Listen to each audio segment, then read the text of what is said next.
Hello, good evening every one. എല്ലാവർക്കും സുഖാണെന്ന് വിശ്വസിക്കുന്നു. വിൻബിൾ അക്കാദമിയുടെ കീഴിൽ സംഘടിപ്പിക്കുന്ന ഫ്രീ വെബിനാറിന്റെ പുതിയൊരു എപ്പിസോഡിലേക്ക് എല്ലാവർക്കും ഹൃദ്യമായ സ്വാഗതം. ഓരോ ദിവസവും നമ്മൾ വ്യത്യസ്തമായിട്ടുള്ള ടോപ്പിക്കുകളെ കുറിച്ച് മനസ്സിലാക്കിയും അറിഞ്ഞും നമ്മുടെ ലൈഫിൽ ചേഞ്ചസ് വരുത്തിയും ഒക്കെ നോളജ് ഇങ്ങനെ പഠിച്ചുകൊണ്ട് മുന്നോട്ട് പോയിക്കൊണ്ടിരിക്കുകയാണ്. സോ അത്തരത്തിൽ നമ്മൾ ഇന്നും പുതിയൊരു ടോപ്പിക്കുമായി ഡിസ്കസ് ചെയ്യാൻ ഉദ്ദേശിച്ചിരിക്കുകയാണ്. അതായത് ഇന്നത്തെ നമ്മുടെ ടോപ്പിക് എന്ന് പറയുന്നത് പാരന്റിങ് ആണ്.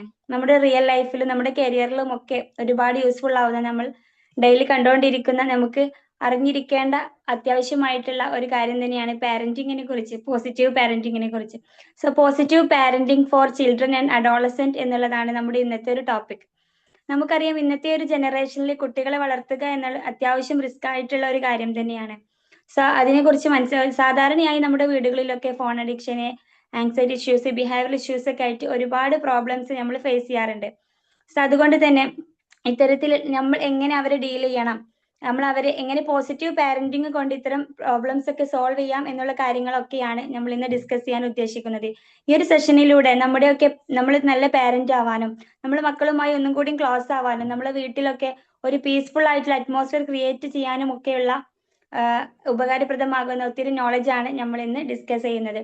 സോ നമ്മുടെ ഈ ഒരു സെഷൻ ലീഡ് ചെയ്യുന്നത് സ്നേഹ മാം ആണ്. മാം ഒരു കൺസൾട്ടന്റ് സൈക്കോളജിസ്റ്റ് ആണ്, ചൈൽഡ് ആൻഡ് അഡോളസെന്റ് കൗൺസിലർ ആണ്. നമുക്കറിയാം, വിൻബിൾ അക്കാദമിയിൽ തന്നെ ചൈൽഡ് ആൻഡ് അഡോളസെന്റ് കൗൺസിലിംഗ്, അതുപോലെ phone addiction, family therapy, couple therapy, MBCT തുടങ്ങി വ്യത്യസ്തമായിട്ടുള്ള ഒരുപാട് തെറാപ്പി സെഷനുകൾ മാം നടത്തി വരുന്നുണ്ട്.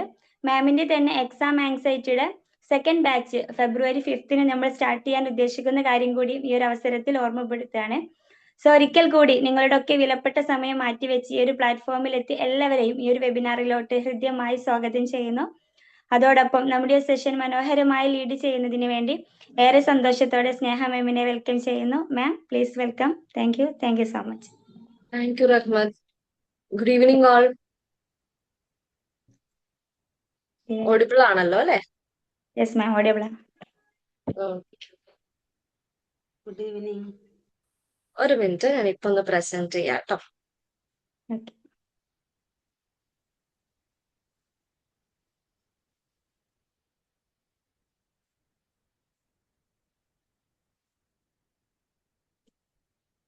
ഓക്കെ, എന്നെ കുറെ പേർക്കൊക്കെ അറിയായിരിക്കും, പരിചയമുള്ള ആൾക്കാരെയൊക്കെ കാണുന്നുണ്ട്. ഇപ്പൊ പരിചയമില്ലാത്തവർക്ക് വേണ്ടി ജസ്റ്റ് ഒന്ന് പരിചയപ്പെടുത്താം. എന്റെ പ്ലേസ് പാലക്കാടാണ്. ആക്ച്വലി ഞാൻ ഒരു ടീച്ചറാണ്. ഒരു 5 years ആയിട്ട് ടീച്ചിങ് ഫീൽഡിലുണ്ട്. ഒരു ഇൻസ്റ്റിറ്റ്യൂട്ട് ഉണ്ട്, ഒരു ട്യൂഷൻ സെന്റർ ആണ്. 5 years ആയിട്ട് +2 വരെയുള്ള കുട്ടികളുടെ. പിന്നെ സൈക്കോളജിസ്റ്റ് ആണ്. സൈക്കോളജി പ്രാക്ടീസ് ചെയ്യുന്നുണ്ട്. ദെൻ സൈക്കോളജിയുടെ ക്ലാസ്സിൽ എടുക്കുന്ന ഒരാളും കൂടിയാണ്. MA BA MSc സൈക്കോളജിയുടെ ഒക്കെ ക്ലാസ്സിൽ എടുക്കുന്ന ഒരാളും കൂടിയാണ്. ഓക്കെ, അപ്പൊ അതാണ് എൻ്റെ ഒരു ബാക്ക്ഗ്രൗണ്ട് എന്ന് പറയുന്നത്. ദെൻ നമ്മൾ ഇന്ന് ഡിസ്കസ് ചെയ്യാൻ പോകുന്നത് പോസിറ്റീവ് പാരന്റിംഗ് ആണ്. വലിയൊരു ടോപ്പിക് ആണ് കേട്ടോ. നിങ്ങൾക്ക് തന്നെ അറിയാം, അത്ര എളുപ്പത്തിൽ ഒരു 1 hour അല്ലെങ്കിൽ 1.5 hour ഉള്ളിൽ പറഞ്ഞു വെക്കാൻ പറ്റുന്ന ഒരു ടോപ്പിക് അല്ല. പക്ഷെ എങ്കിലും അതിന്റെ ഒരു ബേസ്, നമുക്ക് എന്ത് ചെയ്യാൻ പറ്റും, അതിന്റെ ഒരു കോർ പ്രിൻസിപ്പിൾ, പിന്നെ കുറച്ച് ടെക്നിക്സ്. ഉറപ്പായിട്ടും ടെക്നിക്സ് ഇല്ലാതെ വെറും തിയറി മാത്രം പറഞ്ഞു പോയിട്ട് അത് നമുക്ക് ഇംപ്ലിമെന്റ് ചെയ്യാൻ പറ്റില്ല. അപ്പൊ അതിന്റെ കുറച്ച് ടെക്നിക്സും അതേപോലെ കോർ പ്രിൻസിപ്പിൾസും ആയിരിക്കും നമ്മളിന്ന് ഡിസ്കസ് ചെയ്യുന്നത്. നിങ്ങൾ പറ്റുന്ന പോലെയൊക്കെ ഇന്ററാക്ട് ചെയ്യുക. വീഡിയോ ഓണാക്കാൻ പറ്റുന്നവരൊക്കെ ഓണാക്കുക. ജസ്റ്റ് ഇടയ്ക്കൊന്ന് റെസ്പോണ്ട് ചെയ്യുക. ഇനി നിങ്ങൾക്ക് തീരെ വോയിസ് ഓണാക്കാനൊന്നും പറ്റാത്തവരാണ്, ഒരു സിറ്റുവേഷനിലാണ്, പലരും ട്രാവലിംഗിലൊക്കെ ഉണ്ടാവും. അങ്ങനെയൊക്കെയാണെങ്കിൽ ചാറ്റ് ബോക്സിലെങ്കിലും ഒന്ന് റെസ്പോണ്ട് ചെയ്യാം കേട്ടോ. നല്ലല്ലേ നമുക്ക് അറിയാൻ പറ്റുള്ളൂ നിങ്ങൾ അവിടെ കേൾക്കുന്നുണ്ടോ, നിങ്ങൾക്ക് പറയുന്ന കാര്യങ്ങൾ കൃത്യമായിട്ട് ക്ലിയർ ആയിട്ട് പോകുന്നുണ്ടോ എന്നുള്ളതൊക്കെ. ഓക്കെ ഓക്കെ, ഓഡിബിൾ ആണല്ലോ അല്ലെ? എല്ലാവർക്കും ക്ലിയർ ആയിട്ട് കേൾക്കുന്നുണ്ടല്ലോ? ആരെങ്കിലും ഒന്ന് റെസ്പോണ്ട് ചെയ്യണേ. യെസ് മാം, ഓഡിയബിൾ ആണ്. ശരി. ഇപ്പൊ പോസിറ്റീവ് പാരന്റിങ്, ഇവിടെ ആരെങ്കിലും ഒന്ന് പറയാവോ? എന്താണ് നിങ്ങൾ ഉദ്ദേശിക്കുന്നത് പോസിറ്റീവ് പാരന്റിങ്? അല്ലെങ്കിൽ നമ്മൾ ഇന്ന് വേറെ യൂസ് ചെയ്യുന്ന ഒരു വേർഡാണ് ജെന്റിൽ പാരന്റിങ് എന്നുള്ളതൊക്കെ. അപ്പൊ എന്താണ് അതുകൊണ്ട് ഉദ്ദേശിക്കുന്നത്? രണ്ട് അഭിപ്രായവും ഉണ്ട്. ജെന്റിൽ പാരന്റിങ് മോശമാണെന്നും അത് കുട്ടികളെ ഡിസിപ്ലിൻ ഇല്ലാതാക്കുന്നു. അപ്പൊ അതിനെപ്പറ്റി നിങ്ങൾക്ക് എന്താ പറയാനുള്ളത്? ആരെങ്കിലും ഒന്നോ രണ്ടു പേരൊന്ന് ജസ്റ്റ് പറയാവോ? എന്നിട്ട് നമുക്ക് സെഷനിലേക്ക് സ്റ്റാർട്ട് ചെയ്യാമെന്ന് വിചാരിച്ചു.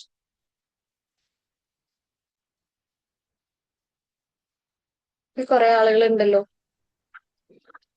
മാമ ഈ പറഞ്ഞ പോലെ കുട്ടികളുടെ ശാരീരികവും മാനസികവുമായിട്ടുള്ള വളർച്ചയ്ക്ക് ഉതകുന്ന രീതിയിൽ അവരെ ഒരു ഫ്രണ്ടായിട്ടോ അല്ലെങ്കിൽ വേറെ അവരുടെ ഒരു എന്തും തുറന്നു പറയാവുന്ന രീതിയിലുള്ളതായ ഒരു അതോറിറ്റേറിയൻ പാരന്റിങ് അല്ലാത്ത രീതിയിൽ ആക്ട് ചെയ്യുന്ന, എല്ലാം തുറന്നു പറയാവുന്ന ഒരു പോസിറ്റീവ് ആയിട്ടുള്ള ഒരു പേഴ്സണാലിറ്റി ഉള്ളതായ പേരൻസിനെയാണ് ഞാൻ ഉദ്ദേശിക്കുന്നത്. Okay okay, thank you sir. വേറെ ആർക്കെങ്കിലും?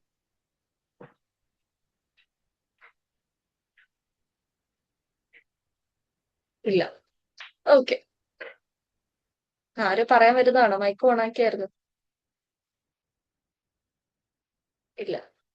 ഓക്കെ, പോസിറ്റീവ് പാരന്റിംഗ് എന്ന് പറയുമ്പോൾ നമ്മള് പാരന്റ്സ് എന്ന് പറയുമ്പോൾ നമ്മൾ പാരന്റ്സിനെ റെസ്പെക്ട് ചെയ്യണം എന്നാണല്ലേ പറയാ. നമ്മൾ വളർന്ന കാലം തൊട്ട് നമ്മൾ കേൾക്കുന്ന ഒരു കാര്യമാണ് മുതിർന്നവരെ റെസ്പെക്ട് ചെയ്യണം, പാരന്റ്സിനെ റെസ്പെക്ട് ചെയ്യണം, അല്ലെ അവര് പറഞ്ഞാൽ കേൾക്കണം എന്നുള്ളതൊക്കെ നമ്മുടെ മേലിൽ അവകാശമുള്ള ഒരു വ്യക്തിയായിട്ടാണ് അല്ലെങ്കിൽ വ്യക്തികളായിട്ടാണ് നമ്മുടെ പാരന്റ്സിനെ പൊതുവെ കാണാറുള്ളത്. പക്ഷെ ഇവിടെ വേറൊരു കാര്യമുണ്ട്, നമ്മൾ റെസ്പെക്ട് കൊടുക്കാത്തൊരു വിഭാഗമാണ് പലപ്പോഴും കുട്ടികൾ എന്ന് പറയുന്നത്. കുട്ടികളെ എന്തിനാ റെസ്പെക്ട് ചെയ്യുന്നത്? അവർ ചെറുതല്ലേ? അങ്ങനെയല്ലല്ലോ. നമ്മൾ ഈ നമ്മളൊരു ലോകത്ത് ജീവിക്കുന്ന സമയത്ത് ഏതൊരു മനുഷ്യനും പരസ്പരം റെസ്പെക്ട് എന്ന് പറയുന്ന കാര്യം ആവശ്യമാണ്. ഇപ്പൊ പോസിറ്റീവ് പാരന്റിംഗ് എന്ന് പറയുന്നത് ഏതൊരു പാരന്റിംഗ് സ്റ്റൈലാണെങ്കിലും അവിടെ കുട്ടിക്കും അതല്ലെങ്കിൽ അഡോളസെൻസ് ആരോ ആയിക്കോട്ടെ, നമ്മളൊരു അഡൾട്ട് വ്യക്തിക്ക് എന്തൊക്കെ അവകാശങ്ങളുണ്ടോ അതേ അവകാശങ്ങൾ അവർക്കും ഉണ്ട്. ഇപ്പൊ നിങ്ങൾക്ക് ഒരു ഒപ്പീനിയൻ പറയും. ഇപ്പൊ ഇവിടെ ഞാൻ ചോദിച്ച സമയത്ത് നിങ്ങൾക്ക് ഫ്രീ ആയിട്ട് എന്തും പറയാനുള്ള ഒരു റൈറ്റ് ഉണ്ടല്ലേ? അതേ റൈറ്റ് ആർക്കും ഉണ്ട്, കുട്ടിക്കും ഉണ്ട്. മനസ്സിലായില്ലേ? അപ്പൊ നമുക്ക് എന്തൊക്കെ റൈറ്റ് ഉണ്ടോ, നമുക്ക് എന്തൊക്കെ അവകാശങ്ങളുണ്ടോ, നമുക്ക് എത്ര ഫ്രീഡം ഉണ്ട്, നമുക്ക് എത്ര ഓട്ടോണോമി ഉണ്ട്, അതെല്ലാം എവിടെ അവൈലബിൾ ആണ്? ആർക്കും അവൈലബിൾ ആണ്, ആ കുട്ടിക്കും അവൈലബിൾ ആണ്. ആ ഒരു കുട്ടിക്ക് അതേ റൈറ്റ്സ് കിട്ടുന്ന രീതിയിൽ അവരെ വളർത്തിയെടുക്കുക എന്നുള്ളത് പോസിറ്റീവ് പാരന്റിംഗ് ആണ്. ഇപ്പൊ സാറ് പറഞ്ഞ പോലെ ഒരു മാനസികമായാലും ശാരീരികമായാലും അവരുടെ വളർച്ചയ്ക്ക് സഹായിക്കുന്ന രീതിയിലായിരിക്കണം നമ്മുടെ പാരന്റിംഗ് എന്ന് പറയുന്നത്. അല്ലാതെ അവരെ റെസ്പെക്ട് ചെയ്യാതെ, അവരെ ഫോഴ്സ് ചെയ്ത്, അവരെ കൺട്രോൾ ചെയ്ത്, അവർക്ക് അവരുടേതായ ഒരു ഓട്ടോണോമി കൊടുക്കാതെ, എന്താ പറയാ, ഭയങ്കര വയലന്റ് ആയിട്ടുള്ള ഒരു പാരന്റിങ് ഒരിക്കലും അവരുടെ മെന്റൽ ഹെൽത്തിനോ ഫിസിക്കൽ ഹെൽത്തിനോ ഗുണം ചെയ്യില്ല. ഇപ്പൊ നമ്മുടെ ഒരു പാരന്റിങ് എന്ന് പറയുന്നത് അവിടെ വയലൻസ് ഉണ്ടാവാൻ പാടില്ല. അവർക്ക് അവരുടേതായ ഒരു സ്വാതന്ത്ര്യം അല്ലെങ്കിൽ ഫ്രീഡം നമ്മൾ കൊടുത്തിട്ടുണ്ടാവണം, അല്ലെ? അവരുടെ ആവശ്യങ്ങള്, നീഡ്സ് ഓപ്പൺ ആയിട്ട് നമ്മളോട് ഇപ്പൊ സാറ് പറഞ്ഞ പോലെ തന്നെ വന്ന് തുറന്ന് പറയാൻ പറ്റണം. അത് മാത്രമല്ല, ഷെയർഡ് പാരന്റിങ് വളരെ ഇമ്പോർട്ടന്റ് ആണ് പോസിറ്റീവ് പാരന്റിംഗിൽ. ഇപ്പൊ പലയിടത്തും നമ്മൾ വന്നിട്ടുള്ള ഒരു രീതി അല്ലെങ്കിൽ നമ്മൾ വളർന്നിട്ടുള്ള ഒരു രീതി, മദേഴ്സ് ആണ് അല്ലെങ്കിൽ അമ്മമാരാണ് കൂടുതൽ പ്രാധാന്യം കൊടുക്കാറുള്ളത്. അല്ലെങ്കിൽ എല്ലാ കാര്യത്തിലും മക്കളെ എല്ലാ കാര്യങ്ങളും നോക്കുക എന്നുള്ള ഒരു റെസ്പോൺസിബിലിറ്റിയും കാര്യങ്ങളും എന്തായിരിക്കും? അമ്മയായിരിക്കും ഉണ്ടാവും. ഇവിടെ അങ്ങനെയല്ല. രണ്ടുപേരും കെയർ ഗിവേഴ്സ് ആയിക്കോട്ടെ അല്ലെങ്കിൽ അച്ഛനും അമ്മയും ആയിക്കോട്ടെ, ആരാണോ കുട്ടീനെ ടേക്ക് കെയർ ചെയ്യുന്നത്, രണ്ടുപേരും ഒരേപോലെ തന്നെ ആ കുട്ടിയുടെ ഒരു എഡ്യൂക്കേഷനിൽ അല്ലെങ്കിൽ ഒരു കുട്ടിയെ വളർത്തുന്നതിൽ റെസ്പോൺസിബിൾ ആണ് എന്നുള്ളതാണ്. അത് വളരെ ഇമ്പോർട്ടന്റ് ആണ് പോസിറ്റീവ് പാരന്റിംഗ്. ഷെയർഡ് പാരന്റിംഗ് വേണം എന്നുള്ളതാണ്. പിന്നെ വേണ്ട ഒരു കാര്യം നേരത്തെ പറഞ്ഞ റൈറ്റ്സ്, അവരുടെ അവകാശങ്ങൾ. ഓരോ ഘട്ടത്തിലും അവർക്ക് പല ആവശ്യങ്ങളും അവകാശങ്ങളും ഉണ്ട്. അത് സാറ്റിസ്ഫൈ ചെയ്ത് വേണം നമ്മൾ മുന്നോട്ട് പോകാനായിട്ട്. അത് ജസ്റ്റ് നമ്മൾ അവരെ പഠിപ്പിക്കുക. ഇപ്പൊ പല പാരന്റ്സും ഒക്കെ ഞങ്ങളോട് വന്ന് പറയുന്നത്, ആസ് എ ടീച്ചർ ഞാൻ തന്നെ കേൾക്കുന്നതാണ്, ഇവർക്ക് എന്തിന്റെ കുറവുണ്ടായിട്ടാ? എല്ലാം വാങ്ങിച്ചു കൊടുക്കുന്നില്ലേ? ഷൂസ് ഇല്ലേ, ഡ്രസ് ഇല്ലേ, ട്യൂഷന് വിടുന്നില്ലേ, സ്കൂളിൽ വിടുന്നില്ലേ? ഇതൊക്കെ നമ്മൾ അവരുടെ എഡ്യൂക്കേഷൻ ബെറ്റർ ആക്കാൻ വേണ്ടി ചെയ്യുന്ന കാര്യമാണല്ലേ? ട്യൂഷൻ ആണെങ്കിലും നല്ലൊരു സ്കൂളിൽ വിടുന്നതാണെങ്കിലും പിന്നെ അവരുടെ ബേസിക് നീഡ്സ് ആണ്, ഡ്രസ്സ് കാര്യങ്ങളൊക്കെ നമ്മുടെ മക്കൾ നന്നായി കാണും പറഞ്ഞു നമ്മൾ കൊടുക്കുന്നതാണ്. പക്ഷെ ഇതിനൊക്കെ അപ്പുറത്തേക്ക് വേറെ കുറെ നീഡ്സ് ഉണ്ട്, ഇമോഷണൽ നീഡ്സ് ഉണ്ട്, അല്ലെ? അവർക്ക് പല രീതിയിൽ അഫെക്ഷൻ ആവശ്യമുണ്ട്. അതിനെ പറ്റിയൊന്നും പല പാരന്റ്സും ബോധേഡ് അല്ല. അതൊക്കെ മാറ്റുക എന്നുള്ളതാണ് പോസിറ്റീവ് പാരന്റിന്റെ ലക്ഷ്യം. എല്ലാ പാരന്റ്സിനെയും ഒരേപോലെ പറയുന്നില്ല, പക്ഷെ പലപ്പോഴും പാരന്റ്സ് അറിയാതെ അല്ലെങ്കിൽ നമ്മുടെ ഒരു സോഷ്യൽ കണ്ടീഷന്റെ ഒരു ഭാഗമായിട്ട് അങ്ങനെയാണ് പെരുമാറുന്നത്. കാരണം പറയാം, എന്നെ നല്ല തല്ലിയല്ലേ വളർത്തിയത്, ഞാൻ നന്നായില്ലേ, അപ്പൊ പിന്നെ എന്റെ മക്കളെ ഞാൻ തല്ലിയേ വളർത്തുള്ളൂ. നമ്മൾ കണ്ടീഷൻഡ് ആയി നമ്മൾ എങ്ങനെയാ വളർന്നത് അതേ രീതി അവിടെ തന്നെ ഇംപ്ലിമെന്റ് ചെയ്യാൻ ശ്രമിക്കുന്നുണ്ട്. അത് പക്ഷെ പലപ്പോഴും കുട്ടികളുടെ മെന്റൽ ഹെൽത്തിനെ നെഗറ്റീവായിട്ട് ബാധിക്കാറുണ്ട്. ഇതിനൊക്കെ ഒരു മാറ്റം കൊണ്ടുവരിക എന്നുള്ളതാണ് പോസിറ്റീവ് പാരന്റിംഗ് കൊണ്ട് ഉദ്ദേശിക്കുന്നത്. എന്ന് വെച്ചാൽ അവർക്ക് ഡിസിപ്ലിൻ ഇല്ലാതാക്കുക അല്ലെങ്കിൽ എല്ലാ കുട്ടികളുടെ ഇഷ്ടത്തിന് വിട്ടുകൊടുക്കുക, അതൊന്നും പോസിറ്റീവ് പാരന്റിംഗിൽ ഉദ്ദേശിച്ചിട്ടില്ല. പലപ്പോഴും പോസിറ്റീവ് പാരന്റിംഗ് അല്ലെങ്കിൽ ജെന്റിൽ പാരന്റിംഗ് എന്നൊക്കെ പറയുമ്പോൾ പലരും പറയുന്നതാണ് കുട്ടികളെ വഷളാവില്ലേ, കുട്ടികളെ എങ്ങനെ ഡിസിപ്ലിൻ പഠിക്കുക, എല്ലാം അവരുടെ തീരുമാനത്തിൽ നമുക്ക് വിട്ടുകൊടുക്കാൻ പറ്റുമോ? അതൊന്നും പോസിറ്റീവ് പാരന്റിംഗിൽ പറഞ്ഞിട്ടില്ല. അപ്പൊ നമ്മളിവിടെ ഉദ്ദേശിക്കുന്നത് അവർക്ക് വേണ്ട റെസ്പെക്ട് കൊടുക്കുക, കെയർ കൊടുക്കുക, അവരുടെ കൂടെ നിൽക്കുക, അല്ലെ? നമ്മൾ ഈ പറഞ്ഞ പോലെ ഒരു ഫ്രണ്ട് ആയിട്ടോ ഒരു ഗൈഡ് ആയിട്ടോ അവരുടെ കൂടെ നിൽക്കുക എന്നുള്ളതാണ് ഏറ്റവും ഇമ്പോർട്ടന്റ്.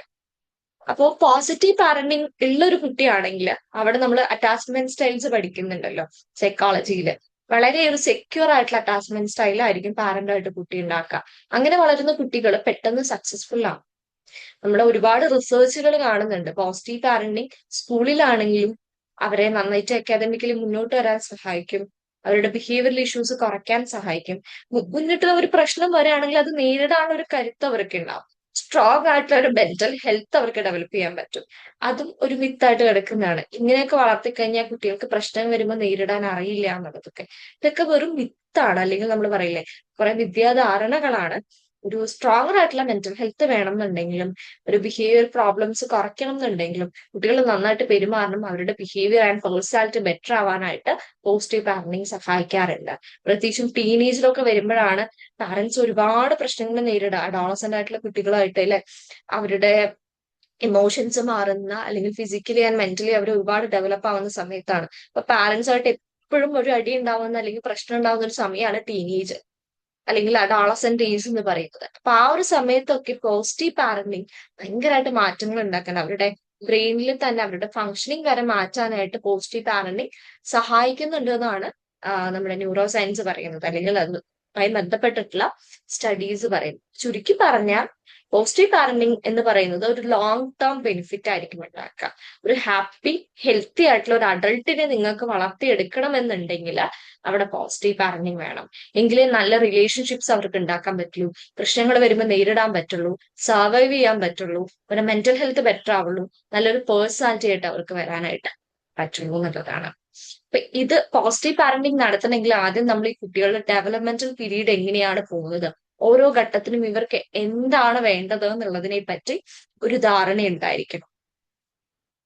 ഓക്കെ, അപ്പൊ എന്താണ് പോസിറ്റീവ് പാരന്റിംഗ് എന്ന് ഐഡിയ കിട്ടിയില്ലേ? പോസിറ്റീവ് പാരന്റിംഗ് എന്ന് പറഞ്ഞാൽ ഡിസിപ്ലിൻ നമ്മൾ പഠിപ്പിക്കുന്നുണ്ട്, പക്ഷെ അവരുടെ നീഡ്സും കാര്യങ്ങളും എല്ലാം സാറ്റിസ്ഫൈ ചെയ്തുകൊണ്ട് വളരെ എന്താ പറയാ നാച്ചുറൽ ആയിട്ട് അവരുടെ റൈറ്റ്സും കാര്യങ്ങളും നടപ്പിലാക്കി കൊടുത്തുകൊണ്ട് പോകുന്ന ഒരു പാരന്റിംഗ് രീതിയാണ് പോസിറ്റീവ് പാരന്റിംഗ്. സ്പീഡ് ഓക്കെ ആണല്ലോ അല്ലെ? കുഴപ്പമൊന്നുമില്ലല്ലോ ആർക്കും? കുറച്ചും കൂടി ആൾക്കാർ ജോയിൻ ചെയ്തിട്ടുണ്ട്. ഓക്കെ, ക്ലിയർ ആണെന്ന് വിചാരിക്കുന്നു. ദെൻ നമ്മൾ പോസിറ്റീവ് പാരന്റിംഗിൽ ഇപ്പൊ നമ്മൾ ആദ്യം കുട്ടികളുടെ പറഞ്ഞിട്ട് അഡോളസെൻസിലേക്ക് പോവാം. ഇപ്പൊ കുട്ടികളുടെ ഒരു ഡെവലപ്മെന്റൽ പീരീഡ് നമ്മൾ അറിഞ്ഞേ പറ്റൂ. പല ഡെവലപ്മെന്റ്സ് ഉണ്ട് അല്ലെ? കോഗ്നിറ്റീവ് ഡെവലപ്മെന്റ് ഉണ്ട്, ഇമോഷണൽ ഡെവലപ്മെന്റ് ഉണ്ട്, സോഷ്യൽ ഡെവലപ്മെന്റ് ഉണ്ട്. ഇപ്പൊ കോഗ്നിറ്റീവ് ഡെവലപ്മെന്റിൽ കുറച്ച് ഒരു 5 വയസ്സ് വരെയുള്ള ഒരു സമയം എത്തുമ്പോഴാണ് അവർ പതിയെ പതിയെ ഒരു കോൺക്രീറ്റ് തിങ്കിങ്ങിലോട്ടൊക്കെ വരാം. അവർക്ക് ചുറ്റുമുള്ള കാര്യങ്ങൾ എന്താണെന്ന് മനസ്സിലാക്കാനും കാണാനും ഒക്കെ അവർ മനസ്സിലാക്കി വരുന്ന ഒരു സമയമാണ്.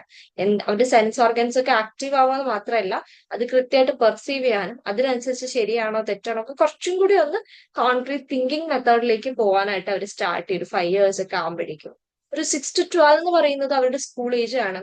അവിടെ അവർ കുറച്ചും കൂടി സോഷ്യലൈസ് ചെയ്യുന്ന പ്രായമാണ്. അപ്പൊ ആ പ്രായത്തിലെ കുട്ടികളെ കണ്ടിട്ടില്ലേ എപ്പോഴും പുറത്ത് കളിക്കാൻ പോകാനൊക്കെ ഭയങ്കര ഇഷ്ടമായിരിക്കും ആ ഒരു സമയത്ത്. അപ്പുറത്തെ വീട്ടിലെ ചെറിയ കുട്ടികളൊക്കെ ഉണ്ടെങ്കിൽ അവരെപ്പോഴും കമ്പനി ആയിട്ട് കളിക്കാനൊക്കെ പോകുന്ന, അല്ലെങ്കിൽ ഒറ്റയ്ക്ക് എന്തെങ്കിലുമൊക്കെ കാര്യം സ്വയം ചെയ്യാൻ ശ്രമിക്കുന്ന. ഇപ്പൊ ഒരു 6-7 വയസ്സൊക്കെ ആകുമ്പോൾ ഞാൻ ഒറ്റയ്ക്ക് ഷർട്ട് ഇട്ടോളാം, അല്ലെങ്കിൽ ഞാൻ ഒറ്റയ്ക്ക് ബാഗ് എടുത്ത് വെച്ചോളാം എന്ന് അവരുടെ ഒരു ചെറിയ രീതിയിലുള്ള ഓട്ടോണോമിയും ഒക്കെ കാണാൻ പറ്റും. അത് മാത്രമല്ല അത്യാവശ്യം ക്യൂരിയസ് ആയിരിക്കും. ഒരു 4 to 5 years കഴിഞ്ഞ് ഇങ്ങോട്ട് വരുമ്പോഴേക്കും കുട്ടികൾ ഭയങ്കര ക്യൂരിയസ് ആവും. അതെന്താ ഇതെന്താ അങ്ങനെയൊക്കെ. കാരണം അവരുടെ ഒരു problem solving and logical reasoning ഒക്കെ വർക്ക് ചെയ്യുന്ന, അല്ലെങ്കിൽ അതൊക്കെ ഡെവലപ്പ് ചെയ്യുന്ന ഒരു സമയമാണ്. അപ്പൊ അവർ ഭയങ്കര ക്യൂരിയസ് ആയിരിക്കും ഓരോ കാര്യങ്ങളെ പറ്റി അറിയാനായിട്ട്. സ്കൂളിൽ നിന്ന് ഇവിടുന്ന് അവിടെ എത്തുന്ന വഴിക്ക് 100 ചോദ്യങ്ങൾ നിങ്ങളോട് ചോദിച്ചു കഴിഞ്ഞിട്ടുണ്ടാവും ഈ ഒരു പ്രായത്തിൽ എന്ന് പറയുമ്പോഴേക്കും. ദെൻ കുറച്ച് നിങ്ങളിൽ നിന്ന് ഒരു ഗ്യാപ്പ് എടുക്കുന്ന ഒരു സമയമാണ് അഡോളസെൻസ്. അവിടെ അവർ കുറച്ചും കൂടി ഒരു ഓട്ടോണോമി എക്സ്പെക്ട് ചെയ്യുന്നുണ്ട്, ഫ്രീഡം എക്സ്പെക്ട് ചെയ്യുന്നുണ്ട്. അവർക്ക് ഒരു ഇൻഡിവിജ്വാലിറ്റി ഡെവലപ്പ് ചെയ്യണമെന്ന് അവർ ആഗ്രഹിക്കുന്നുണ്ട്. നമ്മൾ പറയുന്ന നിയമങ്ങളെയൊക്കെ അവർ ക്വസ്റ്റ്യൻ ചെയ്യുന്ന ഒരു സമയമാണ്. അവർ ഫ്യൂച്ചറിലോട്ട് എന്ത് ചെയ്യണം, ഫ്യൂച്ചർ പോസിബിലിറ്റീസ് ഒക്കെ തിങ്ക് ചെയ്യുന്ന ആ ഒരു സമയത്ത്. അപ്പൊ നമ്മൾ പാരന്റ്സ് അവരെ കൺട്രോൾ ചെയ്യാൻ പോയി കഴിഞ്ഞാൽ പതിയെ പാരന്റ്സ് അവർക്ക് എനിമിയായിട്ട് മാറുന്ന ഒരു സമയം കൂടിയാണ് അഡോളസെൻസ്. അപ്പൊ കോഗ്നിറ്റീവ്ലി അവർ വളരുന്നത്, കോഗ്നിറ്റീവ് സൈഡ് നമ്മൾ നോക്കുകയാണെങ്കിൽ അവർ കോൺക്രീറ്റ് തിങ്കിങ് ഒരു 5 years ആകുമ്പോഴേക്കും ഡെവലപ്പ് ചെയ്യും. Logical and problem solving abilities develop ചെയ്യുന്ന 6 to 12 yearsന്റെ ഇടയ്ക്കാണ്. 13 to 18 yearsലാണ് ഇവർ റൂൾസ് ക്വസ്റ്റ്യൻ ചെയ്യുന്നത്, അബ്സ്ട്രാക്ട് തിങ്കിങ് വരുന്നത് മെയിൻ ആയിട്ടും. അതാണ് നമുക്ക് ഈ റൂൾസ് ഒക്കെ ക്വസ്റ്റ്യൻ ചെയ്യാൻ തുടങ്ങുന്നത്. അപ്പൊ ഇങ്ങനെയാണ് അവരുടെ കോഗ്നിറ്റീവ് ഡെവലപ്മെന്റ് പോകുന്നത്. ഇത് ഞാൻ കുറച്ച് ഫാസ്റ്റിൽ പറഞ്ഞിരുന്നതാണ്, കാരണം നിങ്ങൾക്കൊക്കെ അറിയുന്ന കാര്യമായിരിക്കും. Then emotion development. കുട്ടികളെ സംബന്ധിച്ച് കരയുന്നത് അവരുടെ എന്തെങ്കിലും നീഡ്സ് പറയാൻ വേണ്ടിയിട്ടായിരിക്കില്ല. കാരണം കുട്ടികൾക്ക് സൗണ്ട് ഇല്ല, അല്ലെങ്കിൽ ലാംഗ്വേജ് ഇല്ല. ആ സമയത്ത് അവർ ലാംഗ്വേജ് ഡെവലപ്പ് ആയിട്ടില്ല. ആ സമയത്ത് അവരുടെ നീഡ്സ് അവർ ഉറപ്പായിട്ടും എക്സ്പ്രസ് ചെയ്യുന്നത് കരയുമ്പോഴാണ്. കുറച്ചും കൂടി കഴിയുമ്പോഴേക്കും എന്താണ്, ഓരോ ഇമോഷനൊക്കെ അവർക്ക് മനസ്സിലാവും ടോഡ്ലേഴ്സ് ആകുമ്പോൾ. പക്ഷെ അവർക്കത് പ്രോപ്പറായിട്ട് റെഗുലേറ്റ് ചെയ്യാനൊന്നും പറ്റില്ല. അപ്പൊ അവരുടെ ഇമോഷൻ എക്സ്പ്രസ് ചെയ്യാൻ പറ്റാതെ വരുമ്പോൾ അവർ ചിലപ്പോ ഫ്രസ്ട്രേറ്റഡ് ആവാം, ചിലപ്പോ തന്ത്രംസ് കാണിക്കാം, അല്ലെങ്കിൽ ചിലപ്പോൾ സാധനങ്ങൾ എടുത്തെറിയായിരിക്കും അവർ ചെയ്യുന്നത്. അവർക്ക് അവരുടെ നീഡ്സ് എങ്ങനെ കൃത്യമായിട്ട് എക്സ്പ്രസ് ചെയ്യണം എന്ന് അറിയാൻ ആവില്ല. ദെൻ സ്കൂൾ ഏജ് തൊട്ട് വരുമ്പോഴേക്കും അവിടെ ഫ്രസ്ട്രേഷൻ കാര്യങ്ങൾ വരും. അവർ വിചാരിച്ച കാര്യങ്ങൾ, ഇപ്പോ ക്ലാസ്സിലെ കുട്ടികളുടെ ഒപ്പം പഠിച്ചെത്തിയില്ല, അല്ലെങ്കിൽ ക്ലാസ്സിൽ ഒരു ഗെയിം കളിക്കുമ്പോൾ അവന് ജയിക്കാൻ പറ്റിയില്ല, അല്ലെങ്കിൽ കൂടെ നിൽക്കാൻ പറ്റിയില്ല, അവനെ കുട്ടികൾ എന്തെങ്കിലും കളിയാക്കി. അപ്പൊ ഇവിടെയൊക്കെ ഫ്രസ്ട്രേഷൻസ് വരും. അപ്പൊ ഈ ഒരു സമയത്തൊക്കെ പാരന്റ്സിന്റെ സപ്പോർട്ട് ഇല്ലാന്നുണ്ടെങ്കിൽ ഭയങ്കരമായിട്ടുള്ള ഡിസപ്പോയിന്റ്മെന്റ് ആ കുട്ടികളിൽ വരാം. പിന്നെ സ്കൂളിൽ നിന്ന് വരുമ്പോ നമുക്ക് കേൾക്കുമ്പോൾ ചെറിയ ചെറിയ വിഷയങ്ങളായിരിക്കില്ലേ, അവൻ എന്നോട് മിണ്ടിയില്ല, അല്ലെങ്കിൽ എന്റെ പെൻസിൽ എടുത്തു, എന്റെ പെണ്ണെടുത്തു, ഇതൊക്കെ പറയുന്ന ചെറിയ ചെറിയ പരാതികളായിരിക്കും. പക്ഷെ അവിടെ നമ്മളത് കൃത്യമായിട്ട് അഡ്രസ്സ് ചെയ്തില്ല എന്നുണ്ടെങ്കിൽ അവിടെ ആ ഒരു സെക്യൂർ അറ്റാച്ച്മെന്റ് പതിയെ പതിയെ കുറയും. കാരണം കുട്ടിയെ സംബന്ധിച്ച് അതാണ് അപ്പോഴത്തെ നീഡ്, അതാണ് കുട്ടിയുടെ അപ്പോഴത്തെ ആവശ്യം. ആ ഒരു കാര്യത്തിൽ നമ്മൾ സപ്പോർട്ട് കൊടുക്കുമ്പോഴാണ് അവന് സേഫ് ആയിട്ട്, അല്ലെങ്കിൽ അവൾക്ക് സേഫ് ആയിട്ട് തോന്നുന്നത്. അത് കിട്ടിയില്ല എന്നുണ്ടെങ്കിൽ ഡിസപ്പോയിന്റ്മെന്റ് ആയിരിക്കും അവിടെ ഫലം ഉണ്ടാവുക. ദെൻ അഡോളസൻസ് ഇന്റൻസ് ഇമോഷൻസ് ആണ്. ചെറിയ ചെറിയ കാര്യങ്ങൾ പോലും അവർ ഇമോഷണലി അങ്ങ് പെട്ടെന്ന് ഹൈ ആയി പോകുന്ന ഒരു സമയമാണ്. അല്ലെങ്കിൽ ഒരു ഇമോഷൻ ഡെവലപ്മെന്റിന് ഒരു സ്റ്റെബിലിറ്റി ഇല്ലാതെ അങ്ങോട്ടും ഇങ്ങോട്ടും പതിയെ പതിയെ ഒരു ഗ്രാജുവൽ ആയിട്ട് ലേൺ ചെയ്തുകൊണ്ടിരിക്കുന്ന ഒരു സമയമാണ് അഡോളസൻസ് എന്ന് പറയുന്നത്. ഓരോ ഘട്ടത്തിലും ഇത്രേ ഉദ്ദേശിക്കുന്നുള്ളൂ. കുട്ടികൾക്ക് പല രീതിയിലായിരിക്കും അവർ നമ്മളോട് അവരുടെ നീഡ്സ് എക്സ്പ്രസ് ചെയ്യുന്നത്. അതല്ലാതെ ഇന്ന ചെയ്ത് താ എന്ന് എക്സാക്ട് ആയിട്ടായിരിക്കില്ല അവർ പറയുന്നത്. അതവര് ഈ പറഞ്ഞ പോലെ ചിലപ്പോ ഫ്രസ്ട്രേഷൻ വന്ന സാധനങ്ങൾ എടുത്തു വെച്ചിട്ടായിരിക്കാം, ബഹളം വെച്ചിട്ടാവാം, വാശി കാണിച്ചിട്ടാവാം, ചിലപ്പോ കരഞ്ഞിട്ടായിരിക്കാം, അല്ലെങ്കിൽ ഒച്ച എടുത്തിട്ടായിരിക്കാം. നമുക്കത് അതിന്റെ പുറകില് എന്തെങ്കിലും ഒരു റീസൺ ഉണ്ടാവും. ഇപ്പൊ ഒരു സെയിങ് ഉണ്ട്, നമ്മൾ എന്ത് കുട്ടികൾ ബിഹേവ് ചെയ്താലും ഓരോ പ്രായത്തിലും അതിന് പുറകിൽ ഒരു റീസൺ ഉണ്ടാവും. അത് നമ്മൾ കണ്ടുപിടിച്ച് അതിനനുസരിച്ച് ഹാൻഡിൽ ചെയ്ത് കഴിഞ്ഞാൽ പിന്നെ ആ ബിഹേവിയർ അവിടെ ഉണ്ടാവില്ല എന്നുള്ളതാണ്. അപ്പൊ അതാണ് നമ്മൾ മനസ്സിലാക്കണം. അപ്പൊ അവരുടെ കോഗ്നിറ്റീവ് ഡെവലപ്മെന്റും ഇമോഷണൽ ഡെവലപ്മെന്റും വരുന്നതിനനുസരിച്ച് പല പല മാറ്റങ്ങളും നമുക്ക് അവരിൽ കാണാൻ പറ്റും. ഇപ്പൊ ഏർലി ഇയേഴ്സിൽ നമ്മുടെ സൈഡ് പ്ലേ ആയിരിക്കും, നമ്മളായിട്ട് അത്ര ഇന്ററാക്ട് ചെയ്യണമെന്നില്ല. കുറച്ചും കൂടി ഒരു ചൈൽഡ്ഹുഡ് സ്കൂൾ പോകുന്ന സമയത്ത് കുറെ ഫ്രണ്ട്ഷിപ്പ് ഉണ്ടാവും, അവരെ കോപ്പറേറ്റീവ് ആയിട്ട് കാര്യങ്ങളുമായിട്ട് ഹാൻഡിൽ ചെയ്യും, ഒരു സോഷ്യൽ കണക്ഷനൊക്കെ വരുന്ന ഒരു സമയമാണ് ചൈൽഡ്ഹുഡ്. പക്ഷെ അഡോളസൻസ് എത്തുമ്പോഴേക്കും സോഷ്യലി അവരെന്താണ്, പാരന്റ്സിനേക്കാളും ഒരു ഏറ്റവും പവർഫുൾ ആയിട്ടുള്ള ഒരു റിലേഷൻ എന്ന് പറയുന്നത് അവരുടെ പ്രായത്തിലുള്ള കുട്ടികളായിരിക്കും, സമപ്രായക്കാരുമായിട്ടായിരിക്കും, അല്ലെങ്കിൽ പിയർ ഗ്രൂപ്പ് ആയിരിക്കും. ഇപ്പൊ നിങ്ങൾ തന്നെ കണ്ടിട്ടില്ലേ, ഇപ്പൊ കഴിഞ്ഞ ദിവസം 10ാം ക്ലാസ് വരെ ട്രിപ്പ് പോവാണ് കേട്ടോ. അപ്പൊ ഒരു ടീമൊക്കെ ഉണ്ട്, അവർ ഒരേപോലെ ഡ്രസ്സൊക്കെ എടുത്ത് പോവാൻ വേണ്ടിയിട്ട് ഡ്രസ്സ് എടുക്കുകയാണ്, ഒരേപോലെ ഇടാൻ വേണ്ടിയിട്ട്. ഒരു ദിവസം ഒരേപോലത്തെ ഡ്രസ്സ് ഇടണം പറഞ്ഞാൽ ഒരേപോലെ ഷർട്ടൊക്കെ എടുക്കാനായിട്ട് അവർ പോകും. അപ്പൊ അവരുടെ പിയർ ഗ്രൂപ്പ് അവരെ ഇത്ര ഇൻഫ്ലുവൻസ് ചെയ്യുന്നുണ്ട്, ഈവൻ ഒരു ഷർട്ട് എടുക്കുന്ന കാര്യത്തിൽ വരെ അല്ലെ. അപ്പൊ അങ്ങനെ അവർ പിയർ ഗ്രൂപ്പായിട്ട് വളരെ ഇൻഫ്ലുവൻസ്ഡ് ആവുന്ന ഒരു സമയമാണ്. അവരായിട്ട് സോഷ്യലൈസ് ചെയ്യുന്ന, ഇൻഡിപെൻഡൻസ് ഒക്കെ നോക്കുന്ന. ഇപ്പോഴത്തെ കുട്ടികളൊക്കെ നോക്കിയറിയാം, അവർ ആ ഒരു പ്രായത്തിലാണ് എപ്പോഴും പുറത്തു പോകണം എന്നുള്ളൊരു ടെൻഡൻസി ഒക്കെ കുട്ടികളിൽ നമുക്ക് കാണാൻ പറ്റും. പുറത്തു പോകണ്ട, സിനിമയ്ക്ക് പോകണ്ട എന്നൊക്കെ പറഞ്ഞു കഴിഞ്ഞാൽ അത് വലിയ ഇഷ്യൂ ആക്കാറുണ്ട് അവർ വീട്ടിലോട്ട് വരുമ്പോഴേക്കും. കാരണം അവരവിടെ ആഗ്രഹിക്കുന്നത് ഒരു ഓട്ടോണോമി ആഗ്രഹിക്കുന്നുണ്ട്, ഇൻഡിപെൻഡൻസ് ആഗ്രഹിക്കും. എനിക്ക് എന്താ ഒറ്റയ്ക്ക് ഇതുവരെ പോയിട്ട് വരാൻ അറിയില്ലേ, അല്ലെങ്കിൽ എന്തിനാ എന്നെ ഇതിൽ തടയുന്നത് എന്നൊക്കെയുള്ള തോട്ട്സ് ഒക്കെ ഭയങ്കരമായിട്ട് കയറി വരുന്ന ഒരു സമയമായിരിക്കും അഡോളസൻസ്. അപ്പൊ അവർ സോഷ്യലി ഭയങ്കര ആക്റ്റീവ് ആയിരിക്കും, ഫാമിലിയിലുള്ളതിനേക്കാളും പിയർ ഗ്രൂപ്പ് ആയിട്ടായിരിക്കും അവർ ഇന്ററാക്ട് ചെയ്യുന്നത്. അപ്പൊ അവരുടെ social, emotional and cognitive development, കുട്ടികളായിക്കോട്ടെ അഡോളസൻസ് ആയിക്കോട്ടെ, ഓരോ കാലഘട്ടത്തിലും അതിൻ്റെതായ മാറ്റങ്ങൾ ഉണ്ടാവും. അതിനനുസരിച്ചായിരിക്കും അവരുടെ ബിഹേവിയർ. ആ ബിഹേവിയർ എന്താണെന്ന് ഐഡന്റിഫൈ ചെയ്യുക, അതിന്റെ പുറകിലുള്ള കാരണം ഐഡന്റിഫൈ ചെയ്ത് കഴിഞ്ഞാൽ അതിന്റെ പുറകിലുള്ള കാരണം അറിഞ്ഞിട്ട് വേണം നമ്മൾ പാരന്റിങ് ചെയ്യാൻ, അല്ലെങ്കിൽ അത് അറിഞ്ഞിട്ട് വേണം നമ്മൾ അവരെ ട്രീറ്റ് ചെയ്യാൻ. എന്നാൽ മാത്രമേ നമുക്ക് ഇതാവുള്ളൂ. ഇപ്പൊ ഒരു എന്താ പറയാ, ഒരു ചെറിയ കുട്ടി, ഇപ്പൊ ഒരു ഹൈപ്പർ ആക്റ്റീവ് ആയിട്ടുള്ള കുട്ടിയാണ്, അവൻ എന്തൊക്കെയോ ചെയ്യണം എന്നുണ്ട്, ഫ്രസ്ട്രേറ്റഡ് ആവുന്നുണ്ട്, അവനൊന്നും ചെയ്യാൻ പറ്റില്ല. ചിലപ്പോൾ വീട്ടിലിരിക്കുന്ന ഒരു സാധനം എടുത്ത് വലിച്ചെറിഞ്ഞുണ്ടാവും. ആസ് എ പാരന്റ് വേഗം പോയിട്ട് കണ്ടു, ദേഷ്യം വന്നു, ഒരു അടി കൊടുത്തു. അവിടെ കുട്ടിക്ക് നഷ്ടപ്പെടുന്നത് പാരന്റിനോടുള്ള ട്രസ്റ്റ് ആണ്. എന്റെ ഇമോഷൻ പാരന്റ് മനസ്സിലാക്കിയിട്ടില്ല, അല്ലെങ്കിൽ എനിക്ക് ഇവിടെയുള്ള നീഡ് പാരന്റ് സാറ്റിസ്ഫൈ ചെയ്തിട്ടില്ല. മനസ്സിലായില്ലേ? അതാണ് അവിടെ സംഭവിക്കുന്നത്. ഒരു ബിഹേവിയർ ഉണ്ടാവും, എന്തുകൊണ്ട് അവൻ അത് വലിച്ചെറിഞ്ഞിട്ടുണ്ടാവും, അപ്പൊ എന്താ ഉണ്ടായത്, ആ കുട്ടിയോട് ഇരുന്ന് എന്താ പറ്റിയെന്ന് കുട്ടീനെ പിടിച്ചിരുത്തി സമാധാനമായിട്ട് ചോദിക്കുക എന്നുള്ള ഒരു ബിഹേവിയറിലോട്ട് പാരന്റ്സ് പലപ്പോഴും മാറേണ്ടത്. കാരണം നമ്മളും ചിലപ്പോൾ പല വർക്കിലായിരിക്കാം, പല തിരക്കിലായിരിക്കാം, ആ ഫ്രസ്ട്രേഷൻ കൊണ്ടായിരിക്കും നമ്മൾ വരുമ്പോ ഇത് കാണുന്നത്. പക്ഷെ അതിന് പുറകിൽ എന്താണ്, എന്തുകൊണ്ടായിരിക്കും അവന് വലിച്ചെറിഞ്ഞത്, എന്തെങ്കിലും റീസൺ ഉണ്ടാവുമല്ലോ. വെറുതെ ഒന്നും അവരെടുത്ത് വലിച്ചെറിയില്ല. ചിലപ്പോൾ അറ്റൻഷൻ സീക്കിംഗ് ആവാം, ചിലപ്പോ ADHD ഒക്കെ ഉള്ള ഒരു കുട്ടിയാണെങ്കിൽ അവരുടെ അറ്റൻഷൻ സീക്കിങ്ങിന് വേണ്ടി അവർ വലിച്ചെറിയും. അതല്ലെങ്കിൽ ഒരു ഉള്ളിൽ അവരുടെ നീഡ് സാറ്റിസ്ഫൈ ചെയ്തില്ല എന്ന് തോന്നുമ്പോൾ അവർ അങ്ങനത്തെ ബിഹേവിയേഴ്സ് ഒക്കെ കാണിക്കാറുണ്ട്.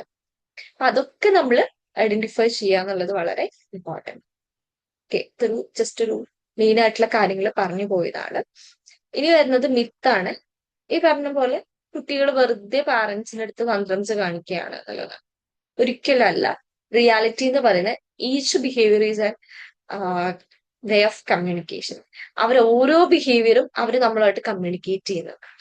തന്ത്രംസ് കാണിക്കുന്നത് അവർ ടയേർഡ് ആണെന്നാവാം, ഓവർവെൽംഡ് ആണെന്നായിരിക്കാം, അവരുടെ ഫീലിങ്സ് അവർ എക്സ്പ്രസ് ചെയ്യുന്ന, എനിക്കൊരു ഹെൽപ്പ് വേണമെന്ന് നമ്മളോട് പറയുന്നതാവാം.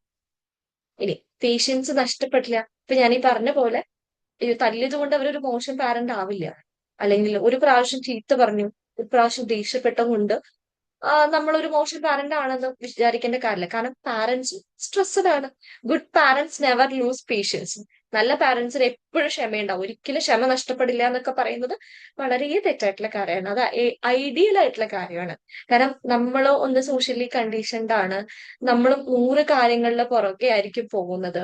അവിടെ ഫിനാൻഷ്യൽ ഇഷ്യൂസ് ഉണ്ടാവാം, മാരിറ്റൽ ഇഷ്യൂസ് ഉണ്ടാവാം, മറ്റു ഫാമിലി ഇഷ്യൂസ്, അങ്ങനെ വർക്ക് പ്രഷർ, പിന്നെ ഒരുപാട് കാര്യങ്ങൾ ഉണ്ടായിരിക്കാം. അപ്പൊ പാരന്റ്സും അവിടെ സ്ട്രെസ്ഡ് ആയിരിക്കും. പക്ഷെ ഏറ്റവും ഇമ്പോർട്ടന്റ്, ഒരു പ്രാവശ്യം നമുക്കൊരു മിസ്റ്റേക്ക് പറ്റിക്കഴിഞ്ഞാൽ അത് നമ്മൾ മനസ്സിലാക്കി റിക്കവർ ചെയ്യുക, നമ്മളെ ഒന്ന് കാമാക്കി റിപ്പയർ ചെയ്തിട്ട് കുട്ടികളെ മാനേജ് ചെയ്യുക എന്നുള്ളതാണ്. അതും വളരെ ഇമ്പോർട്ടന്റ് ആയിട്ടുള്ള കാര്യമാണ്. പാരന്റ്സിന് ഒരിക്കലും ക്ഷമ നശിക്കാൻ പാടില്ല. പാരന്റ്സ് എപ്പോഴും കൺട്രോളിൽ ഇരിക്കണം എന്ന് പറഞ്ഞു കഴിഞ്ഞാൽ അത് പോസിബിൾ അല്ല. നിങ്ങൾക്ക് തന്നെ മനസ്സിലാക്കാൻ പറ്റുന്ന കാര്യമായിരിക്കും അല്ലെ. ദെൻ മൂന്നാമത്തെ ധാരണയാണ് സ്ട്രിക്റ്റ് ഡിസിപ്ലിൻ കുട്ടികളെ ഭയങ്കര സ്ട്രോങ്ങർ ആക്കുന്നുള്ളത്. Yes, exactly. അവിടെ ഒരു മെസ്സേജ് വന്നിട്ടുണ്ട്. ഉറപ്പായിട്ടും പാരന്റ്സ് എന്നോട് തന്നെ കഴിഞ്ഞ ദിവസം ഒരു പാരന്റ് ഇങ്ങനെ പറഞ്ഞു, ഇപ്പൊ ജോയിൻ ചെയ്തിട്ടുണ്ടോ എനിക്കറിയില്ല. പുള്ളിക്കാരി ഇങ്ങനെ പറഞ്ഞ്, പഠിക്കാനിരിക്കുമ്പോൾ ചിലപ്പോൾ മോൻ വരുമ്പോൾ ഞാൻ ചീത്ത പറയും, അപ്പുറത്ത് പോയി കളിക്കും എന്നൊക്കെ പറഞ്ഞു. പിന്നെ എനിക്ക് സങ്കടം തോന്നും. കാരണം ഞാൻ ആകെ എല്ലാ വർക്കും കഴിഞ്ഞ് ആ ഒരു കുറച്ച് സമയമായിരിക്കും പഠിക്കാനിരിക്കുന്നത്. അപ്പൊ ഞാൻ ആ ചെയ്യുന്ന മിസ്റ്റേക്ക് ആണോ തെറ്റാണോ എന്ന് എനിക്ക് ആരോ ക്ലാസ്സിൽ ഇതേപോലെ മുന്നേ ചോദിച്ചിട്ടുണ്ടായിരുന്നു. ഒരിക്കലും തെറ്റല്ല. നമ്മൾ അറിയാതെ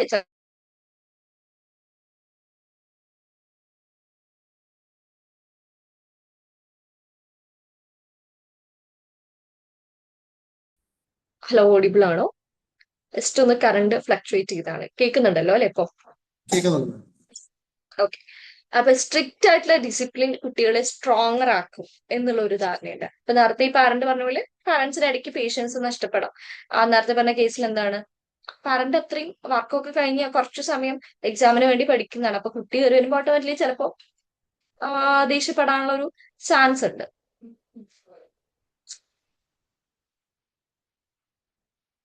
ഓക്കെ. ദെൻ സ്ട്രിക്റ്റ് ആയിട്ടുള്ള ഒരു ഡിസിപ്ലിൻ എന്തായിരിക്കും, ചിലപ്പോൾ കുട്ടികളെ വളരെ സ്ട്രോങ്ങർ ആക്കുന്നുള്ള ഒരു ധാരണയുണ്ട്. വളരെ സ്ട്രിക്റ്റ് ആയിട്ട് ഇരുന്ന് കഴിഞ്ഞാല്, അല്ലെങ്കിൽ എന്താ പറയാ, ഞാൻ തല്ലി പഠിപ്പിച്ചാലേ നന്നുള്ളൂ. ഇപ്പൊ എന്നോടൊക്കെ ചില പാരന്റ്സ് വന്ന് എപ്പോഴും പറഞ്ഞ, ടീച്ചറെ നല്ല തല്ലു കൊടുക്ക്, നന്നായി തല്ലിയാൽ മതി, അത് നന്നായിക്കോളും. വെറും മടിയാണ്. സി, ഈ തല്ലൊക്കെ കൊള്ളാത്തവർ എങ്ങനെയാ സ്ട്രോങ്ങർ ആവാ, ഒരു പ്രശ്നം വന്നവർ എങ്ങനെയാ മാനേജ് ചെയ്യുക, ഇങ്ങനെയൊക്കെയാണ് ചോദിക്കാറുള്ളത്. പക്ഷെ നിങ്ങൾക്ക് തോന്നുന്നുണ്ടോ തല്ലിയത് കൊണ്ട്, അല്ലെങ്കിൽ നിങ്ങൾ ഓവർ സ്ട്രിക്റ്റ് ആയിട്ട് നിന്നുകൊണ്ട് മാത്രം കുട്ടിയെ ഡിസിപ്ലിൻ പഠിപ്പിക്കാൻ പറ്റും, അല്ലെങ്കിൽ കുട്ടിയുടെ ബിഹേവിയറിൽ മാറ്റം വരുന്നു? ഇനി മാറ്റം വരണമെങ്കിൽ അതിന്റെ പുറകിൽ എന്തായിരിക്കും? നിങ്ങൾക്ക് എന്താ തോന്നുന്നത്?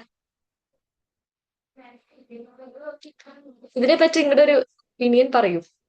സ്ട്രിക്റ്റ് ഡിസിപ്ലിൻ കുട്ടികളെ ഭയങ്കര സ്ട്രോങ്ങർ ആക്കും എന്നുള്ളതാണ് ഒരു നമ്മുടെ കുറെ കാലങ്ങളായിട്ടുള്ള ഒരു ധാരണ.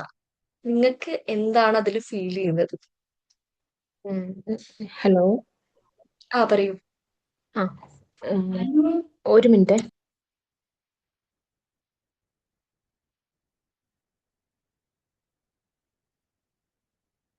പറഞ്ഞോളൂ. Hello, sorry. ഡിസിപ്ലിൻ എന്ന് പറയുന്നത് അത് ഭയങ്കര ഒരു എന്താ പറയാ, ഈ രണ്ട് സൈഡിലേക്കും കൂർത്ത മുനയുള്ള ഒരു ആയുധം എന്ന് പറയുന്ന പോലെയാണ്. നമുക്കത് മൈൽഡായിട്ട് നമ്മൾ കൈകാര്യം ചെയ്തിട്ടില്ല എന്നുണ്ടെങ്കിൽ ഒരു കുട്ടിയുടെ ഐഡന്റിറ്റിയെ തന്നെ കംപ്ലീറ്റ് ആയിട്ടും തകർക്കാൻ പറ്റുന്ന ഒരു കാര്യമാണ്. ഡിസിപ്ലിൻ ഇല്ലാത്ത മനുഷ്യര് നല്ലതല്ല, പക്ഷേ ഡിസിപ്ലിൻ കൊടുക്കേണ്ട പോലെ കൊടുക്കണം. എന്തിനും അതിൻ്റെതായിട്ടുള്ള ഒരു അളവുണ്ട് എന്ന് നമ്മൾ പറയണ പോലെ ഡിസിപ്ലിനെ നമ്മൾ ഓവർ ആക്കുന്നിടത്ത് കാര്യങ്ങൾ തീർച്ചയായിട്ടും കൈവിട്ടു പോകും, പ്രത്യേകിച്ച് കുട്ടികളുടെ കാര്യത്തിൽ. കാരണം അവർക്ക് ഒരു റൂൾസും അറിയില്ല, അവരത് എവിടെ നിന്ന് പഠിക്കാനാണ്? ഒരു റൂൾസും അറിയില്ലാത്ത ഒരാൾക്ക് ഡിസിപ്ലിനിലൂടെ നമുക്ക് റൂൾ കൊടുക്കാൻ പറ്റും, അല്ലെങ്കിൽ ഒരു ബിഹേവിയർ കൊണ്ടുവരാൻ പറ്റും.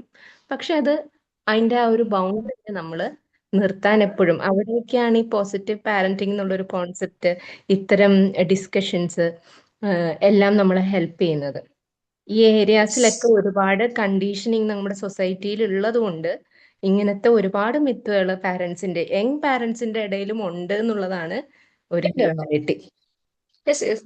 ഈവൻ എന്റെ ഏജ് ഗ്രൂപ്പ്, ഇപ്പൊ നമ്മൾ പറയില്ലേ പഴയ ആൾക്കാരാണെങ്കിൽ പറയാ, അങ്ങനെയൊന്നുമില്ല. ഈവൻ എന്റെ ഒരു ഏജ് ഗ്രൂപ്പിലുള്ള പലവരും പറയണത് നല്ല തല്ലു കൊടുത്താൽ മതി, ഒതുങ്ങിയിരുന്നോളും, അല്ലെങ്കിൽ അവൻ ഒതുങ്ങിയിരിക്കോ ഒതുങ്ങിയിരുന്നോളും, അല്ലാതെ ഇങ്ങനെ ഇതൊക്കെ മാനേജ് ചെയ്യുക എന്ന് ചോദിക്കുന്ന ആളുകളുണ്ട്. ഇപ്പൊ ഈ പറഞ്ഞ പോലെ തന്നെ അതിൽ പ്രായം ഒരു ഫാക്ടർ അല്ല, കാരണം നമ്മൾ കണ്ടീഷൻഡ് ആയതുകൊണ്ടാണ്.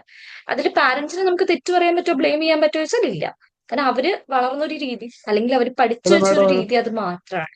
ഒരു സംശയം ചോദിച്ചോട്ടെ? യെസ്. അത് ഈ തല്ലി വളർത്തുന്ന പേരൻസ് ഇല്ലേ, തല്ലിക്കൊണ്ട് കുട്ടികളെ ആ, കുട്ടികളെ തല്ലുന്ന പേരൻസ് ഇല്ലേ, സ്ഥിരമായിട്ട് തല്ലി അച്ചടക്കം പഠിപ്പിക്കുന്ന കേൾക്കുന്നു മാഡം? ബ്രേക്ക് ആയിരുന്നു. ഹലോ. യെസ്. കേൾക്കുന്നുണ്ടോ? അത് കുട്ടികളെ തല്ലി ഇപ്പൊ പഠിപ്പിക്കുന്ന കേൾക്കാം. കുട്ടികളെ തല്ലി പഠിപ്പിക്കുന്ന പേരൻസ് ഉണ്ടല്ലോ, തല്ലുന്നത്. ഉം. ആ പേരൻസ് യഥാർത്ഥത്തിൽ നോർമൽ ആണോ, നോർമൽ ബിഹേവിയർ ആണോ അത്? ചിലവരുടെ ബിഹേവിയറിൽ ഒരു നെഗറ്റീവ് വേ ഓഫ് പേഴ്സണാലിറ്റി ഉണ്ടായിരിക്കാം. ഈ പറയുന്ന പേഴ്സണാലിറ്റി ഇഷ്യൂസ് ഉണ്ടാവാം. അവരുടെ ഫ്രസ്ട്രേഷൻ തീർക്കാൻ വേണ്ടി കുട്ടികളെ ഉപദ്രവിക്കുന്ന പാരന്റ്സ് ഒക്കെ ഉണ്ട്. അതൊന്നും നമുക്ക് നോർമലാന്ന് പറയാൻ പറ്റില്ല. പക്ഷെ ഒരു തല്ലു കൊടുത്താൽ മതി നന്നാവും എന്നൊക്കെ വിചാരിക്കുന്നത് ഭയങ്കര ഭയങ്കര ഹാർഷായിട്ടൊക്കെ തല്ലുന്നുണ്ടെങ്കിൽ അവിടെ ഒരിക്കലും ഉറപ്പായിട്ടും പാരന്റിന് തന്നെയാണ് കൗൺസിലിംഗ് വേണ്ടത്, അല്ലെങ്കിൽ പ്രോപ്പറായിട്ട് എടുക്കേണ്ടത് പാരന്റ് ആണ്. കാരണം ഭയങ്കര, ഞാൻ തന്നെ ഒരു കുട്ടിയോട് ഇങ്ങനെ പറഞ്ഞിട്ടുണ്ട്, അച്ഛൻ ബെൽറ്റ് ഒക്കെ വെച്ച് അടിച്ച് പൊട്ടി ചോരയൊക്കെ വരുന്നു. അങ്ങനെ ചെയ്യുന്നതൊന്നും ഒരു നോർമലേ അല്ല. ഒരു വ്യക്തി എന്തൊക്കെ ഫ്രസ്ട്രേഷൻ ഉണ്ടെങ്കിലും ഒരാളോട് അവരുടെ ഫിസിക്കൽ പെയിൻ മനസ്സിലാക്കാനുള്ള ഒരു എബിലിറ്റി ഇല്ല. പറഞ്ഞിടത്തോളം ആള് കുറച്ചൊരു നാർസിസ്റ്റിക് ആൻഡ് അങ്ങനത്തെ ഒരു പേഴ്സണാലിറ്റി ഉള്ള ഒരാളാണ്. അപ്പൊ എന്തെങ്കിലുമൊക്കെ ഒരു പേഴ്സണാലിറ്റി ഇഷ്യൂസ് അവിടെ ഉണ്ടായിരിക്കാം ഇത്രയും റൂഡായിട്ട് പോകുന്ന ഒരു സമയത്ത്. പക്ഷെ ഞാൻ ഉദ്ദേശിച്ചത് തല്ലുന്ന ഒരു പാരന്റ്സ് എന്ന് ഉദ്ദേശിച്ചത് വളരെ നോർമലായിട്ട് ചിലപ്പോൾ ഇടയ്ക്കൊന്ന് തല്ലും, അല്ലെങ്കിൽ തല്ലിയാൽ മാത്രമേ കുട്ടികൾ പഠിക്കുള്ളൂ, ഡിസിപ്ലിൻ പഠിക്കുള്ളൂ, ഇടയ്ക്കൊക്കെ അടി കൊടുത്താൽ മാത്രമേ ശരിയാവുള്ളൂ എന്നുള്ളതാണ് ഉദ്ദേശിച്ചത്. അങ്ങനെ ഒരു ധാരണ നമുക്ക് വരുന്നത് എപ്പോഴും ഈ കണ്ടീഷനിങ് ആണ്. പിന്നെ ഒന്ന്, ഈ പറഞ്ഞതിലേക്ക് അവരുടെ പാരന്റിങ്ങും എഫക്ട് ചെയ്യാം. ഇപ്പൊ വേറൊരു കേസിൽ, എനിക്ക് തന്നെ വന്നിട്ടുള്ള ഒരു കേസിൽ പാരന്റ് കുട്ടീനെ അടിക്കുമായിരുന്നു. അപ്പൊ പാരന്റ് വളർന്നത് ഒരു മിലിറ്ററി ചിട്ടയിലാണ്. അതായത് ആ കുട്ടിയുടെ അച്ഛൻ വളർന്നത് വളരെ സ്ട്രിക്റ്റ് ആയിട്ട് മിലിറ്ററി ചിട്ടയിൽ ഇങ്ങനെ ചെയ്യാൻ പാടും അങ്ങനെ ചെയ്യാൻ പാടും എന്ന് പറഞ്ഞു വളർന്നു. അതെ. അപ്പൊ ആള് പറഞ്ഞു, ഞാൻ ഇത്രയും സ്ട്രിക്റ്റ് ആയിട്ട് എന്നെ വളർത്തി, അന്ന് എനിക്ക് വിഷമം വേദനയൊക്കെ ഉണ്ടായിരുന്നു, പക്ഷെ ഞാനിപ്പോ നന്നായില്ലേ, ഞാൻ ഇപ്പൊ നല്ലൊരു പൊസിഷനിൽ എത്തിയില്ലേ, അപ്പൊ എന്റെ കുട്ടിയെ ഞാൻ അതേപോലെ വളർത്തിക്കഴിഞ്ഞാൽ, എന്റെ അച്ഛൻ എന്നെ വളർത്തിയ പോലെ വളർത്തിക്കഴിഞ്ഞാല് എന്റെ കുട്ടിയും ഇതേപോലെ നന്നാവും. ആ ഒരു മൈൻഡ് സെറ്റ് ഉണ്ടല്ലോ, അതവിടെ ബ്രേക്ക് ചെയ്യാൻ ഒരു പാടാണ്. പിന്നെ അവര് വളർന്നു വന്ന വേ ഓഫ് പാരന്റിങ് മാത്രമാണ് ശരി, അത് മാത്രം കുട്ടിയിൽ ഇംപ്ലിമെന്റ് ചെയ്യാന്നുള്ളതും ഉണ്ട്. അവിടെ ശരിക്കും അവരുടെ ഒരു തോട്ടിന്റെ പ്രശ്നമാണ് അവിടെ കിടക്കുന്നത്, വേറൊന്നുമല്ല. വേറെ അയാൾക്ക് സൈക്കോളജിക്കലി ഒരു ഇഷ്യൂ ഇല്ല, പക്ഷെ അയാളുടെ കുട്ടിക്കാലത്ത് അയാൾ അനുഭവിച്ചതും വളർന്നതും ഒക്കെ അയാൾ വിചാരിക്കുന്നത് ആ ട്രോമയുടെ വേറൊരു സൈഡാണ് ആള് കാണുന്നത്. അയാൾക്ക് ശരിക്കും ട്രോമയിലൂടെയാണ് വളർന്നിരിക്കുന്നത്. ഇവർ മിലിറ്ററി ചിട്ടയാണെങ്കിലും എല്ലാത്തിനും ഒരു പരിധി ഉണ്ടല്ലോ, അതിൽ കൂടുതൽ ആ വ്യക്തി അനുഭവിച്ചിട്ടുണ്ട്. പക്ഷെ ആള് പറയുന്നത് ഇത്രയൊക്കെ അനുഭവിച്ചാലും ഞാൻ നന്നായില്ലേ. അങ്ങനെ ഒരു വെയിലാണ്, അങ്ങനെ ആള് കണ്ടീഷൻഡ് ആയി. അപ്പൊ അതേപോലെ അത് ആൾക്ക് ചെറിയ കുട്ടികളുടെ അടുത്ത് ഇംപ്ലിമെന്റ് ചെയ്യാണ്. കുട്ടീനെ രാവിലെ നേരത്തെ 4-ലോ 5-ലോ പഠിക്കുന്ന കുട്ടീനെ രാവിലെ 3:30-4 മണിക്ക് എഴുന്നേറ്റിരുത്തി പഠിപ്പിക്കുക, സ്ട്രിക്റ്റ് ആയിട്ട് ഫോളോ ചെയ്യിക്കുക. അത് അവർ വളർന്ന രീതി ശരിയാണ് എന്നുള്ള ഒരു ധാരണ കൊണ്ട് ആ കുട്ടിയോട് അങ്ങനെ പെരുമാറുന്ന പാരന്റ്സും ഉണ്ട്. അപ്പൊ ഇതൊക്കെ പറഞ്ഞില്ലേ, മിത്താണ്, ശരിക്കും തെറ്റായ ധാരണയാണ്. ഇങ്ങനെ ചെയ്യുന്നതാണ് കുട്ടികളെ നന്നാക്കുക. ശരി, ആ കുട്ടി വളരുന്നത് ഭയങ്കര ഫിയറില്ല, അവനോട് ഒറ്റയ്ക്ക് സംസാരിച്ചു കഴിഞ്ഞാൽ അവന് പേടിയാണ്. അച്ഛൻ അമ്മ എന്നൊക്കെ പറയുന്നത് അവനൊരു പേടിയാണ്. നമുക്കൊക്കെ പാരന്റ്സിനെ പറ്റി ആലോചിക്കുമ്പോൾ നമുക്ക് അവരോടൊരു അഫെക്ഷൻ ആണ് തോന്നേണ്ടത് അല്ലേ? പക്ഷെ ആ കുട്ടിക്ക് ഉള്ളത് പേടി മാത്രം. ആ പേടി കൊണ്ട് അവനെല്ലാം അനുസരിക്കുമായിരിക്കും. പക്ഷെ വളർന്നു കഴിയുമ്പോഴും എല്ലാ ഘട്ടത്തിലും അവന്റെ ഉള്ളിൽ ആ പേടി കിടക്കും. ഒരിടത്ത് അഭിപ്രായം പറയേണ്ടടുത്ത് യെസ് പറയാനോ നോ പറയാനോ അവൻ പേടിക്കും. അങ്ങനെ ഒരു അഡൾട്ട് ആയിട്ടായിരിക്കും വളരുന്നത്. മേ ബി ഇതേപോലെ മൈൻഡ് സെറ്റ് ആ കുട്ടിയിലോട്ടും ഇതേ ട്രോമ വരും. അടുത്ത ജനറേഷനിലേക്ക് പോകും. ഇതൊരു ജനറേഷൻ ടു ജനറേഷൻ ആ സൈക്കിൾ ബ്രേക്ക് ആവാതെ പോകാൻ വരെ ചാൻസസ് ഉണ്ട്. സോ അത് വളരെ തെറ്റായിട്ടുള്ള ഒരു ധാരണയാണ്. കുട്ടികളെ അടിച്ച് വളർത്തുന്നതാണ് അവരെ ഹലോ സ്ട്രോങ്ങർ ആക്കാൻ പറ്റുന്നത്. ഹലോ മാം, ആ യെസ്. ഒരു ഡൗട്ട് ചോദിച്ചോട്ടെ? ഇപ്പോ ഞാൻ വർക്ക് ചെയ്യുന്ന സ്കൂളില് 25 വർഷമായിട്ട് ഒരു ടീച്ചർ വർക്ക് ചെയ്യുന്നുണ്ട്. ആ ടീച്ചർ കുട്ടികളെ അടിച്ചാലേ കുട്ടികൾ നന്നാവൂ എന്ന് ചിന്തിക്കുന്ന ആൾക്കാരാണ്. അപ്പോ ടീച്ചർ അത് 25 വർഷത്തോളം ഈ ഒരു പാറ്റേൺ ആണ് ഫോളോ ചെയ്യുന്നത്. അതായത് കുട്ടികളെ തല്ലിയാൽ മാത്രമേ കുട്ടികൾ ശരിയാവുള്ളൂ എന്ന് വിചാരിക്കുന്ന ആളാണ്. അപ്പോ ആ ടീച്ചർക്ക് ശരിക്കും കൗൺസിലിംഗ് ആവശ്യമുണ്ടോ? ആ ടീച്ചറുടെ മൈൻഡ് സെറ്റ് മാറേണ്ടതുണ്ട്. പക്ഷെ എന്തുകൊണ്ട് ആ ടീച്ചർ അങ്ങനെ ആയിന്ന് വെച്ച് കഴിഞ്ഞാല് കണ്ടീഷനിങ് തന്നെയാണ്. നമ്മൾ ഈ പറഞ്ഞ പോലെ നമ്മൾ അങ്ങനെയാണല്ലോ വിചാരിച്ചത്. ഞാൻ കുട്ടികളെ തല്ലിയിട്ടുള്ള ഒരു ടീച്ചറാണ്. ഞാൻ അഡ്മിറ്റ് ചെയ്യുന്നു. ഇപ്പോഴല്ല, ഞാൻ സ്റ്റാർട്ട് ചെയ്യുന്ന സമയത്ത് ഞാൻ അവിടെ നമ്മൾ പഠിപ്പിക്കുന്ന ഇൻസ്റ്റിറ്റ്യൂട്ടിൽ തല്ലണം പറഞ്ഞു തല്ലിയിട്ടുണ്ട്. പിന്നെ എനിക്ക് തന്നെ റിഗ്രറ്റ് അടിക്കാൻ തുടങ്ങി. ഞാൻ എന്തിനാണ് കുട്ടികളെ തല്ലുന്നത്? ഞാൻ അവിടെ നിന്ന് അങ്ങ് സ്റ്റോപ്പ് ചെയ്തു. ഞാൻ ഇൻസ്റ്റിറ്റ്യൂട്ടിൽ നിന്ന് റിസൈൻ ചെയ്തിട്ട് ഞാൻ തന്നെ ഒരു സ്ഥാപനം സ്റ്റാർട്ട് ചെയ്യാണ് ചെയ്തത്. അവിടെ ഞാൻ പിള്ളേരെ തല്ലാറില്ല. വടി വെക്കാറുണ്ട്. ജസ്റ്റ് ഒരു ഇതിന് മാത്രം, ഇങ്ങനെ ബെഞ്ചിൽ അടിക്കാൻ ഒരു ഒച്ച എടുക്കുമ്പോൾ തട്ടാൻ മാത്രമാണ് ആ വടി യൂസ് ചെയ്യുക. ആ വടി പൊട്ടാറ് പോലുമില്ല, അവിടെ ഇരിക്കും ഇങ്ങനെ. എന്നോട് തല്ലാത്തതിന്റെ പേരിൽ ട്യൂഷൻ നിർത്തിയിട്ട് പോയിട്ടുള്ള ഒരുപാട് പാരന്റ്സ് ഉണ്ട്. പക്ഷെ ഞാൻ കണ്ടെടുത്തോളം എനിക്ക് മനസ്സിലായിട്ടുള്ള കാര്യം, തല്ലുന്നത് മാത്രം കുട്ടികൾ നന്നാവില്ല. ഈ തല്ലുമ്പോ അവരെ പേടി കൊണ്ട് ചിലപ്പോൾ അത് ചെയ്തിട്ടായിരിക്കും. ഇന്നിപ്പോ ഞാൻ അവരെ തല്ലിയാൽ ചിലപ്പോൾ അവർ നാളേക്ക് പഠിച്ചിട്ട് വരുമായിരിക്കും. അത് ആ പേടി, തല്ല് കിട്ടുമല്ലോ എന്നുള്ള പേടി കൊണ്ട് അവർ ചെയ്യുന്നതാണ്. പക്ഷെ ആ ഒരു ഇൻട്രസ്റ്റോട് കൂടെ അല്ലെങ്കിൽ പഠിക്കണം എന്നുള്ള ഒരു ആഗ്രഹത്തോടെ ആയിരിക്കില്ല അവർ ആ ബിഹേവിയർ ചെയ്യുന്നത്. അത് വളരെ ടെമ്പററിയാണ്. വേറൊരു സിറ്റുവേഷൻ വരുമ്പോ തല്ലാത്തൊരു ടീച്ചറുടെ അടുത്തേക്ക് പോകുമ്പോൾ, അതല്ലെങ്കിൽ അവര് കുറച്ചും കൂടി ഒരു അഡോളസൻസ് ഏജ് കഴിയുമ്പോൾ അവർ ഇതിനെ ബ്രേക്ക് ചെയ്യും. എന്നെ തല്ലാൻ നിനക്ക് എന്ത് അധികാരം എന്നുള്ള രീതിയിലേക്കും. അപ്പൊ അവരത് റെഫ്യൂസ് ചെയ്യും, ഇൻസ്ട്രക്ഷൻസ് റെഫ്യൂസ് ചെയ്യും. അവർ അവരുടേതായ ഒരു വേ ഓഫ് ലിവിങ് കണ്ടുപിടിക്കും.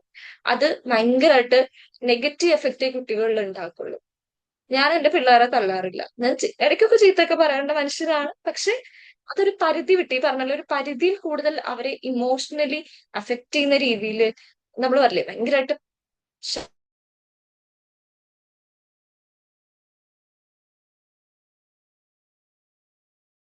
കുട്ടികൾ പഠിക്കുന്നില്ലേ? അത്യാവശ്യം നന്നായിട്ട് പഠിച്ചു പോകുന്നുണ്ട്. അവരെ കൊണ്ട് പറ്റുന്ന ലെവലിൽ അവർ പഠിച്ചു പോകുന്നത്. അത് ആ ടീച്ചറുടെ ഒരു വേ ഓഫ് തിങ്കിങ് ആണ്. അത് പെട്ടെന്നൊന്നും മാറാൻ പറ്റില്ല.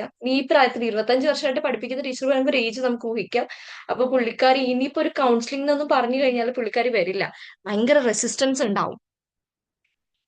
കാരണം അവരുടെ രീതിയിൽ അവരാണ് ശരി, അവർ കണ്ടതാണ് ശരി എന്നുള്ളത് ഉണ്ടാവും. അതിൽ നിന്ന് മാറി വരാൻ കുറച്ച് ബുദ്ധിമുട്ടാണ്. യെസ്.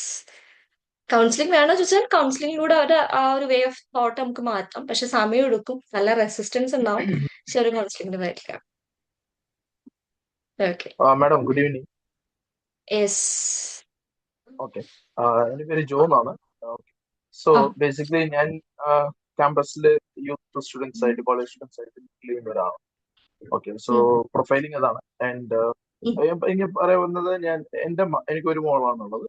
ആൻഡ് ഞാൻ ഓൾമോസ്റ്റ് ഇപ്പോൾ അവൾക്ക് അടുത്ത മാസത്തോടു കൂടി 18 വയസ്സ് തികയാണ്.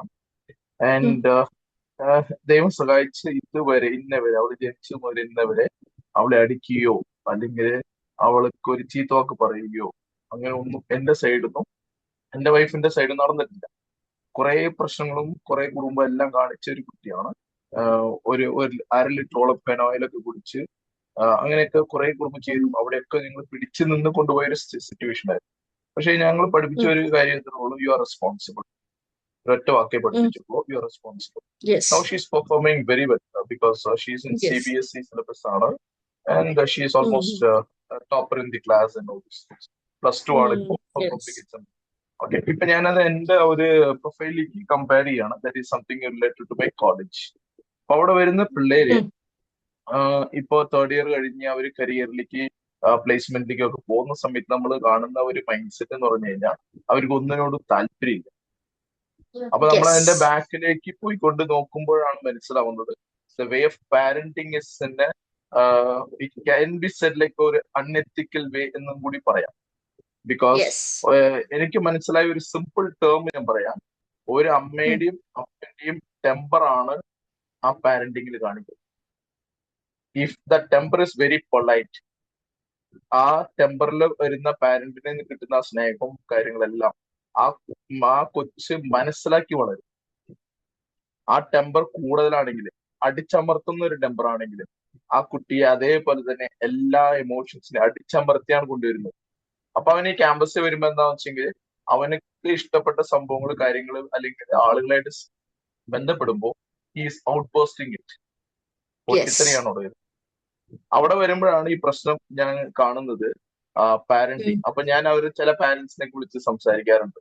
ചിലവരൊക്കെ പറയും ഇവരെ ജോലിക്ക് വിടില്ല, അല്ലെങ്കിൽ ഇവൻ ഇത് കഴിഞ്ഞു കഴിഞ്ഞാൽ ഇവൻ തന്നെ എല്ലാം നോക്കണം, ഞാൻ നോക്കില്ല എന്നൊക്കെ പറഞ്ഞ് അവരെ വീട്ടിൽ നിന്നൊക്കെ പുറത്താക്കുന്ന സിറ്റുവേഷൻസ് ഒക്കെ ഉണ്ട്. അതെ, അതെ. കുറെ പാരന്റ്സ് നന്നായിട്ട് വരും. അപ്പൊ ഇതില് പാരന്റിങ് എനിക്ക് മനസ്സിലായ സിമ്പിൾ ഒരു I mean it is not a definition but ഒരു സിംഗിൾ 1 or 2 വേർഡ്സിൽ പറയുകയാണെങ്കിൽ എത്രമാത്രം നമുക്ക് നമ്മളെ തന്നെ കൺട്രോൾ ചെയ്ത് ഒരു കുട്ടിയായിട്ട് അവന്റെ സ്ഥാനത്ത് നിന്ന് ഒരു എമ്പതിയോടുകൂടി നമുക്ക് അവരായിട്ട് സംസാരിക്കാൻ പറ്റുവാണെങ്കിൽ parenting can be best. Because for me parenting cannot be yes. Defined. Because ഓരോരുത്തരും ഓരോ യെസ്. ബാക്ക്ഗ്രൗണ്ട് ആണ്. ഈ കുട്ടിയും പല സോഷ്യൽ ഇതിൽ വളർന്നു വരുന്ന കുട്ടിയാണ്. അപ്പൊ അവിടെ വരുമ്പോൾ നമുക്ക് ഇതിനെ സിങ്ക്രണൈസ് ചെയ്യാൻ it's not possible. So it all yes. Depends on how the parents take it to the way it should be ഉറപ്പായിട്ടും. taken. Thank you. യെസ്. Okay, thank you sir, thank you. എന്തായാലും നല്ലൊരു പാരന്റ് ആയിട്ട് എപ്പോഴും ഇരിക്കാൻ പറ്റട്ടെ. Thank okay. you. അപ്പൊ sir പറഞ്ഞത് വളരെ കറക്റ്റ് ആണ് അല്ലെ. നമ്മള് ഇപ്പൊ ഞാൻ വേറൊരു വീഡിയോയിൽ കണ്ടിട്ടുള്ള ഒരു വാക്കാണ്, ഞാൻ എല്ലാ ക്ലാസ്സിലും മിക്കപ്പോഴും ഈവൻ പാരന്റിങ് ക്ലാസ് അല്ലെങ്കിൽ പോലും പലപ്പോഴും കുട്ടികളുടെ കാര്യം വരുമ്പോൾ പാരന്റിങ്ങിലോട്ട് നമുക്ക് പോകേണ്ടി വരും. അപ്പൊ പറയുന്ന ഒരു കാര്യമാണ് parenting is like a vaccine. Vaccine പോലെയാണെന്നാണ്. വാക്സിൻ എന്തിനാ നമ്മൾ ഉപയോഗിക്കുക? അസുഖം വരുമ്പോൾ അത് നേരത്തെ പ്രിവെന്റ് ചെയ്യാനുള്ള ഒരു പ്രിക്വേഷൻ ആയിട്ടാണ് നമ്മൾ വാക്സിൻസ് എടുക്കുന്നത് അല്ലെ. അതേപോലെയാണ് പാരന്റിങ്. നമ്മുടെ ഒരു പാരന്റിങ് എങ്ങനെയാണോ അതുപോലെ ആയിരിക്കും നമ്മുടെ അഡൽട്ട്ഹുഡ്. അവിടെ പാരന്റിങ് നമ്മൾ നല്ല രീതിയിലാണ് ഈ പറഞ്ഞ പോലെയാണ് നമ്മൾ പോയിട്ടുള്ളതെങ്കിൽ അവിടെ ഒരുപാട് ഇഷ്യൂസ് അഡൽട്ട്ഹുഡിൽ നമുക്ക് കൺട്രോൾ ചെയ്യാൻ പറ്റും, പ്രിവെന്റ് ചെയ്യാൻ പറ്റും. അത്ര എഫക്ട് പാരന്റിങ്ങിനുണ്ട്. ഇപ്പൊ ചിലർ പറയും കല്യാണമൊക്കെ കഴിഞ്ഞ് വരുമ്പോ പെട്ടെന്ന് കുട്ടികൾ ഉണ്ടായിക്കോട്ടെ, അതിനിപ്പോ എന്താ, അവരങ്ങ് വളർന്നോളും. അങ്ങനെ ചുമ്മാ വളരാൻ പറ്റുന്ന ആൾക്കാരല്ല കുട്ടികൾ എന്ന് പറയുന്നത്. നമ്മളൊരു ചെടി വെറുതെ അവിടെ കൊണ്ട് നട്ടു വെച്ച് കഴിഞ്ഞാൽ അത് വളരില്ലല്ലോ. അതിന് കൃത്യമായിട്ടുള്ള വെള്ളം കൊടുക്കണം, വെയിൽ കൃത്യമായിട്ട് വേണം, വളങ്ങൾ കൃത്യമായിട്ട് വേണം. എങ്കിൽ മാത്രമേ ആ ചെടി നന്നായിട്ട് വളർന്ന് നമുക്കൊരു കായ്ഫലം കിട്ടുള്ളൂ. സെയിം തന്നെയാണ്. അത് നല്ല രീതിയിൽ ഹെൽത്തി ആയിട്ട് ഒരു കുട്ടി പോകണം എന്നുണ്ടെങ്കിൽ അവര് കൊടുക്കേണ്ട കുറെ കാര്യങ്ങളുണ്ട്, അല്ലെങ്കിൽ അവർക്ക് കൊടുക്കേണ്ട കുറെ കാര്യങ്ങളുണ്ട്. ഒരു ഫ്രണ്ട് അവരുടെ അതേ ലെവലിൽ നമ്മൾ പറയില്ലേ ഇന്റേണൽ ഫ്രെയിം ഓഫ് റെഫറൻസ്, നമ്മൾ സൈക്കോളജിയിൽ എപ്പോഴും പറയുന്നതാണ്. നമ്മുടെ അപ്പുറത്തുള്ള ഒരാളെ നമ്മൾ മനസ്സിലാക്കേണ്ടത് അവരുടെ ഇന്റേണൽ ഫ്രെയിം ഓഫ് ആയിരിക്കണം. ഇപ്പൊ ഒരു കുട്ടി വന്ന് നമ്മളോട് പെൻസിൽ പോയി എന്ന് പറയുമ്പോ പെൻസിൽ അല്ലേ. കാരണം എന്നെ സംബന്ധിച്ച് പെൻസിൽ എന്ന് പറഞ്ഞാൽ വളരെ ഇറലവന്റ് ആയിട്ടുള്ള അല്ലെങ്കിൽ ചെറിയൊരു സാധനമാണ്. ഒരു പെൻസിൽ പോയി ഒരു പെൻസിൽ വാങ്ങാം, ഒരു 5 രൂപ കൊടുക്കുന്ന ഒരു പെൻസിൽ വാങ്ങുന്ന കാര്യം കഴിയും അല്ലെ. ഇതാണ് എന്റെ ഫ്രെയിം ഓഫ് റെഫറൻസ്. പക്ഷെ അതല്ല ആ കുട്ടിയുടെ ഫ്രെയിം ഓഫ് റെഫറൻസ്. അവന്റെ ഫേവറേറ്റ് പെൻസിൽ ആയിരിക്കും, അവൻ ഡെയിലി യൂസ് ചെയ്യുന്ന സാധനമായിരിക്കും, അവൻ അതിനോടൊരു അറ്റാച്ച്മെന്റ് ഉണ്ട്. അത് പോയ സങ്കടമാണ് അവൻ പറയുന്നത്. സോ ഇത് വളരെ ഇമ്പോർട്ടന്റ്. അവന്റെ ഫ്രെയിം ഓഫ് റെഫറൻസിൽ കാണുമ്പോൾ വലിയ കാര്യം, അവന് പേടി ഉണ്ടാവും. ഈ പെൻസിൽ നഷ്ടപ്പെട്ടോണ്ട് ഇനി ചീത്ത പറയോ, ഇത് മിസ്റ്റേക്ക് ആയോ, തെറ്റ് പറ്റിയപ്പോ സാരല്ലേ പോട്ടെ, ആ പെൻസിലല്ലേ നമുക്ക് വാങ്ങിക്കാം, ഇനി അടുത്ത പ്രാവശ്യം ശ്രദ്ധിച്ചാൽ മതി എന്നൊരു വാക്ക് പറയാം. അതാണ് അവിടെ എക്സ്പെക്ട് ചെയ്യുന്നത്. അല്ലാതെ അത് പെൻസിൽ കൊണ്ട് കളഞ്ഞൂല്ലോ എന്നുള്ള ഒരു തല്ലോ, അല്ലെങ്കിൽ ആ പോയത് പോട്ടെ എന്നുള്ള ഒരു മൈൻഡ് സെറ്റിലോ നമ്മൾ വിചാരിച്ച ഒന്നും പറയാതിരിക്കുകയല്ല. അവിടെ സൈലൻസും പ്രശ്നമാണ്. നിങ്ങൾ തല്ലിയില്ലെങ്കിലും ഓക്കെ എന്ന് മാത്രം പറഞ്ഞ് പിറ്റേ ദിവസം ഒരു പെൻസിൽ വാങ്ങിച്ചു കൊടുത്തോണ്ട് മാത്രം കുട്ടി അവിടെ ഹാപ്പി ആവില്ല. അവൻ അവിടെ അറിയേണ്ടതുണ്ട്, പാരന്റ് ദേഷ്യം ഉണ്ടോ, ഫ്രസ്ട്രേഷൻ ഉണ്ടോ, ഇനി പെൻസിൽ കളഞ്ഞ് ഇനി എന്നെ ചീത്ത പറയോ, ഇത്തവണ ചീത്ത പറഞ്ഞില്ല അടുത്ത തവണ ചീത്ത പറയോ, അങ്ങനെയുള്ള ഒരുപാട് തോട്ട്സ് ആ കുട്ടിയുടെ മനസ്സിലാ സമയത്ത് പോകുന്നുണ്ടാവും. അപ്പൊ നമ്മളത് മനസ്സിലാക്കണം. കുട്ടി അത് നമ്മളോട് ഒന്ന് പറയുമ്പോൾ അതിന് കൃത്യമായിട്ടുള്ള റെസ്പോൺസ് നമ്മുടെ സൈഡിൽ നിന്ന് ഉണ്ടാവണം. അത് വളരെ ഇമ്പോർട്ടന്റ് ആണ്.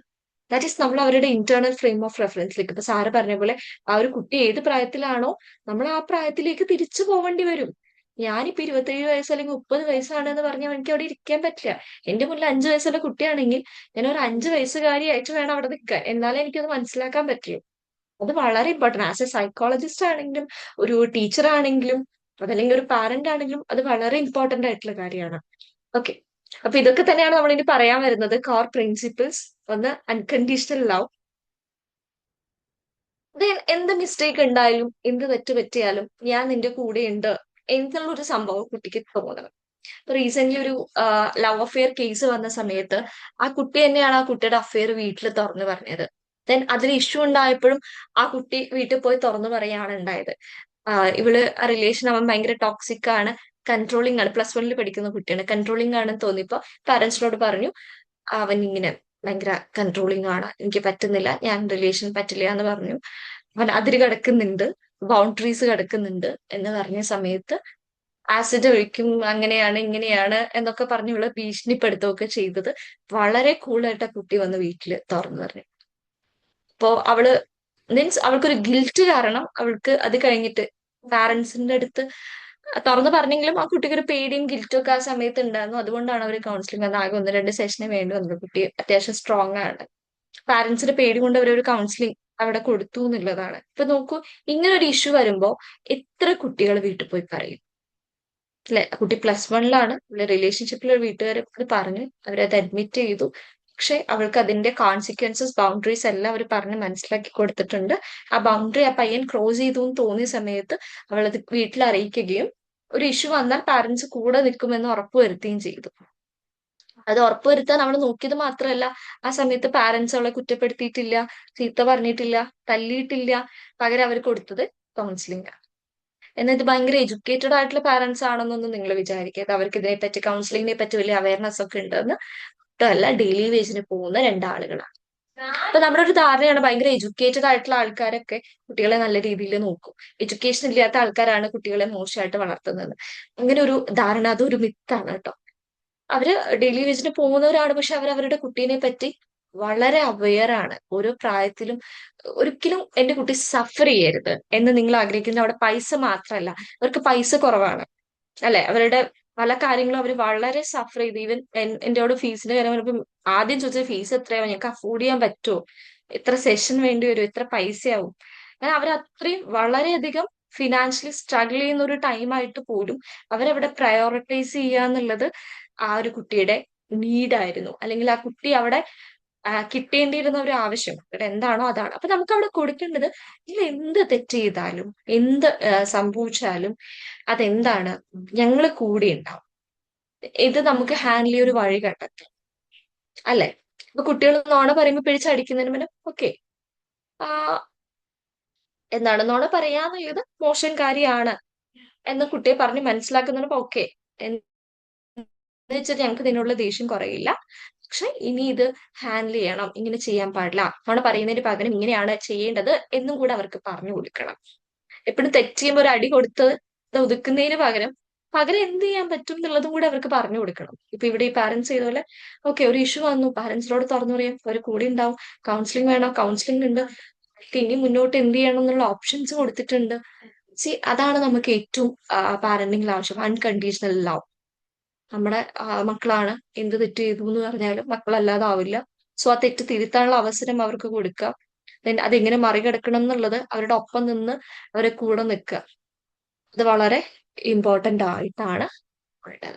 ദെൻ പോസിറ്റീവ് ഡിസിപ്ലിൻ, നമ്മൾ ഈ പറഞ്ഞ പോലെ ടു ടീച്ച് എന്നുള്ളതാണ് വളരെ ഇമ്പോർട്ടന്റ്. പണിഷ് ചെയ്യാന്നുള്ളതിന് അപ്പുറത്തേക്ക് അവരെ പഠിപ്പിക്കുക. ഒരു ദിവസം ഹോംവർക്ക് ചെയ്യാതെ പോയി അവനെ തല്ലുന്നതിന് പകരം അവിടെ പോകുമ്പോൾ അവനെ അറിയും ഹോംവർക്ക് ചെയ്യാതെ വന്ന എന്താ കോൺസിക്വൻസസ്. എല്ലാ കുട്ടികളും ചെയ്തു, ഞാൻ ചെയ്തില്ല, സോ അത് ബുദ്ധിമുട്ടായി. അല്ലെങ്കിൽ ഇപ്പോ കുറെ ടോയ്സ് ഒക്കെ എടുത്ത് പുറത്തിട്ടു, അത് അവിടെ തന്നെ എടുത്തോട്ടെ, നിങ്ങൾ എന്തിനാ എടുത്തു വെക്കാൻ നിൽക്കുന്നത്? എന്നിട്ട് എടുത്തു വെച്ചിട്ട് ആ കുട്ടീനെ ചീത്ത വന്നു, ഇതൊക്കെ നീ വാരി വലിച്ചിട്ടല്ലേ എന്ന് പറഞ്ഞ ഒരു അടിയും കൊടുത്ത് ആ സാധനം മൊത്തം എടുത്തു വെക്കും. എന്താ കാര്യം? കുട്ടിക്ക് പോലും മനസ്സിലാണ്ടാവില്ല ഇപ്പൊ എന്തിനാ തടി കിട്ടിയത്. അപ്പൊ അതിന് പകരം ആ ടോയ്സ് അവിടെ കിടക്കുന്നുണ്ടെങ്കിൽ നമുക്ക് പറയാം ഓക്കെ, അയ്യോ ടോയ്സ് ഒക്കെ ഇവിടെ വലിച്ചിട്ടോ, ഇതിവിടെ കടന്നു കഴിഞ്ഞാൽ എങ്ങനെയാ നടക്കുക, അല്ലെങ്കിൽ ഇത് എന്താ ചെയ്യാൻ പറ്റാന്ന് കുട്ടിയോട് പറഞ്ഞിട്ട് കുട്ടിയെ കൊണ്ട് തന്നെ എടുക്കാൻ സഹായിക്കുക. അമ്മയ്ക്ക് ഇത് എടുത്തു വെക്കാൻ സമയമില്ലല്ലോ, കുട്ടീനെ ഒന്ന് എടുത്തു വെക്കോ, ഇതൊക്കെ ഒന്ന് തിരിച്ചതിലിടോ എന്നുള്ള ഒരു വേയിലേക്ക് പോകും. അല്ലെങ്കിൽ അമ്മയും കൂടെ നമുക്ക് 2 കൂടി വേഗം എടുത്തു വെക്കാം. അതിലോട്ട് പറഞ്ഞാല് അടുത്ത പ്രാവശ്യം കുട്ടിക്ക് മനസ്സിലാവും ഇത് എടുത്തു വെക്കൽ ഇത്തിരി പണിയാണല്ലോ. ഇതിപ്പോ ഒരു പ്രാവശ്യം ചെയ്യുമ്പോൾ കുഴപ്പമുണ്ടാവില്ല, അടുത്ത പ്രാവശ്യം ഇത് ചെയ്യണം, മൂന്നാമത്തെ പ്രാവശ്യം ഇത് ചെയ്യണം. ചിലപ്പോ ആദ്യം വരുമ്പോ കുട്ടി കേൾക്കണമെന്നില്ല, 4-5 പ്രാവശ്യം ഇതേ കാര്യം റിപ്പീറ്റ് ചെയ്യുമ്പോൾ കുട്ടിക്ക് മനസ്സിലാവും, അവൻ ലോജിക്കലി അവെയർ ആവും ഇതാണ് സംഭവിക്കാൻ പോണ്, വരും എന്നുള്ള ഒരു ധാരണ അവിടെ വരും. ലോജിക്കലി അവന് ചിന്തിക്കാൻ പറ്റും, അവൻ എക്സ്പെക്ട് ചെയ്യും ഓക്കെ ഇതാണ് സംഭവിക്കാൻ പോകുന്നത്. തല്ലിയത് കൊണ്ട് ഒരു കാര്യമില്ല, തല്ലിക്കഴിഞ്ഞാൽ ചിലപ്പോൾ അന്നത്തെ ഒരു ദിവസം നിർത്തുമായിരിക്കും, കുറച്ച് ദിവസം കഴിയുമ്പോൾ വീണ്ടും റിപ്പീറ്റ് ചെയ്യും, വീണ്ടും തല്ലേണ്ടി വരും. ഇതിങ്ങനെ ഒരു സൈക്കിളായിട്ട് പിന്നെ അവർക്ക് വാശിയാവും, നിങ്ങൾ എന്നെ തല്ലുവോ എന്നാ പിന്നെ ഞാൻ അത് വലിച്ചിട്ടിട്ടേ ഉള്ളൂ. ആ ഒരു വാശിയുടെ പുറത്ത് ഇതിങ്ങനെ സൈക്കിൾ റിപ്പീറ്റ് ചെയ്തു പോകും. അതുകൊണ്ട് ഒരു ഗുണമുണ്ടാക്കിയ പോസിറ്റീവ് ഡിസിപ്ലിൻ വളരെ ഇമ്പോർട്ടന്റ് ആണ്. ടെക്നിക്സ് ഒക്കെ നമുക്ക് വരാം, ജസ്റ്റ് ഇത് പറഞ്ഞല്ലോ. അപ്പൊ ഒന്ന് അൺകണ്ടീഷണൽ ആയിട്ടുള്ള ലവ് ആണ്, രണ്ട് വേണ്ടത് പോസിറ്റീവ് ആയിട്ടുള്ള വേയിൽ ഒരു ഡിസിപ്ലിൻ പഠിപ്പിക്കുക എന്നുള്ളതാണ്. നമ്മൾ ഈ പറഞ്ഞ പോലെ ഏറ്റവും കുറവായിട്ടുള്ള കാര്യം സെക്യൂർ അറ്റാച്ച്മെന്റ് ബോണ്ട് അവരോട്ട് കൊണ്ടുവരാം. ഇപ്പോ ചെറിയ കുട്ടികളൊക്കെ ഒരു കാര്യം ചെയ്യാന്ന് പറയുമ്പോൾ നമ്മൾ ചിലപ്പോൾ സമ്മതിക്കാറില്ല. അപ്പൊ കഴിഞ്ഞ ദിവസം തന്നെ നമ്മുടെ ഇഗ്നോയിലുള്ള ഒരു മാം ഉണ്ട്, നിങ്ങൾക്കൊക്കെ ചിലപ്പോൾ അറിയുന്നുണ്ടോ, റസീന പത്തമ്മ. പുള്ളിക്കാരി ഒരു ക്ലാസ്സിൽ ഇങ്ങനെ പറഞ്ഞിട്ടുണ്ടായിരുന്നു, ചെറിയ പ്രായം അപ്പൊ അവൻ അത്യാവശ്യം റോഡ് ക്രോസ് ചെയ്യുന്ന ഒരു ഏജ് ആയ സമയത്ത് ഒരു കവറും പൈസയും അതിലിട്ടിട്ട് പോയിട്ട് അപ്പുറത്തുള്ള കടയിൽ നിന്ന് സാധനം വാങ്ങിയിട്ട് വരാൻ പറയും. എന്ന് വെച്ച് കഴിഞ്ഞാൽ ചീത്ത കണ്ടിട്ടില്ല, ഈ റോഡിന്റെ ഈ സൈഡിലൂടെ ഈ കറക്റ്റ് ഇതേനെ പോയി വാങ്ങിയിട്ട് വരും. പക്ഷെ അവൻ പഠിക്കുകയാണ്, ലേൺ ചെയ്യാണ് അല്ലേ, പോവണം, അവന് വേണ്ട സാധനം വാങ്ങിയിട്ട് വരണം, അതേ വഴിയിൽ റിട്ടേൺ ചെയ്യണം എന്നുള്ളൊരു സംഭവം നമ്മൾ അവരെ പഠിപ്പിച്ചെടുക്കുന്നതാണ്. അയ്യോ എന്റെ കുട്ടി ഇതൊന്നും ചെയ്യാൻ പറ്റില്ല എന്നൊക്കെ പറഞ്ഞ് ആ പ്രായത്തിലൊക്കെ നമ്മൾ പിടിച്ചു നിർത്തിയിട്ട് അയ്യോ ഇവര് റോഡ് ക്രോസ് ചെയ്യുമ്പോൾ വണ്ടി ഇടിക്കുവോ, അത് ചെയ്യോ ഇത് ചെയ്യോ എന്നുള്ള ഓവർ കൺസേൺസ് വേണം, പക്ഷെ അത് ഓവറായിട്ട് ഒന്നും ചെയ്യാതെ ഓവർ അറ്റാച്ച്ഡ് ആയിട്ട് പിടിച്ചു വെച്ചാലും പ്രശ്നമാണ്. അറ്റാച്ച്മെന്റ് വേണം, സെക്യൂർ ആയിട്ടുള്ള ബോണ്ടിങ് വേണം, പക്ഷെ അതും ഈ പറഞ്ഞ പോലെ ഒരു പരിധിയിൽ നമ്മൾ നിർത്തേണ്ടതായിട്ടുണ്ട്. അവരെ എക്സ്പ്ലോർ ചെയ്യാൻ വിടണം, അവർ ലേൺ ചെയ്യാൻ വേണം. എങ്ങനെയാണ് റോഡ് ക്രോസ് ചെയ്യാൻ ഒരിക്കൽ കുട്ടി ആദ്യം നമ്മുടെ കൂടെ പോയി ശീലിക്കുക, പിന്നെ പതിയെ കുട്ടീനെ ഒറ്റയ്ക്ക് വിട്ട് ശീലിക്കുക, നമ്മൾ വാച്ച് ചെയ്യണം കുട്ടി, കാരണം അപകടം ഉണ്ടാവില്ല എന്ന ഉറപ്പുള്ള വഴിയിലൂടെയാണ് വിടുന്നത്. ഒരു സൈഡിലൂടെ ചേർന്ന് പോയി സൈഡിലൂടെ തിരിച്ചു വരിക എന്നുള്ളത്, എന്നാൽ മാത്രമേ കുട്ടി ലേൺ ചെയ്യുള്ളൂ. ഇപ്പൊ എനിക്ക് തന്നെ ഒരു അനുഭവം ഉണ്ട്, 9ാം ക്ലാസ്സിൽ പഠിക്കുന്ന കുട്ടി റോഡ് ക്രോസ് ചെയ്ത് വന്നപ്പോ വണ്ടി ഹോൺ അടിച്ചെന്ന് പറഞ്ഞ് സെന്ററിൽ വന്നിരുന്ന് കരഞ്ഞു.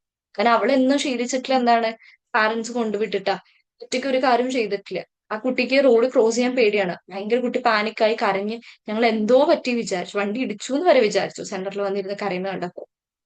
കാരണം ആ കുട്ടിക്ക് അത് അക്സെപ്റ്റ് ചെയ്യാൻ പോലും പറ്റില്ല, വണ്ടി ഒന്ന് ജസ്റ്റ് അടുത്ത് കൂടെ പോയി, മീൻസ് ഹോൺ അടിച്ചു, ഇവള് പെട്ടെന്ന് ക്രോസ് ചെയ്യാൻ വേണ്ടിയിട്ട്, ഇവള് പേടിച്ചു, ഒന്നും സംഭവിച്ചില്ല. പക്ഷെ ഇന്നേ വരെ റോഡ് ക്രോസ് ചെയ്തിട്ടില്ല, 9ാം ക്ലാസ് എത്തിയെന്ന് ആലോചിക്കണം. അപ്പൊ കുട്ടികൾക്ക് അറ്റാച്ച്മെന്റ് വേണം, സെക്യൂർ ബോണ്ടിങ് വേണം. അതിൽ പക്ഷെ നമ്മൾ ഈ പറഞ്ഞ പോലെ അവരെ എക്സ്പ്ലോർ ചെയ്യാനും ലേൺ ചെയ്യാനുള്ള ഒരു അവസരം നമുക്ക് കൊടുക്കണം എന്നുള്ളതാണ് സെക്യൂർ അറ്റാച്ച്മെന്റിലോട്ട് വരുമ്പോഴേക്കും.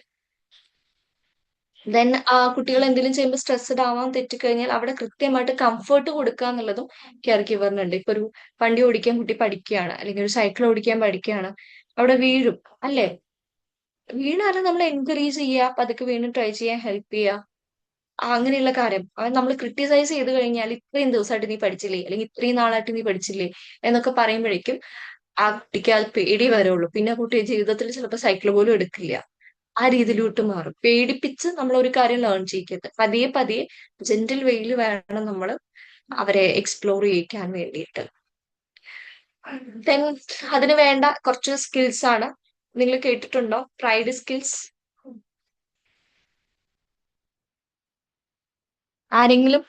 ഇത് വളരെ ജനറൽ ആയിട്ടുള്ള കാര്യങ്ങളാണ്, സൈക്കോളജിയിൽ എക്സാക്ട് പേരൊക്കെ ഇട്ട് പറയുന്നു എന്ന് വരത്തിട്ട്. നിങ്ങൾ കേട്ടിട്ടുണ്ടോ ആരെങ്കിലും പ്രൈഡ് സ്കിൽസ്?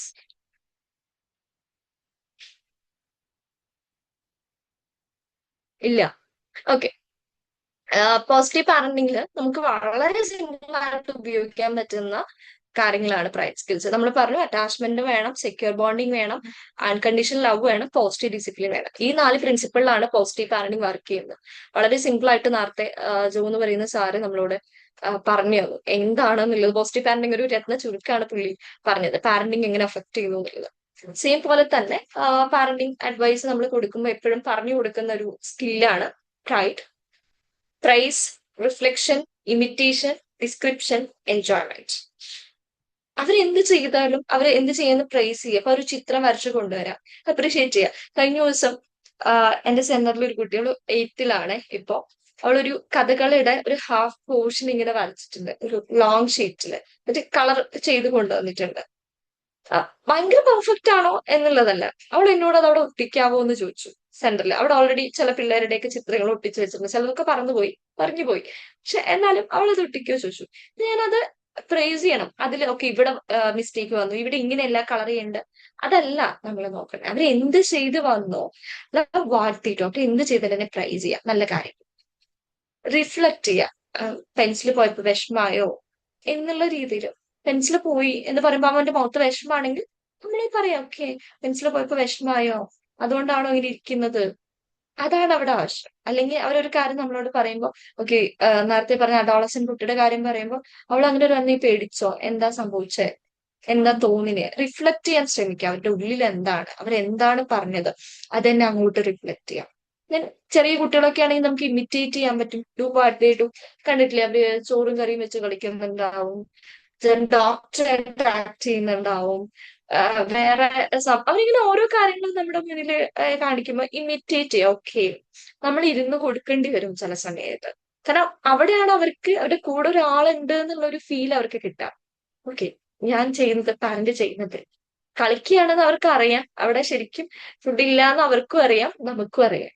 പക്ഷെ നമ്മൾ അവിടെ ഇമിറ്റേറ്റ് ചെയ്യുമ്പോൾ അവർക്ക് കിട്ടുന്ന ഒരു സെക്യൂരിറ്റി, സേഫ്റ്റി വളരെ ഇമ്പോർട്ടന്റ് ആണ്. ദെൻ ഡിസ്ക്രിപ്ഷൻ, ഓരോ കാര്യങ്ങളും എന്ത് ചെയ്യണം, ഇങ്ങനെ ചെയ്യണം എന്നുള്ളത് നമ്മൾ പറഞ്ഞു കൊടുക്കണം. അപ്പൊ നേരത്തെ ഇവിടെ അനാമിക മാം പറഞ്ഞ പോലെ അവർക്ക് എങ്ങനെയാണ് അറിയാം എന്താണ് ശരി എന്താണ് തെറ്റെന്ന്. അവര് കുട്ടികളാണ്, അവരൊരു സോഷ്യൽ ജനിക്കുമ്പോൾ അവരുടെ മൈൻഡ് കംപ്ലീറ്റ് ബ്ലാങ്ക് ആണ്. അവിടേക്ക് ഓരോ ഇൻഫർമേഷനും കയറ്റി വിടുന്നത് പാരന്റ്സും സൊസൈറ്റിയാണ്. അപ്പോ അവരൊരു മിസ്റ്റേക്ക് ചെയ്താൽ അത് മിസ്റ്റേക്ക് ആണ് ചിലപ്പോൾ അവർക്ക് അറിയുന്നുണ്ടാവില്ല. അത് മിസ്റ്റേക്ക് ആണ് എന്ന് പറഞ്ഞ ശേഷം അത് ഓക്കെ, അതെങ്ങനെ തിരുത്താം, അതാര് പറഞ്ഞു കൊടുക്കും. നീ മിസ്റ്റേക്ക് ആണ് ചെയ്തത്, നീ തെറ്റാണ് ചെയ്തത്, എല്ലാ തെറ്റും നിന്റെ ഭാഗത്താണ് എന്ന് പറയുമ്പോ ഓക്കെ, അവൻ അക്സെപ്റ്റ് ചെയ്യുമായിരിക്കും, അല്ലെങ്കിൽ അവൾ അക്സെപ്റ്റ് ചെയ്യുമായിരിക്കും. പക്ഷെ അതെങ്ങനെ തിരുത്തണം എന്ന് അറിയുന്നുണ്ടാവില്ല. സോ ഡിസ്ക്രൈബ് ചെയ്ത് കൊടുക്കുക നമ്മൾ, പാർട്ടി ടു എന്ത് ചെയ്യണം എന്നുള്ളത്. പിന്നെ എൻജോയ്മെന്റ്, അവരോടൊരു വാമത്തും എന്തൂസിയാസും എപ്പോഴും കീപ്പ് ചെയ്യാനായിട്ട് ശ്രമിക്കുക. അത് ഏത് പ്രായമാണെങ്കിലും. ഇപ്പോ പല പാരന്റ്സ് പറയുന്നതാണ്, വലുതായപ്പോ എന്റെ അടുത്ത് വരുന്നില്ല എന്നുള്ളതൊക്കെ. അഡോളസെന്റ് ആകുമ്പോൾ അവർ നമ്മുടെ അടുത്ത് വരുന്നില്ല എന്നുണ്ടെങ്കിൽ ചിലപ്പോൾ ചൈൽഡ്ഹുഡിൽ നിങ്ങൾ അവരെ എങ്ങനെയാണ് കെയർ ചെയ്തതെന്നുള്ളത് കൂടി നിങ്ങൾ ആലോചിക്കണം. നിങ്ങൾ അന്ന് കൊടുത്ത ഒരു രീതിയുടെ ഒരു ആഫ്റ്റർ എഫക്റ്റ് ആയിരിക്കാം അഡോളസെൻസിൽ അവരുടെ ബിഹേവിയർ. എല്ലാം ആയിരിക്കണം എന്നില്ല, പക്ഷെ ഒരു പരിധി വരെ അതായിരിക്കും. അതെ, പ്രൈസ് ഈ പറഞ്ഞ പോലെ നമ്മളെ അവരുടെ ഒരു ഇന്നർ വോയിസ് ആയിട്ട് മാറുക എന്നുള്ളത് വളരെ ഇമ്പോർട്ടന്റ് ആണ്. ഇപ്പൊ ഈ ഒരു ചിത്രത്തിൽ കാണുന്ന കണ്ടില്ലേ, ഒരു കുട്ടി അവന്റെ ഒരു പ്ലേ ഡോ മറ്റേ കുട്ടിക്ക് ഷെയർ ചെയ്തപ്പോ, നീ എനിക്കത് ഷെയർ ചെയ്തില്ലേ, നല്ല കാര്യം, പ്രൗഡ് ഓഫ് യു, സന്തോഷമായി, നല്ല കാര്യം ചെയ്ത്. നമ്മൾ ഇംഗ്ലീഷിൽ തന്നെ പറയണമെന്നില്ല, നമ്മുടെ ലാംഗ്വേജിൽ നമുക്ക് കംഫർട്ടബിൾ ആയിട്ടുള്ള രീതിയിൽ പറയാം, അവർക്ക് മനസ്സിലാവുന്ന രീതിയിൽ നമ്മളത് പറയാന്നുള്ളത് ഇമ്പോർട്ടന്റ് ആണ്. കാരണം എന്തുകൊണ്ട് പ്രൈസ് ഇമ്പോർട്ടന്റ് ആണ്, അവർക്ക് മനസ്സിലായി പ്രൈസ് ചെയ്തപ്പോ ഓക്കെ ഇത് നല്ലൊരു ബിഹേവിയർ ആണ്, ഇതിനെനിക്ക് റിവാർഡ് കിട്ടി, ഇങ്ങനെയാണ് ഞാൻ ബിഹേവ് ചെയ്യേണ്ടത് എന്ന് അവിടെ കുട്ടി പഠിച്ചു. കുട്ടി ഒരു ചോക്ലേറ്റ് എടുത്ത് അടുത്ത ആൾക്ക് നല്ല കുട്ടി ചോക്ലേറ്റ് ഷെയർ ചെയ്തല്ലോ, മിടുക്കൻ അല്ലെങ്കിൽ മിടുക്കി എന്ന് നമ്മൾ പറയുന്ന ഒരു വാക്കിൽ കുട്ടിക്ക് അവിടെ ഒരു ബിഹേവിയർ കുട്ടി പഠിച്ചു. ഷെയറിങ് വളരെ ഇമ്പോർട്ടന്റ് ആണ്, ഒരാൾക്കൊരു കാര്യം കൊടുക്കുന്നത് നല്ല കാര്യമാണ് എന്നൊരു കാര്യം കുട്ടി അവിടെ പഠിച്ചു. പ്രൈസ് ടീച്ചേഴ്സ് ചിൽഡ്രൻ, അങ്ങനെയാണ് അവർ പഠിക്കുന്നത്. അവരുടെ എക്സ്പെക്ടേഷൻസ് വരുന്നത്, അവരുടെ ബിഹേവിയർ മാറും. ഈ ഒരു റിവാർഡ് കിട്ടുന്നതുകൊണ്ട് തന്നെ ഈ ബിഹേവിയർ അവര് റിപ്പീറ്റ് ചെയ്യുന്നുള്ളതാണ്. ദെൻ നമ്മുടെ എന്ത്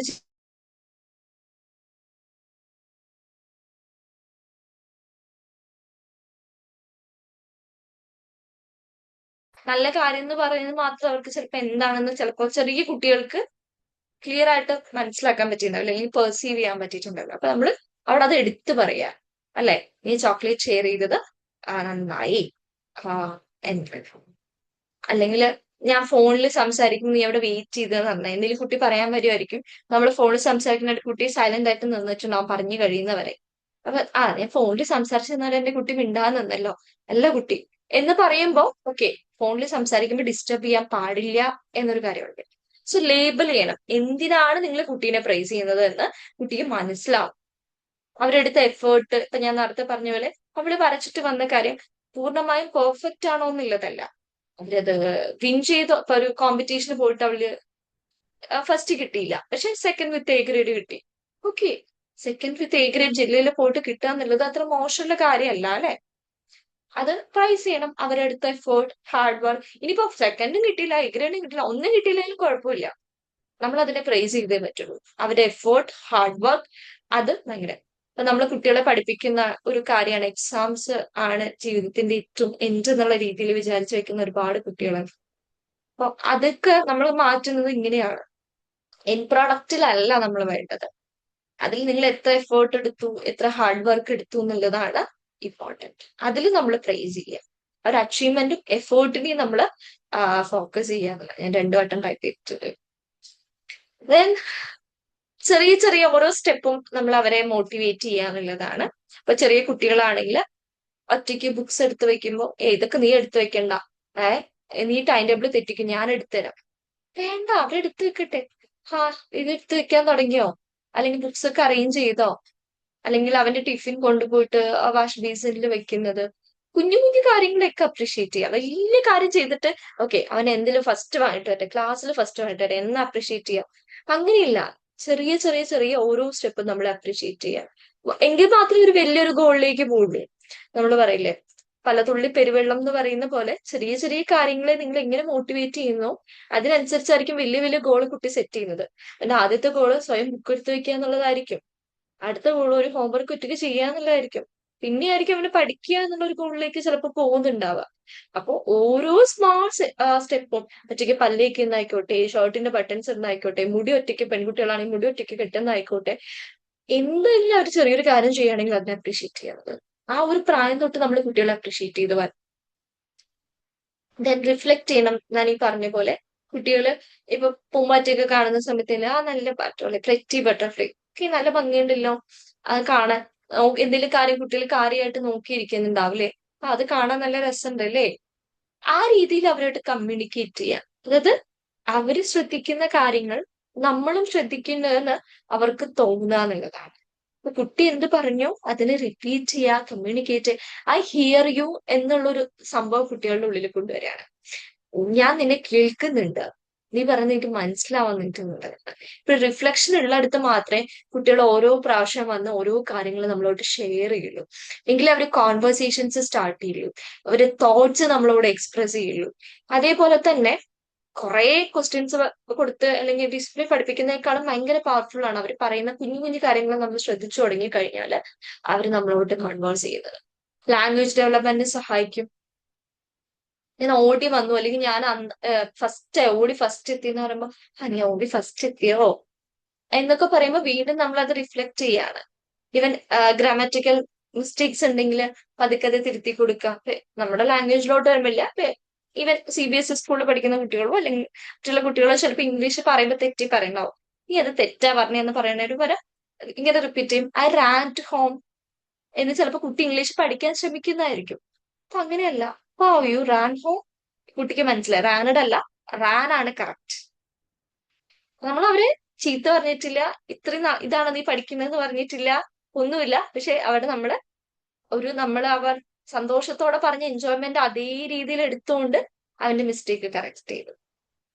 അത് വളരെ ഇമ്പോർട്ടന്റ് ആണ്. അപ്പൊ കുട്ടികളുടെ സ്പീച്ച് നമുക്ക് ഇംപ്രൂവ് ചെയ്യാൻ പറ്റും റിഫ്ലക്ഷൻ വഴി.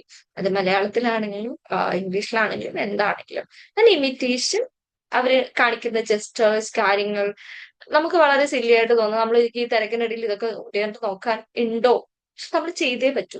കുട്ടി വേണമെന്ന് നമ്മൾ ആഗ്രഹിച്ചാണ് ഒരു കുട്ടീനെ ഭൂമിയിലേക്ക് കൊണ്ടുവന്നിട്ടുണ്ടെങ്കിൽ ആ കുട്ടീനെ വളർത്തുക എന്നുള്ള റെസ്പോൺസിബിലിറ്റി നമ്മുടെയാണ്. അത് നല്ല രീതിയിൽ വളർത്തുക എന്നുള്ള റെസ്പോൺസിബിലിറ്റി നമ്മുടെയാണ്. കുഞ്ഞിനെ ഇങ്ങോട്ട് കൊണ്ടുവരാന്നുള്ളത് മാത്രമല്ല റെസ്പോൺസിബിലിറ്റി, അല്ലെങ്കിൽ കുട്ടിക്ക് വേണ്ട കാശ് കൊടുത്ത് കിട്ടുന്ന സാധനങ്ങൾ വാങ്ങി കൊടുക്കുക എന്നുള്ളത് മാത്രമല്ല. കുട്ടിയുടെ ഈ പറഞ്ഞ ഇമിറ്റേഷൻ ഒക്കെ വളരെ ഇമ്പോർട്ടന്റ് ആണ് കുട്ടികൾ. എപ്പോഴും നമ്മൾ പ്ലേ തെറാപ്പിയിലൊക്കെ ചെയ്യുന്ന ഒരു കാര്യമാണ് അവരായിട്ട് ഇമിറ്റേറ്റ് ചെയ്യുക, എങ്ങനെ ബിഹേവ് ചെയ്യണം എന്നൊക്കെ അവർ അങ്ങനെയാണ് പഠിക്കുന്നത്. അത് വളരെ ഇമ്പോർട്ടന്റ് ആണ്. ചെറിയ കുട്ടികളെ സംബന്ധിച്ച് ഇമിറ്റേഷൻ വളരെ ഇമ്പോർട്ടന്റ് ആണ്. ദെൻ സോഷ്യൽ സ്കിൽസ് കുട്ടി എവിടെ പഠിക്കുന്നത്? ഇപ്പൊ നമ്മള് വേറൊരാൾ വരുമ്പോ ഒരു അഡൾട്ട് നമ്മൾ എങ്ങനെയാണ് ഇന്ററാക്ട് ചെയ്യുന്നത് അത് കുട്ടി കാണുന്നുണ്ട്. നമ്മളെയും കുട്ടി ഇമിറ്റേറ്റ് ചെയ്യുന്നുണ്ട് തിരിച്ച്. നമ്മൾ കുട്ടീനെ ഇമിറ്റേറ്റ് ചെയ്യുന്ന പോലെ തന്നെ നമ്മൾ കുട്ടി രാവിലെ കാണുമ്പോൾ നമ്മളൊരു ഗുഡ് മോർണിംഗ് പറഞ്ഞു നോക്കുക, അല്ലെങ്കിൽ എന്തെങ്കിലും ഒരു നല്ല കാര്യം പറഞ്ഞു നോക്കൂ. അടുത്ത പ്രാവശ്യം വരുമ്പോൾ വേറൊരാളെ കാണുമ്പോൾ അത് ചിരിച്ചാൽ മതി. ഒന്നുമില്ലെങ്കിൽ ഇനി രാവിലെ എഴുന്നേറ്റ് വരുമ്പോൾ നമ്മൾ അവരെ നമുക്കൊരു ചിരിച്ചു കഴിഞ്ഞാൽ അത് പുറത്തേക്ക് ഇറങ്ങുമ്പോഴും പരിചയമുള്ള ആൾക്കാരെ കാണുമ്പോൾ ദേ വിൽ സ്മൈൽ. ആ ഒരു സ്മൈൽ എക്സ്ചേഞ്ച് ഉണ്ടാവും, ഒരു സോഷ്യൽ കണക്ഷൻ കിട്ടും. അല്ലെ? നമ്മൾ വളരെ നന്നായിട്ട് ഇവനോട്ട് ഇന്ററാക്ട് ചെയ്താൽ അല്ലെങ്കിൽ അവളോട്ട് ഇന്ററാക്ട് ചെയ്താൽ സെയിം രീതിയിൽ കുട്ടിക്കും സോഷ്യൽ സ്കിൽസ് ഡെവലപ്പ് ചെയ്യും. എത്രയോ കുട്ടികളുണ്ട് പുറത്തു പോയിട്ട് ഒരാളോട് ഒരു കാര്യം ചോദിക്കാൻ പറ്റാതെ, ഒരു കാര്യം പറയാൻ പറ്റാതെ, അങ്ങനത്തെ കുറെ സംഭവങ്ങൾ. അപ്പൊ വളരെ ഇമ്പോർട്ടന്റ് ആണ്. അവരുടെ സോഷ്യൽ സ്കിൽസിലോട്ട് ഇമിറ്റേഷൻ ആണ് ഹെൽപ്പ് ചെയ്യുന്നത്. ഡിസ്ക്രിപ്ഷൻ ഈ പറഞ്ഞ പോലെ തന്നെ അറ്റച്ച് കൊടുക്കാം. പുതിയ വാക്കുകൾ കൊടുക്കുമ്പോ, ഷേപ്പുകൾ കൊടുക്കുമ്പോ നറേറ്റ് ചെയ്യുക. ദെൻ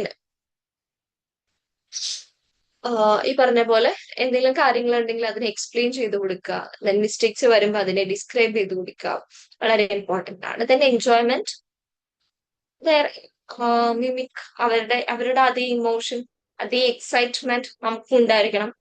നമ്മളെ ചിലപ്പോൾ ആൾക്കാരെ എക്സൈറ്റ് ചെയ്യിക്കുന്നേ ഉണ്ടാവില്ല, ഒരു ഇൻട്രസ്റ്റ് നമുക്കില്ലാത്ത കാര്യമായിരിക്കും. പക്ഷെ ആ കുഞ്ഞിനെ അത് എക്സൈറ്റ് ചെയ്യിക്കുന്നുണ്ടെങ്കിൽ, അവനത് എൻജോയ്മെന്റ് ആണെന്നുണ്ടെങ്കിൽ അത് നമ്മുടെ വാക്കിലും പ്രവൃത്തിയിലും ഉണ്ടായിരിക്കണമെങ്കിൽ അപ്പൊ കുറച്ചും കൂടി കുട്ടി പോസിറ്റീവ് ആയിട്ടിരിക്കണം.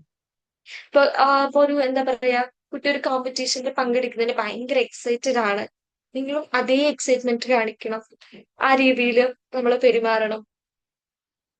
നിങ്ങള് ഞാന് എന്താ പറയാ, ഒരു വീഡിയോ അങ്ങനെ എപ്പോഴും ഒരു അമ്മയുടെയും മോളിനെയും കാണാറുണ്ട് കേട്ടോ. റീസെന്റ് അൺഎക്സ്പെക്ടഡ് ആയിട്ട് എന്റെ ഒരു ഇൻസ്റ്റഗ്രാം ഫീഡിലോട്ട് വന്നൊരു വീഡിയോ ആണ്.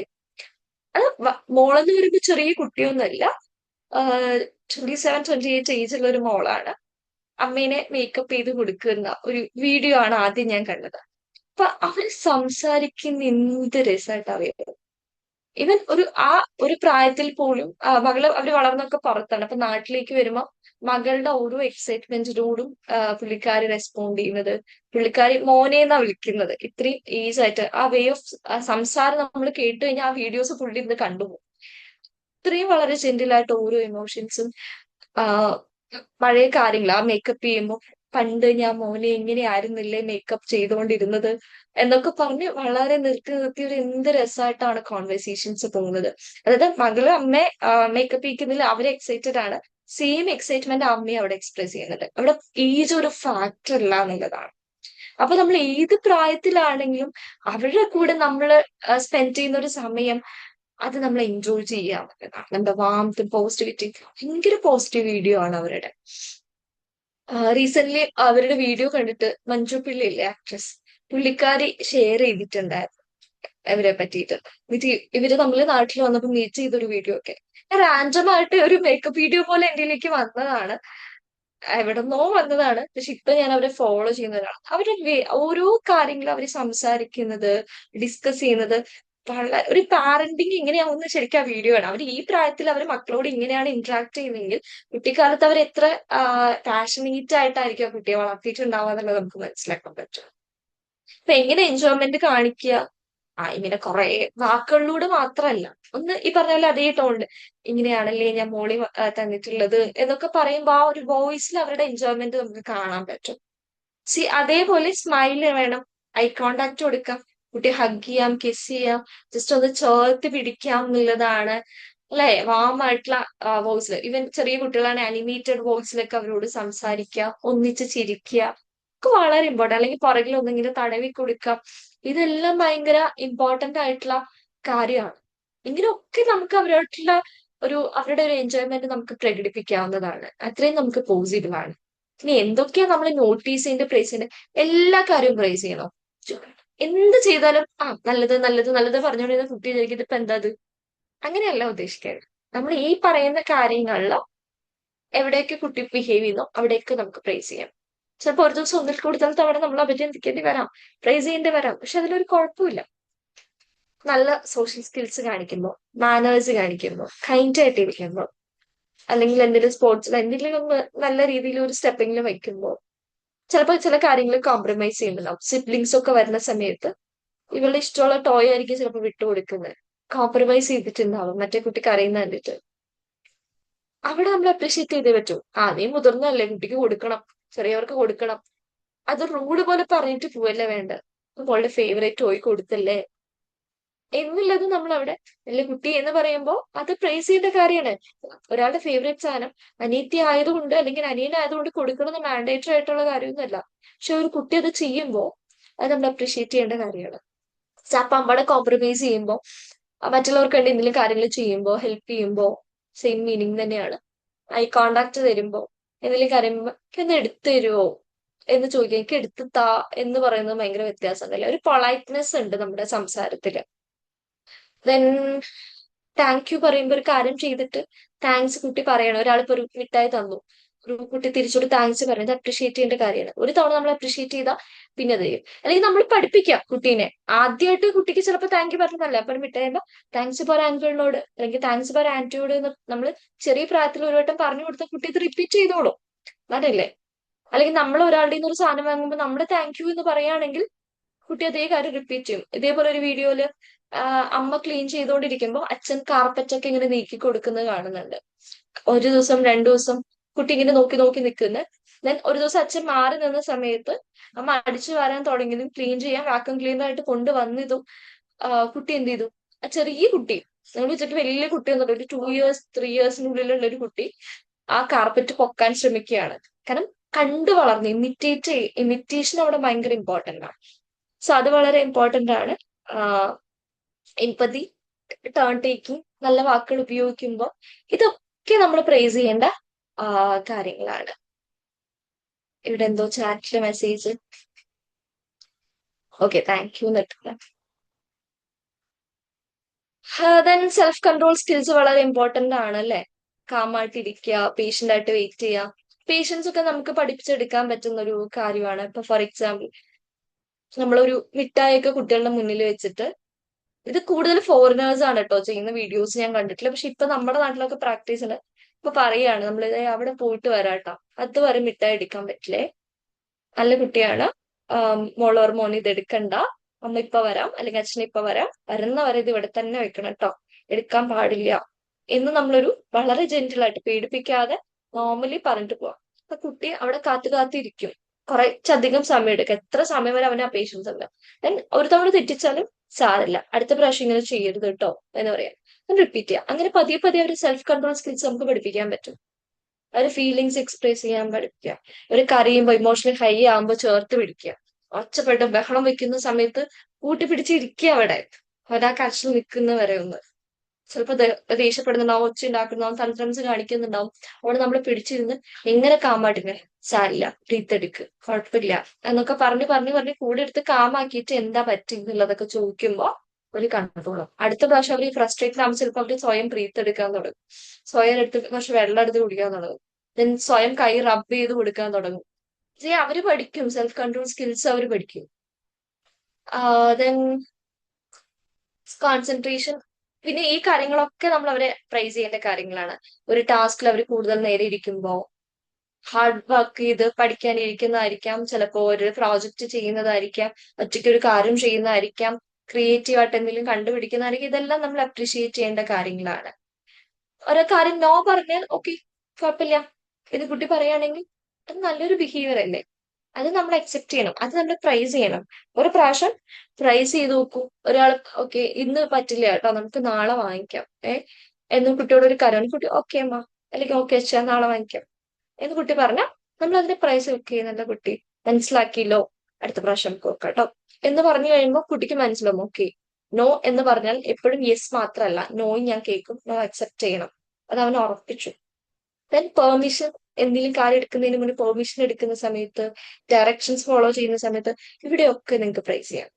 ഇപ്പൊ മനസ്സിലായില്ലേ, ഒരു കുഞ്ഞിനെ പ്രൈസ് ചെയ്യാനായിട്ട് 100 കാര്യങ്ങളുണ്ട്.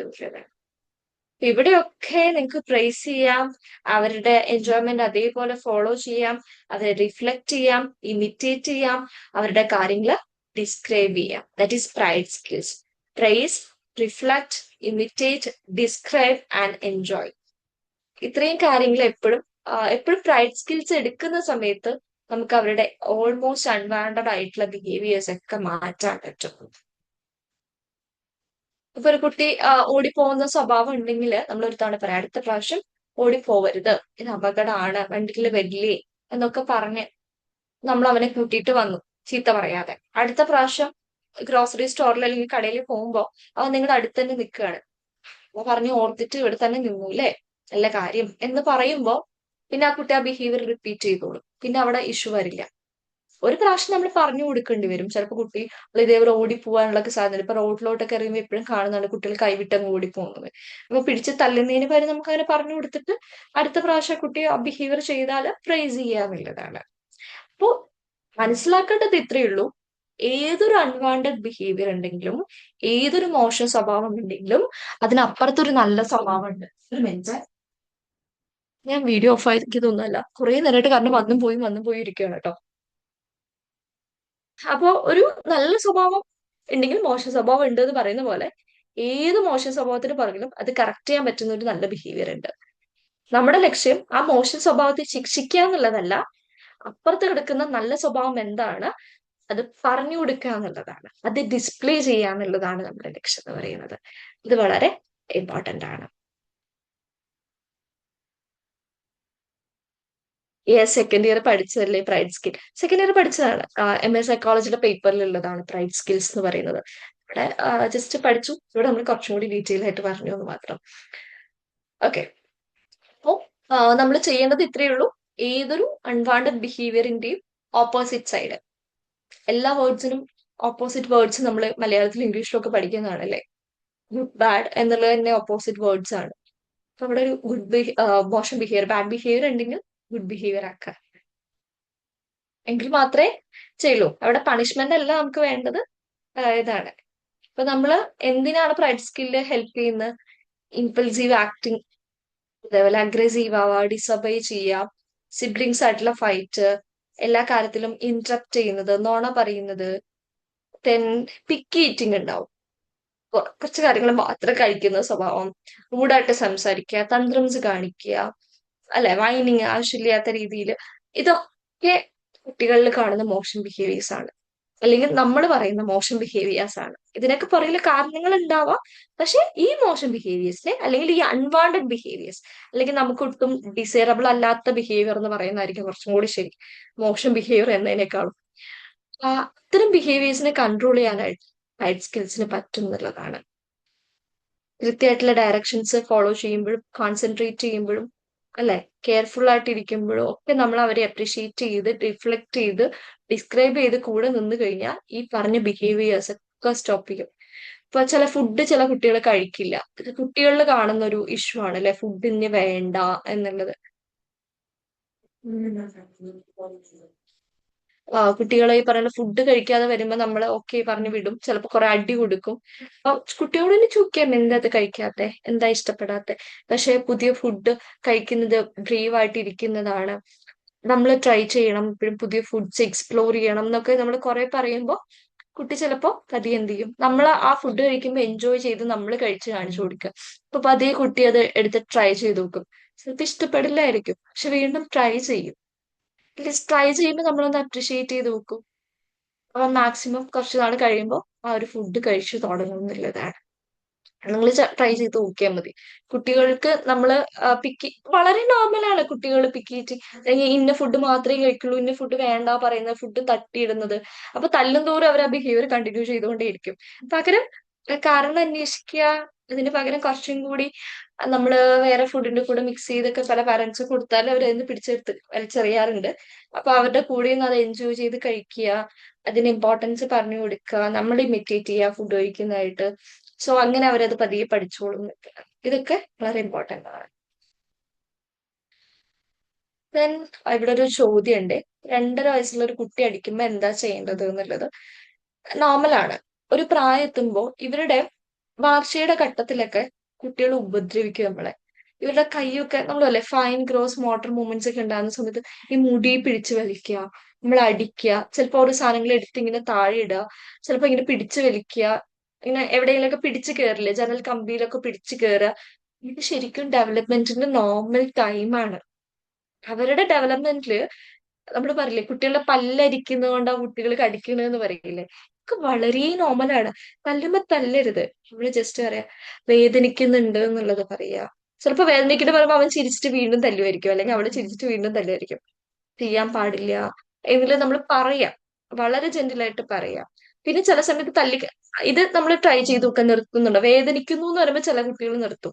നമ്മൾ വേദനിക്കുന്ന എക്സ്പ്രഷൻ ഇടുമ്പോ നമ്മൾ ചിലപ്പോ ഒന്ന് കരയുന്ന പോലെ കാണിക്കുമ്പോഴൊക്കെ ചിലപ്പോൾ കുട്ടികൾ നിർത്തും. പക്ഷെ ചില കുട്ടികൾ ഇത് ചെയ്യുമ്പോൾ ഇത് റിപ്പീറ്റ് ചെയ്യും. അങ്ങനെ ഒരു കുട്ടിയാണെന്നുണ്ടെങ്കിൽ നമ്മൾ എന്ത് ചെയ്യാ, മൈൻഡ് ആക്കാതിരിക്കുക. കുറച്ചു നേരം തല്ലിയിട്ടൊക്കെ എഴുതിയിട്ട് പോട്ടെ, ഒന്നും ചെയ്യണ്ട, ഒന്നും പറയണ്ട.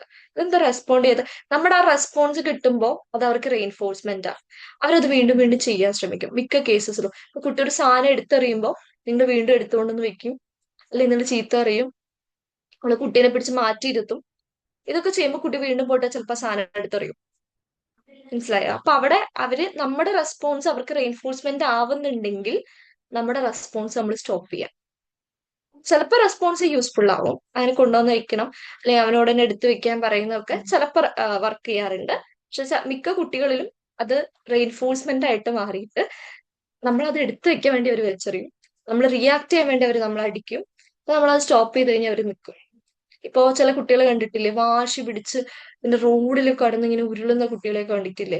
ഒരു പ്രാവശ്യം ആ റോഡിൽ കടന്ന് ഉരുളുമ്പോ നിങ്ങള് ആ കുട്ടിയുടെ നീട് നടപ്പിലാക്കി കൊടുത്തു കഴിഞ്ഞാല് ഓരോ നീട് വരുമ്പോഴും അത് തന്നെ റിപ്പീറ്റ് ചെയ്യും. നമ്മുടെ ഒരു ആക്ഷൻ അവിടെ റെയിൻഫോഴ്സ്മെന്റ് ആയി. ഞാൻ കണ്ടാണ് ഒരു ഹോട്ടലിൽ പോയ സമയത്ത് ഒരു കുട്ടി ഭയങ്കരമായിട്ട് ഐസ്ക്രീമിന് വേണ്ടി വാശി പിടിച്ച് ബഹളം വെച്ച് കരയാനൊക്കെ തുടങ്ങി. അപ്പൊ കുട്ടീനെ അവരാദ്യം കുറച്ചൊക്കെ എന്ത് ചെയ്യണമെന്ന് അറിയാൻ നിന്നു, പിന്നെ അവസാനം അത് വാങ്ങിച്ചു കൊടുത്തു. ഇനി ഓരോ പ്രാവശ്യവും കുട്ടിക്ക് ആവശ്യം വരുമ്പോ ഇവര് തന്നെ ചെയ്യും. കുട്ടി എങ്ങനെയായിരിക്കും ഇപ്പൊ ഈ പബ്ലിക്കിൽ ഈ ബിഹേവിയർ കാണിച്ചത്? വീട്ടിൽ ഇതേ ബിഹേവിയർ കാണിക്കുമ്പോൾ നമ്മൾ അത് റെയിൻഫോഴ്സ് ചെയ്ത് കൊടുത്തോണ്ടാണ് പബ്ലിക് സ്പേസിലും ആ ബിഹേവിയർ വന്നത്. അപ്പോ നമ്മുടെ ഇപ്പൊ ഈ ചോദിച്ചത് ആരാന്ന് ഞാൻ പേര് മറന്നുപോയി. ചോദിച്ച ആളുടെ കുട്ടി അടിക്കുമ്പോൾ അവൻ ചിരിക്കുകയാണ് അല്ലെങ്കിൽ അവൾ ചിരിക്കുകയാണ്, വീണ്ടും വീണ്ടും ചെയ്തുകൊണ്ടിരിക്കുകയാണ് നമ്മുടെ റിയാക്ഷൻസ് എങ്കിൽ കുട്ടി അത് റെയിൻഫോഴ്സ്മെന്റ് ആയിട്ടാണ് എടുക്കുന്നത്. കുട്ടിക്ക് അത് മനസ്സിലാക്കാനുള്ള ഒരു എബിലിറ്റി ഇല്ല. ഓക്കെ, ആ റിയാക്ഷൻ കിട്ടാൻ വേണ്ടിയിട്ടാണ് കുട്ടി അത് ചെയ്തുകൊണ്ടിരിക്കുന്നുണ്ടാവുക. ആ റിയാക്ഷൻ അങ്ങ് സ്റ്റോപ്പ് ചെയ്താല്, കുറച്ചുനാൾ സ്റ്റോപ്പ് ചെയ്താല് മാറ്റങ്ങൾ വരും. പിന്നെ നോക്കുക കുട്ടി എന്തെങ്കിലും എക്സ്പ്രസ് ചെയ്യാൻ ശ്രമിക്കണാണോ എന്നുള്ളത് നമ്മളൊന്ന് ചെക്ക് ചെയ്യണം. എന്തെങ്കിലും ആവശ്യം വരുമ്പോഴോ ഫ്രസ്ട്രേഷൻ വരുമ്പോഴാണോ അങ്ങനെ ചെയ്യുന്നത് എന്നുള്ളതും കൂടെ ഒന്ന് ഒബ്സർവ് ചെയ്യാം. ആ രണ്ട് കാര്യങ്ങൾ ചെയ്താല് മാറ്റങ്ങൾ വരും. ഓക്കെ, ക്ലിയർ അല്ലേ?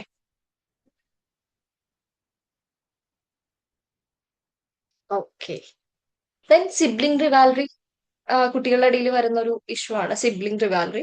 ഇവൻ ഞാനും എന്റെ രീതി തമ്മിലൊക്കെ ചെറിയ സമയത്തൊക്കെ ഉണ്ടായിട്ടുണ്ടായിരുന്നു.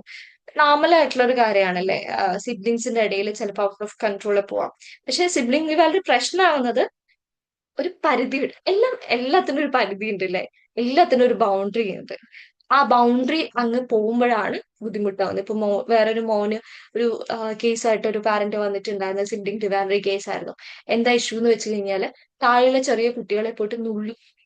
ഇവനെ എന്തെങ്കിലും ചീത്ത പറഞ്ഞാല് ഇവനെ എന്തെങ്കിലും ഹോംവർക്ക് ചെയ്യാനോ പഠിക്കാനോ ഒക്കെ പറഞ്ഞാൽ ഇവന് ദേഷ്യം വരും. ഇവൻ ഓടിപ്പോയിട്ട് ഉറങ്ങുന്ന കുട്ടികളെയോ, ചെറിയ കുട്ടികളെ ഉറങ്ങുന്ന കുട്ടികളെ അല്ലെങ്കിൽ താഴെയുള്ള ചെറുതിനെയൊക്കെ പോയിട്ട് ഉപദ്രവിക്കും. രണ്ടുപേരുണ്ട് താഴെ ഉണ്ട്. അപ്പൊ ഇവൻ അവരെ പോയിട്ട് ഉപദ്രവിക്കും. അത് പാരന്റ് ചെയ്ത് പറയുമ്പോ ഇവനൊന്നും ചെയ്യില്ല. പാരന്റിൽ നിന്ന് ഇവനെ അടി കിട്ടുക ചീത്ത കിട്ടി കഴിഞ്ഞാല് ഇത് നേരെ പോയിട്ട് ഉപദ്രവിക്കുന്ന ആരെയാണ്? താഴെയുള്ള കുട്ടികളെയാണ്. അപ്പൊ അവനോട് സംസാരിച്ചപ്പോ അവൻ പറഞ്ഞ കാര്യം, അവർക്ക് എന്നെ ഇഷ്ടമല്ല, അത് ചെറിയ പിള്ളേരെ മാത്രമേ ഇഷ്ടമുള്ളൂ, ചെറിയ കുട്ടികളെ മാത്രമേ ഇഷ്ടമുള്ളൂ. സി, അതുകൊണ്ടാണ് എന്നെ തല്ലുന്നത്, അതുകൊണ്ടാണ് എന്നെ ചീത്ത പറയുന്നത്. അങ്ങനെയാണ് കുട്ടി മനസ്സിലാക്കി വെച്ചിരിക്കുന്നത്. ചോദിച്ചു അതുകൊണ്ടാണ് തല്ല്.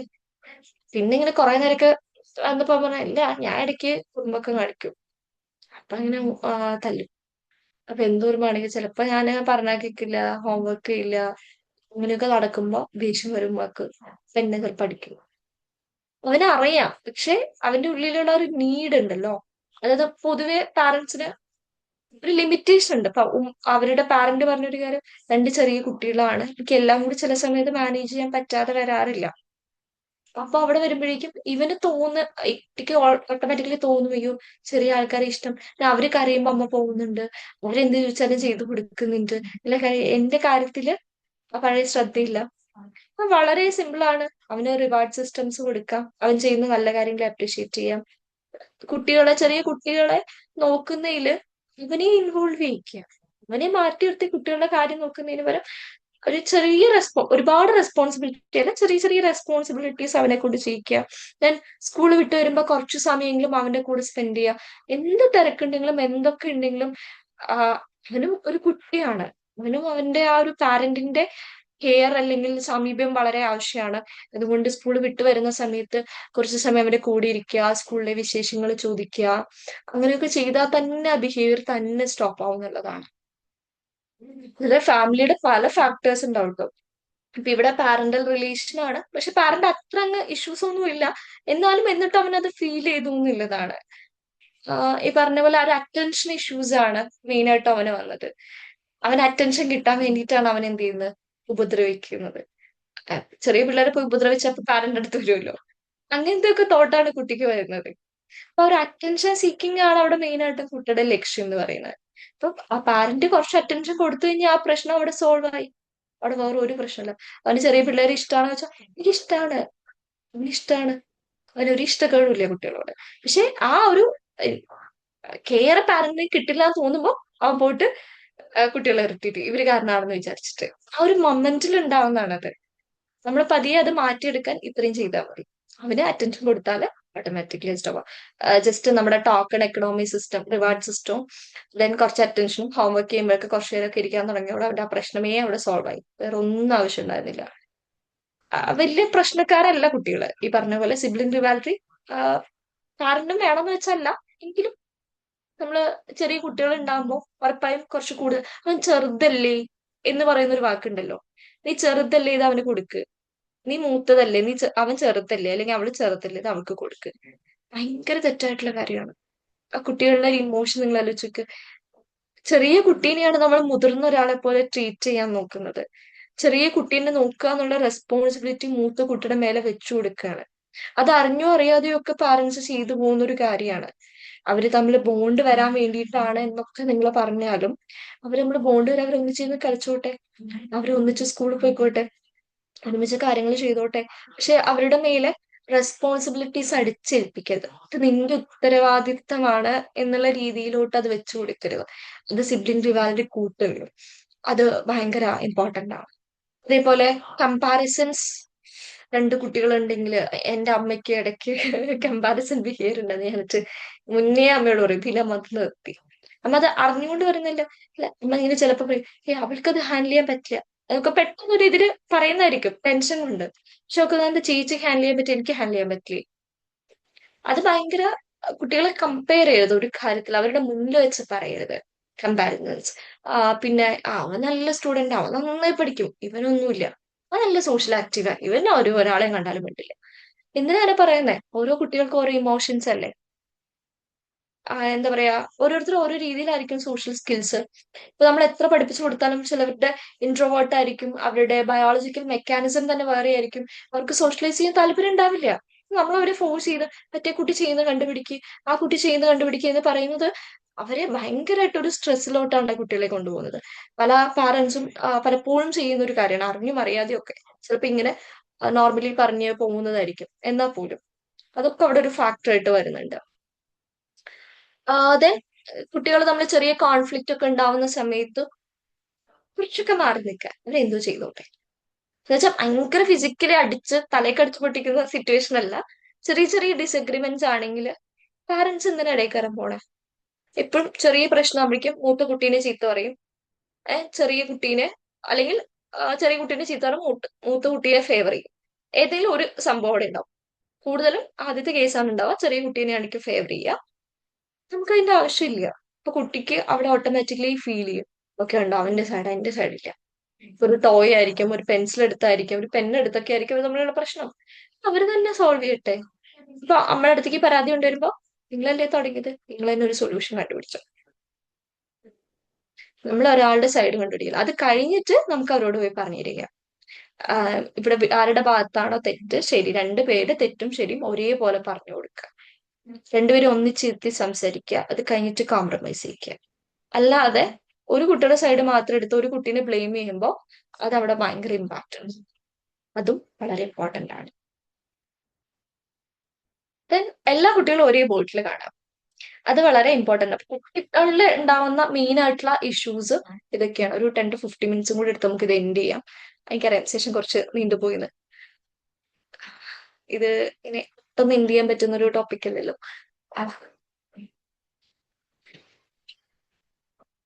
ദെൻ ഇതുവരെ ക്ലിയർ അല്ലേ നിങ്ങക്ക്?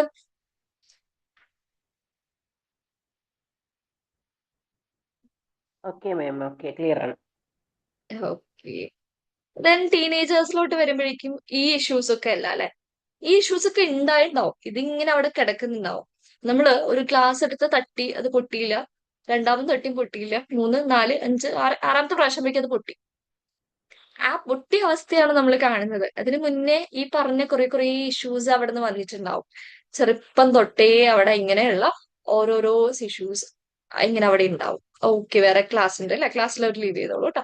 അപ്പൊ ഈ പറഞ്ഞ പോലെ ഇത് കണ്ടിന്യൂസ് ആയിട്ട് ഒരുപാട് വന്നത്, ഇത് ചിലപ്പോ എല്ലാം കൂടെ പൊട്ടിത്തെറിക്കുന്ന ഒരു പ്രായം അഡോളസൻസ് ആയിരിക്കും. അതും അവിടെ കാരണമാവാറുണ്ട്. അപ്പൊ നമ്മൾ അതുകൊണ്ടാണ് ഒരു കുട്ടി വരുമ്പോ ചൈൽഡ്ഹുഡ് എക്സ്പീരിയൻസ് എല്ലാം എക്സ്പ്ലോർ ചെയ്യുന്നത്. അപ്പൊ ഇവിടെ ടീനേജേഴ്സിലോട്ട് വരുമ്പോഴേക്കും ഒരു അതോറിറ്റേറ്റീവ് പാരന്റിങ് സ്റ്റൈല്, അതേപോലെ തന്നെ മോണിറ്ററിങ്, ക്വാളിറ്റി ഓഫ് കമ്മ്യൂണിക്കേഷൻ, ഇതൊക്കെ വളരെ ഇമ്പോർട്ടന്റ് ആണ്. കാരണം അവര് ഭയങ്കര കൺഫ്യൂസ്ഡ് ആണ്. നമ്മൾ തന്നെ കുട്ടികളോട് പറയാറില്ലേ, നീ ഇതിൽ ഇടപെടാൻ മാത്രം വലുതായിട്ടില്ല കേട്ടോ. അപ്പൊ അവര് വിചാരിക്കും ഒരു കുട്ടിയാണ്.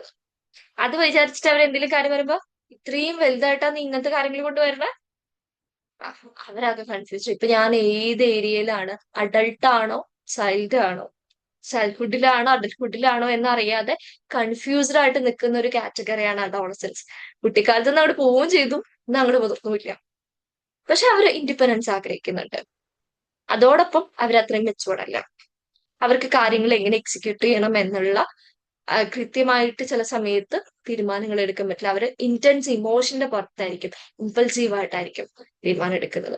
ദെൻ അവരുടെ ബോഡിയിൽ ഉണ്ടാകുന്ന പല ചേഞ്ചും ഉണ്ട്. ഫ്രസ്ട്രേറ്റഡ് ആയിരിക്കും, ആക്നെ ആയിരിക്കാം, മൂഡ് സ്വിങ്സ് ആയിരിക്കാം, school pressures, parents, peer group, ഇങ്ങനെയുള്ള പല പ്രഷേഴ്സും അവരെ അഫക്ട് ചെയ്യുന്നുണ്ടാവാം. അപ്പോ ഇവിടെ നമ്മൾ മനസ്സിലാക്കേണ്ടത് ഒന്ന് ടീൻസിന്റെ ബയോളജിയാണ്. ആദ്യം മനസ്സിലാക്കേണ്ടത് ബയോളജിക്കലി അവർക്ക് വരുന്ന ചേഞ്ചസ് നമ്മൾ മനസ്സിലാക്കണം. ദെൻ അവരുടെ ഫ്രണ്ട്സ് ആരൊക്കെയാണ് മനസ്സിലാക്കണം. ദെൻ നമ്മളൊരു പോസിറ്റീവ് റോൾ മോഡൽ ആയിരിക്കാം. ഇപ്പോ ഒരു പാരന്റ് കുട്ടിയുടെ മുന്നിൽ വെച്ച് ആൽക്കഹോൾ ഭയങ്കരമായിട്ട് യൂസ് ചെയ്യുന്ന ഒരു പാരന്റ് ആണ്. എന്നിട്ട് കുട്ടി ഒരു ദിവസം ആൽക്കഹോൾ യൂസ് ചെയ്തു. പാരന്റിന് എങ്ങനെയാണ് റൈറ്റ് ഉണ്ടാവുക അവനെ തിരുത്താൻ? നിങ്ങൾ എന്നെ ഒന്ന് ആലോചിച്ച് നോക്കൂ. നിങ്ങൾ ഒരു റോൾ മോഡൽ ആവാതെ നിങ്ങൾക്ക് എങ്ങനെ കുട്ടീനെ തിരുത്താൻ പറ്റും? അപ്പൊ കുട്ടി തിരിച്ചു നോക്കും, നിങ്ങൾ കുടിക്കാറില്ലേ? വന്നിട്ടുള്ള കേസാണ്, ഞാൻ കണ്ടിട്ടുണ്ടല്ലോ. നിങ്ങൾ വലിക്കാറില്ലേ, നിങ്ങൾ സ്മോക്ക് ചെയ്യാറില്ലേ? ഇങ്ങനെ തന്നെ പറയും കുട്ടികൾ. പാരന്റ് ആണെന്നുള്ളൊരു കൺസേൺ പോലും ഇല്ലാതെ അവർ നമ്മുടെ മുന്നിൽ വെച്ച് ചോദിക്കും. നമ്മള് റോൾ മോഡൽ ആയിരിക്കണം. നമ്മൾ നമ്മുടേതായ കോപ്പിംഗ് മെക്കാനിസംസ് കൊണ്ടുവരുന്ന കണ്ടു വേണം കുട്ടികൾ പഠിക്കാനായിട്ട്.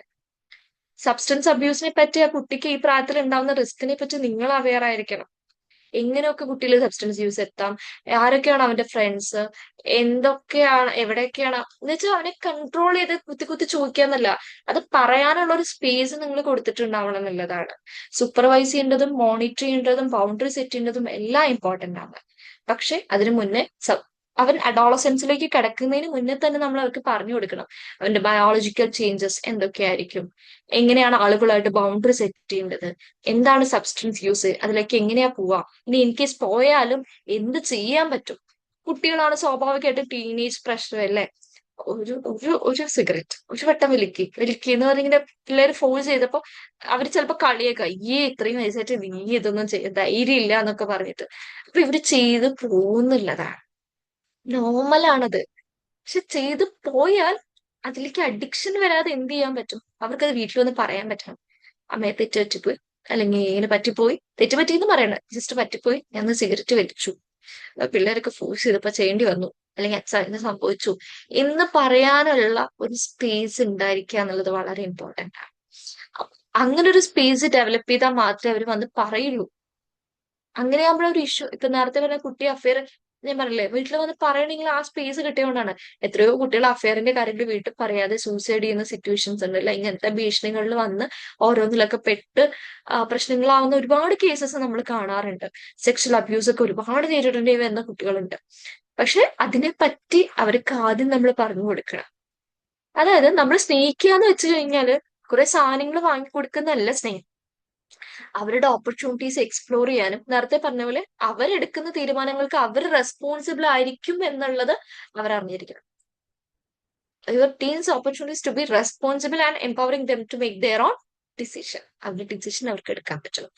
എമ്പതി ഉണ്ടാവാം, എമ്പതി ഉണ്ടായിരിക്കുക എന്നുള്ളത് ഇമ്പോർട്ടന്റ് ആണ്. ഡിസപ്പോയിന്റ്മെന്റോ ഫ്രസ്ട്രേഷനോ എന്തുണ്ടായിക്കോട്ടെ അതിന്റെ നാച്ചുറൽ കോൺസിക്വൻസസ് അവരനുഭവിച്ചേ പറ്റുള്ളൂ. അലോ ചെയ്യുക, അത് മാനേജ് ചെയ്യാൻ അവരുടെ കൂടെ നിൽക്കുക.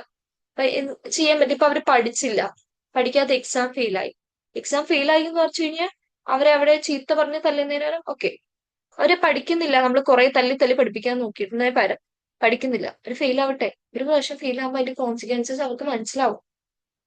അപ്പൊ അവർക്ക് അവിടെ റിഗ്രറ്റ് ഉണ്ടാവും. അപ്പൊ നമ്മൾ അവിടെ സപ്പോർട്ട് ചെയ്ത് നിൽക്കുക.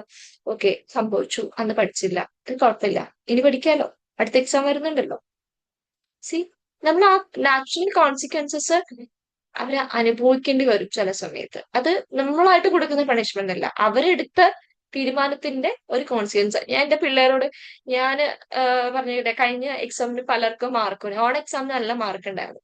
അപ്പൊ ഇവർക്കൊരു വിചാരം, ഇങ്ങനെയൊക്കെ പഠിച്ചങ്ങ് ഡിസംബർ എക്സാമിന് സ്കോർ ചെയ്യാം. എക്സാം ക്വസ്റ്റ്യൻ പേപ്പർ അങ്ങ് കുറച്ച് ടഫായി പോയി ഇപ്രാവശ്യത്തെ ഡിസംബർ മാർക്ക്. ഇവരിങ്ങനെ കുറച്ച് ഉഴപ്പിണ്ടായിരുന്നു. ഞാൻ പറഞ്ഞു, ഉഴപ്പെന്നൊക്കെ കൊള്ളാം, ഇങ്ങനെയൊക്കെ പോകുന്ന കൊള്ളാം, അവസാനം റിസൾട്ട് വരുമ്പോ ഇതേ രീതിയിൽ എന്റെ അടുത്ത് വരണം കേട്ടോ. അത്രേ ഞാൻ പറഞ്ഞുള്ളൂ. റിസൾട്ട് കഴിഞ്ഞപ്പോ എല്ലാം ഇങ്ങനെ വരുന്നുണ്ടെന്ന്. കുറെ പേർക്ക് മാർക്ക് കുറഞ്ഞു, വളരെ കുറച്ച് പേർക്ക്, ഒരുപാട് പേർക്ക് മാർക്ക് കുറഞ്ഞു. ചില കുട്ടികൾ ചില സബ്ജക്റ്റിൽ ഫെയിലും ആയി. ആസ് എ ടീച്ചർ അത് എന്റെ ഒരു കഴിവുകേടാണോ എന്ന് എനിക്കറിയില്ല, പക്ഷെ അവർ ഫെയിലായി. ഞാൻ അവരോട് തല്ലാറില്ല, തല്ലി പഠിപ്പിക്കാറില്ല. ഫെയിലായപ്പോ ഇപ്പൊ കുറേ ദിവസങ്ങളായിട്ട് എക്സ്ട്രാ ടൈം അവരെന്നെ സമയം, ഞാൻ അവരോട് എത്രയോ വട്ടം പറഞ്ഞു, നിങ്ങൾ വൈകുന്നേരം വന്നു, എക്സ്ട്രാ ടൈം വന്നു, സാറ്റർഡേ വന്നു, സൺഡേ വന്നു, ഞാൻ പറഞ്ഞുതരാം. അപ്പോഴൊന്നും ഒരു വന്നില്ല. ഫെയിലായപ്പോ അവർക്ക് മനസ്സിലായി ഈ എഫേർട്ട് പോരാ. സോ ഇപ്പൊ അവർ ഇങ്ങോട്ട് ചോദിക്കാൻ തുടങ്ങി. ഞാൻ അങ്ങോട്ട് പറഞ്ഞുകൊണ്ടിരുന്നപ്പോ അവിടെ വലിയ എഫക്റ്റ് ഒന്നും ഉണ്ടായില്ല. പക്ഷെ ഒരു കോൺസിക്വൻസ് വന്നു, അവരത് അനുഭവിച്ചു, അവർക്ക് മനസ്സിലായി.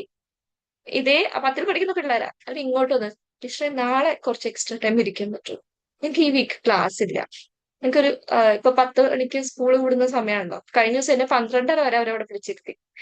സ്കൂളില്ല, അപ്പൊ എനിക്ക് ഈ മാത്സ് ഈ ചാപ്റ്റർ ഒന്ന് പറഞ്ഞുതരും, ഇതിലെ കുറച്ച് ക്വസ്റ്റ്യൻ ചെയ്യാൻ ഹെൽപ്പ് ചെയ്യും.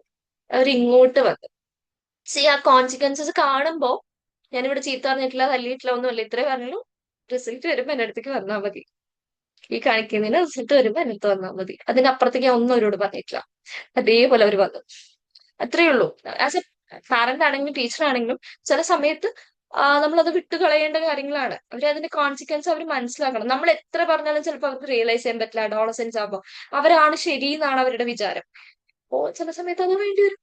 ഇപ്പൊ CBTയിൽ നമ്മൾ ചെയ്യുന്ന ഒരു ടെക്നിക്കാണ് എപ്പോഴും catch it, check it, change it. ഇങ്ങനെയല്ല ടേം, പക്ഷെ നമുക്ക് പറയാൻ ഒരു എളുപ്പത്തിന് ഇങ്ങനെയാണെങ്കിൽ പറയാം. Catch it means notice the negative thought. എന്താണ് അവരുടെ നെഗറ്റീവ് തോട്ട്? ഇപ്പൊ പാരന്റ്സിനോട് കുട്ടികൾ എപ്പോഴും പറയും, നിങ്ങൾ ഒരിക്കലും പറഞ്ഞാൽ കേൾക്കാറില്ല, നിങ്ങൾ ഒരിക്കലും എന്നെ മനസ്സിലാക്കത്തില്ല. ഇതൊക്കെ ആയിരിക്കും അവരുടെ ഉള്ളിലുള്ള തോട്ട്. അല്ലെങ്കിൽ ചില കുട്ടികൾക്ക് തോന്നുമ്പോൾ എന്നെ ഒന്നിനും കൊള്ളില്ല, ഞാൻ ഒന്നിനും നല്ലതല്ല, അങ്ങനത്തെ തോട്ടില്ല. അപ്പോ അതെന്താന്ന് ചോദിക്കുക. നമ്മുടെ തോട്ട് റെക്കോർഡ് എന്നുള്ള പ്രോസസ്സാണ്. ഇത് ശരിയാണോ, 100% ശരിയാണോ, ഇങ്ങനെ തോന്നാൻ എന്തൊക്കെ കാരണം, എന്തൊക്കെ എവിഡൻസ് ആണ് കയ്യിലുള്ളത് എന്ന് നമ്മൾ ചെക്ക് ചെയ്യാം. അപ്പൊ എവിഡൻസ്, കാര്യമായിട്ടുള്ള എവിഡൻസ് ഒന്നും ചിലതിന് ഉണ്ടാവില്ല. അല്ലെങ്കിൽ ഇങ്ങനെ മിസ്റ്റേക്ക് പറ്റി, ഞാൻ ഫെയിലായി, അതുകൊണ്ട് ഞാൻ മോശമാണ്, ഇങ്ങനെയൊക്കെ ആയിരിക്കും അതിന്റെ എവിഡൻസ്. ഫെയിൽ ആവാന്നുള്ളത് വളരെ നോർമൽ ആണെന്ന്, അതൊരു മിസ്റ്റേക്ക് ആണെന്നും, പക്ഷെ അത് ഇനി അടുത്ത എക്സാമിൽ ക്ലിയർ ചെയ്യാൻ പറ്റും, അവിടെ ഒരു ഓപ്പർച്യൂണിറ്റി ഉണ്ട് എന്നുള്ളത് ഒരു കുറച്ചും കൂടി ഒരു ബാലൻസ്ഡ് തോട്ടിലേക്ക് അവരെ കൊണ്ടുവരിക എന്നുള്ളതാണ്. ഇപ്പൊ പാരന്റ്സ് എന്നെ ഈ സമയത്തൊന്നും മനസ്സിലാക്കിയിട്ടില്ല എന്ന് പറയുമ്പോൾ പാരന്റ്സിന് അറിയാം, ഓക്കെ ശരി, ഞാൻ ആ സമയത്ത് എന്നെ മനസ്സിലാക്കിയില്ല, നമ്മൾ അഡ്മിറ്റ് ചെയ്യേണ്ടി വരും. പക്ഷെ ഞങ്ങൾ ഇപ്പൊ നിന്നെ കെയർ ചെയ്യുന്നുണ്ട്, നിങ്ങൾ അത് ആലോചിച്ച് ഞങ്ങൾ കൺസേൺ ആണ്, ആ സമയത്ത് ഞങ്ങൾ ഒരു മോശം സിറ്റുവേഷനിലായിരുന്നു എന്ന് പറയുമ്പോൾ കുട്ടിയുടെ തോട്ട് ഒന്നും കൂടി ബാലൻസ്ഡ് ആവും. കുട്ടി വേറൊരു പേഴ്സ്പെക്റ്റീവ് ചിന്തിക്കും. ഈവൻ എന്റെ കാര്യത്തിലാണെങ്കിലും നിങ്ങളുടെ ലൈഫിലാണെങ്കിലും പലപ്പോഴും പാരന്റ്സ് നമ്മുടെ കൂടെ നിന്നിട്ടുണ്ടാവില്ല. പക്ഷെ അത് അവർ അഡ്മിറ്റ് ചെയ്ത് കഴിഞ്ഞ് നമ്മളോട് പറയുമ്പോൾ ആ കുട്ടികളുടെ തോട്ട് എന്താവും, ബാലൻസ് ആവും. അതിന്റെ ഓപ്പോസിറ്റ് ആയിട്ടുള്ള ഒരു എവിഡൻസ് കൊടുക്കുക, അവരുടെ ചിന്തയ്ക്ക് ഓപ്പോസിറ്റ് ആയിട്ടുള്ള ഒരു എവിഡൻസ് കൊടുക്കുക എന്നുള്ളതാണ് ഇവിടെ ഇമ്പോർട്ടന്റ്. അപ്പൊ പാരന്റ്സിന് അത് നമുക്ക് യൂസ് ചെയ്യാം. ഈ പറഞ്ഞ പോലെ ഇതിനെ പറഞ്ഞു തിരുത്താൻ പറ്റില്ല എന്ന് പാരന്റ്സ് പറയുന്നതിന് വരെ പാരന്റ്സ് ഒന്ന് ചിന്തിച്ചൂടെ, ഇപ്പൊ അവൻ ഓവർവെൽമഡ് ആയിരിക്കും, അപ്പൊ അവൻ ഫ്രസ്ട്രേറ്റഡ് ആയിരിക്കും, കുറച്ച് കഴിഞ്ഞിട്ട് സംസാരിക്കുക എന്നൊരു തോട്ടിലോട്ട് പാരന്റ്സ് മാറിക്കഴിഞ്ഞാൽ കുറെ ഇഷ്യൂസ് വരും, മാറും. നമ്മുടെ ഒരു ഹ്യൂമൻ ബിഹേവിയർ അല്ലെങ്കിൽ നമ്മുടെ ഒരു ഹ്യൂമൻ ബ്രെയിനിന്റെ ഒരു ടെൻഡൻസിയാണ് ഒരാൾ എന്ത് ചെയ്തോ അത് നമ്മുടെ മുഖത്ത് നമുക്ക് അറിയാൻ പറ്റും. ഇപ്പൊ അതായത് നമ്മുടെ വീട്ടില് ഒരാൾ വിഷമിച്ചിരിക്കുകയാണെങ്കിൽ ഓട്ടോമാറ്റിക്കലി ബാക്കിയുള്ള മെമ്പേഴ്സിന്റെ സിറ്റുവേഷൻ ഒന്നായിരിക്കും, ഇവരുടെ മുഖത്ത് വിഷമമുണ്ട് പക്ഷെ ഇവര് നമ്മളോട് ഒന്നും എക്സ്പ്രസ് ചെയ്യുന്നില്ല. അപ്പൊ ബാക്കി മെമ്പേഴ്സിന് എന്തായിരിക്കും ഫീൽ ചെയ്യുക?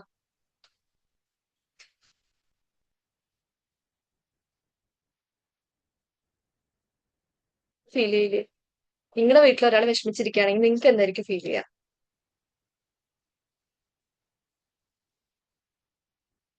ഓക്കെ, ഞാൻ തന്നെ പറയാം.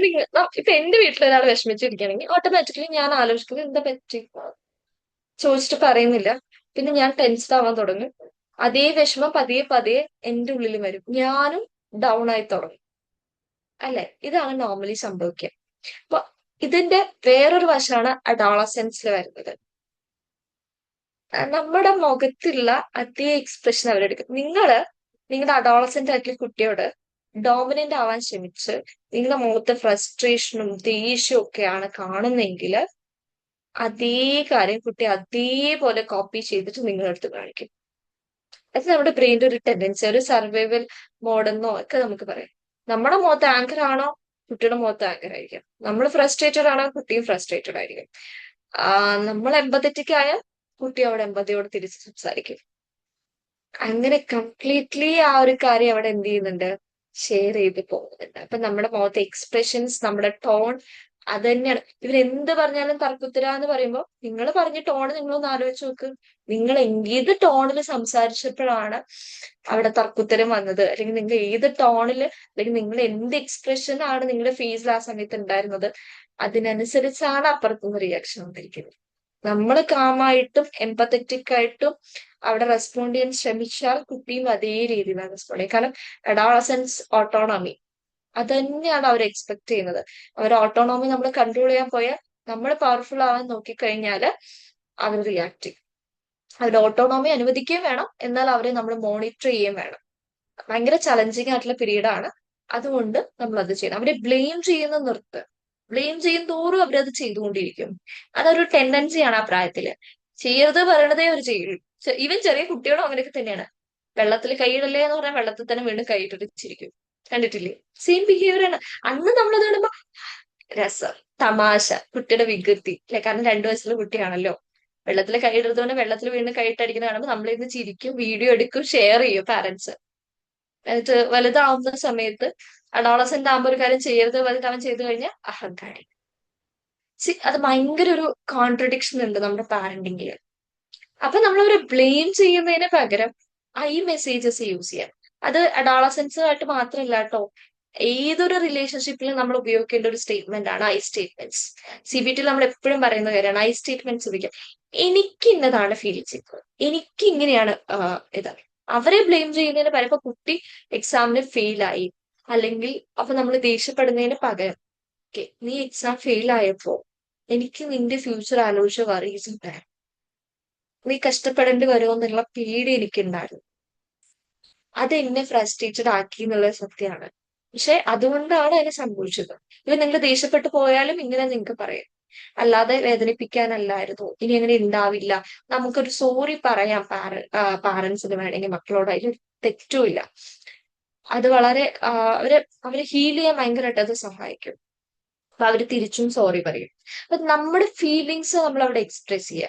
ഹോംവർക്ക് ചെയ്യുന്നില്ല, അപ്പൊ നീ ഹോംവർക്ക് ചെയ്യാതെ ഇരിക്കുന്നു, ഞാൻ വറി ചെയ്യുന്നുണ്ട്, സ്കൂളിൽ നിന്റെ പെർഫോമൻസ് ഉപയോഗിച്ച് ഇനിയിപ്പോ ടീച്ചേഴ്സ് എന്നെ ചീത്ത അറിയോ എന്നുള്ള പേടി എനിക്കുണ്ട്, അതുകൊണ്ടാണ് ഞാൻ ഫോഴ്സ് ചെയ്യുന്നത്.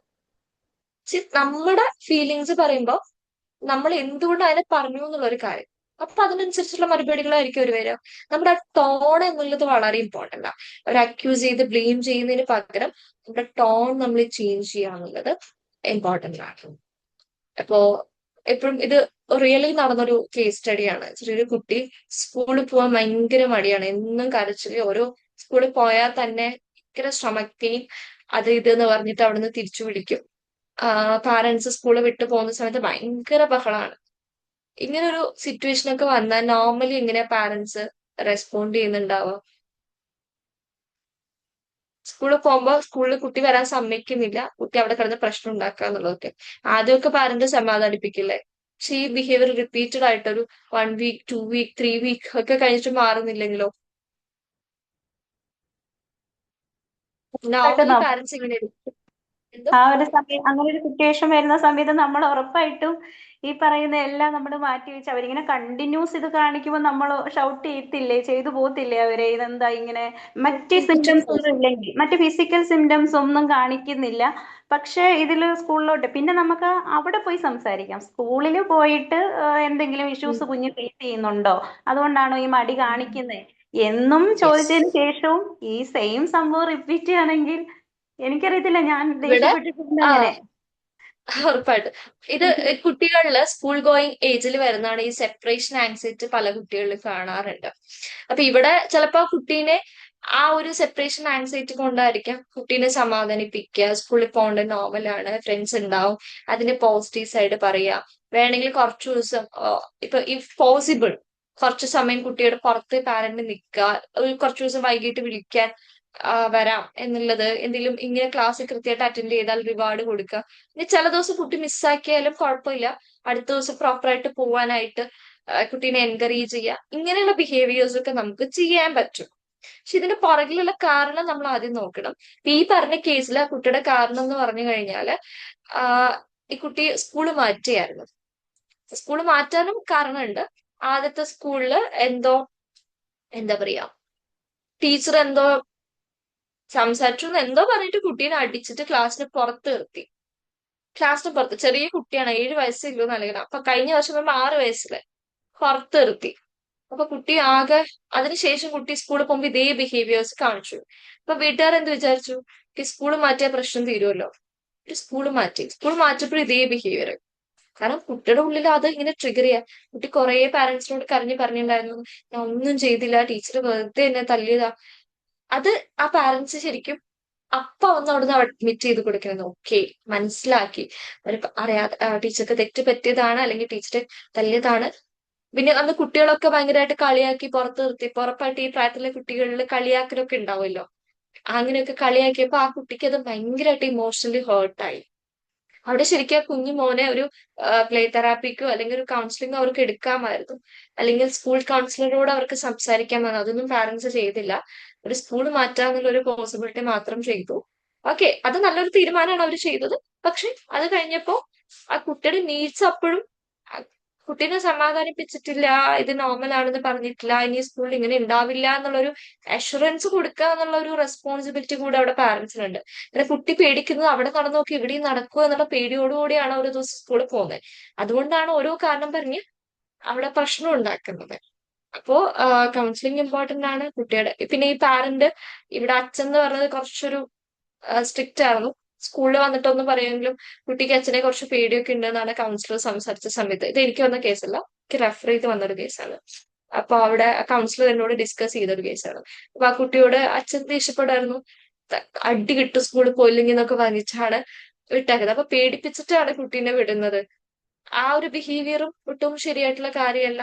നമ്മൾ ഈ പറഞ്ഞ പോലെ പണിഷ്മെന്റ് നിർത്തിയിട്ട് അതിന്റെ കോൺസിക്വൻസസ് പറഞ്ഞു കൊടുക്കുക, പഠിക്കുന്നതിന്റെ ഇമ്പോർട്ടൻസ്, വലുതാവണ്ടേ, അങ്ങനെ ഇങ്ങനെ അച്ഛനെ പോലെ ജോലിക്ക് പോണ്ടേ, അല്ലെങ്കിൽ അമ്മയെ പോലെ ജോലിക്ക് പോണ്ടേ, അങ്ങനെയുള്ള പോസിറ്റീവ് സൈഡ്സ് കുട്ടിയുടെ ഉള്ളിൽ ഇമാജിൻ ചെയ്യാനുള്ള ഒരു അവസരം ഉണ്ടാക്കി കൊടുക്കുക.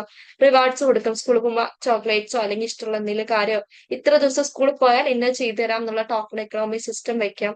ഇങ്ങനെയൊക്കെ നമുക്ക് എന്ത് ചെയ്യാൻ പറ്റും, ഇത് കുറെയൊക്കെ മാനേജ് ചെയ്യാൻ പറ്റും.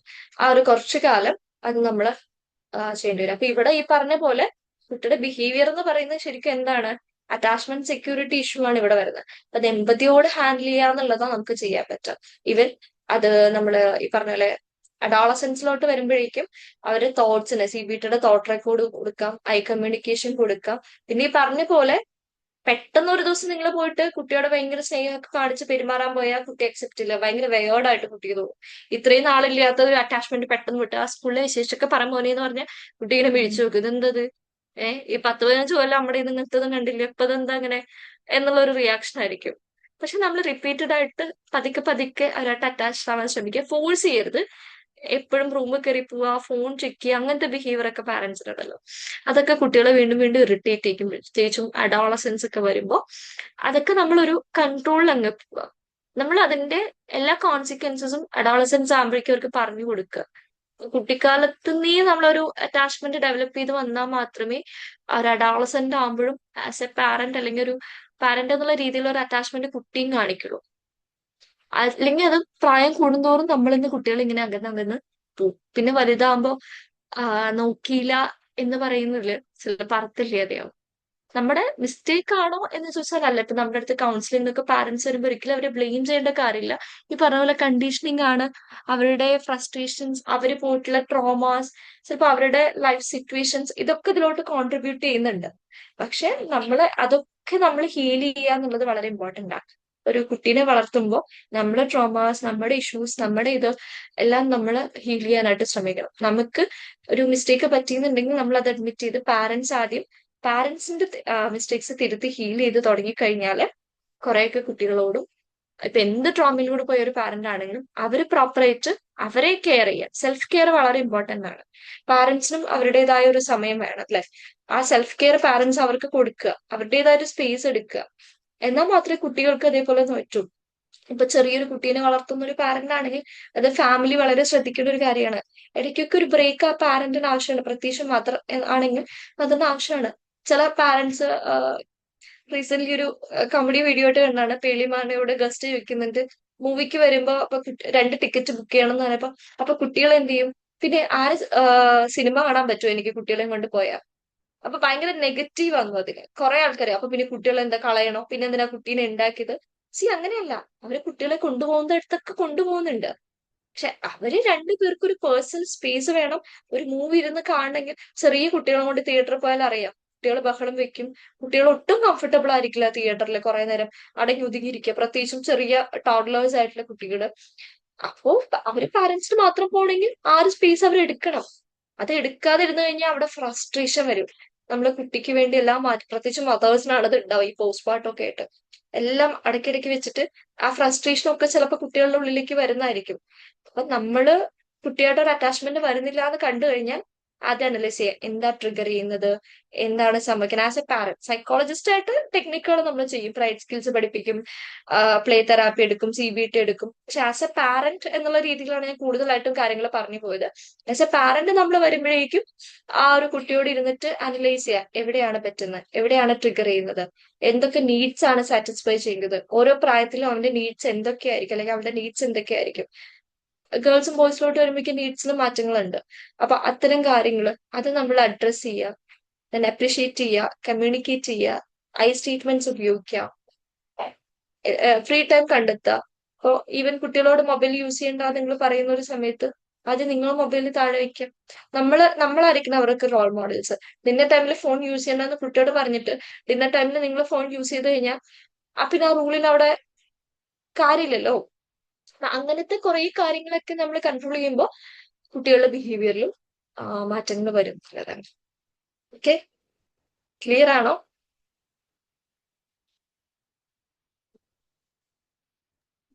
ഇപ്പോ ചെറിയ ഇത് ഞാൻ എഴുതിയത് നേരത്തെ പറഞ്ഞ ഒരു സീയിങ് എന്ന് പറയുന്നത്, ചെറിയ കുട്ടികളുടെ മിസ്ബിഹേവ് എന്ന് പറയുന്നത്, നിങ്ങൾ എന്നെ കാണുന്നില്ലേ കേൾക്കുന്നില്ലേ, എനിക്ക് നിങ്ങളെ ട്രസ്റ്റ് ചെയ്യാമോ എന്നുള്ളതാണ് അവരുടെ ഓരോ ബിഹേവിയറിലൂടെയും അവർ പുറത്തേക്ക് കൊണ്ടുവരുന്നത്. അപ്പൊ അത് മനസ്സിലാക്കി ഓപ്പോസിറ്റ് ബിഹേവിയർ പഠിപ്പിച്ചു കൊടുക്കണം. അപ്പൊ ഇത്രയേ ഉള്ളൂ. എനിക്കറിയാം ഒരു 2 hours അടുത്ത് എടുത്തു. ഞാനൊരു 1.5 മണിക്കൂർ പ്ലാൻ ചെയ്താണ്. ശരീരത്തിൽ കുറച്ച് ഡൗട്ടൊക്കെ വന്നപ്പോൾ നീണ്ടുപോയി എന്നറിയാം, കുറെ പേരൊക്കെ ലീവ് ചെയ്തു. അപ്പോ നിങ്ങൾക്ക് ഒരുവിധം പോസിറ്റീവ് പാരന്റിങ്ങിന്റെ ഒരു ഐഡിയ കിട്ടി, ക്ലിയർ ആയി എന്ന് വിചാരിക്കുന്നു. ഒരു ബേസിക് അവയർനെസ് കിട്ടി എന്ന് വിചാരിക്കും. ക്ലിയർ ആണല്ലോ അല്ലെ? എന്തെങ്കിലും ഡൗട്ട്സ് ഉണ്ടോ ആർക്കെങ്കിലും? എന്തെങ്കിലും ചോദിക്കാം.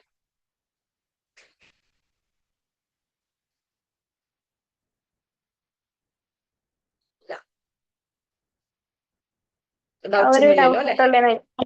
നമ്മുടെ കുഞ്ഞുങ്ങളെ ഇപ്പൊ സ്കൂളിൽ പോകുന്നു, അപ്പൊ പിയർ ഗ്രൂപ്പ് ഇൻഫ്ലുവൻസ് നന്നായിട്ടുണ്ടെന്ന് വെച്ചിട്ടുണ്ട്. അപ്പൊ ഇവര്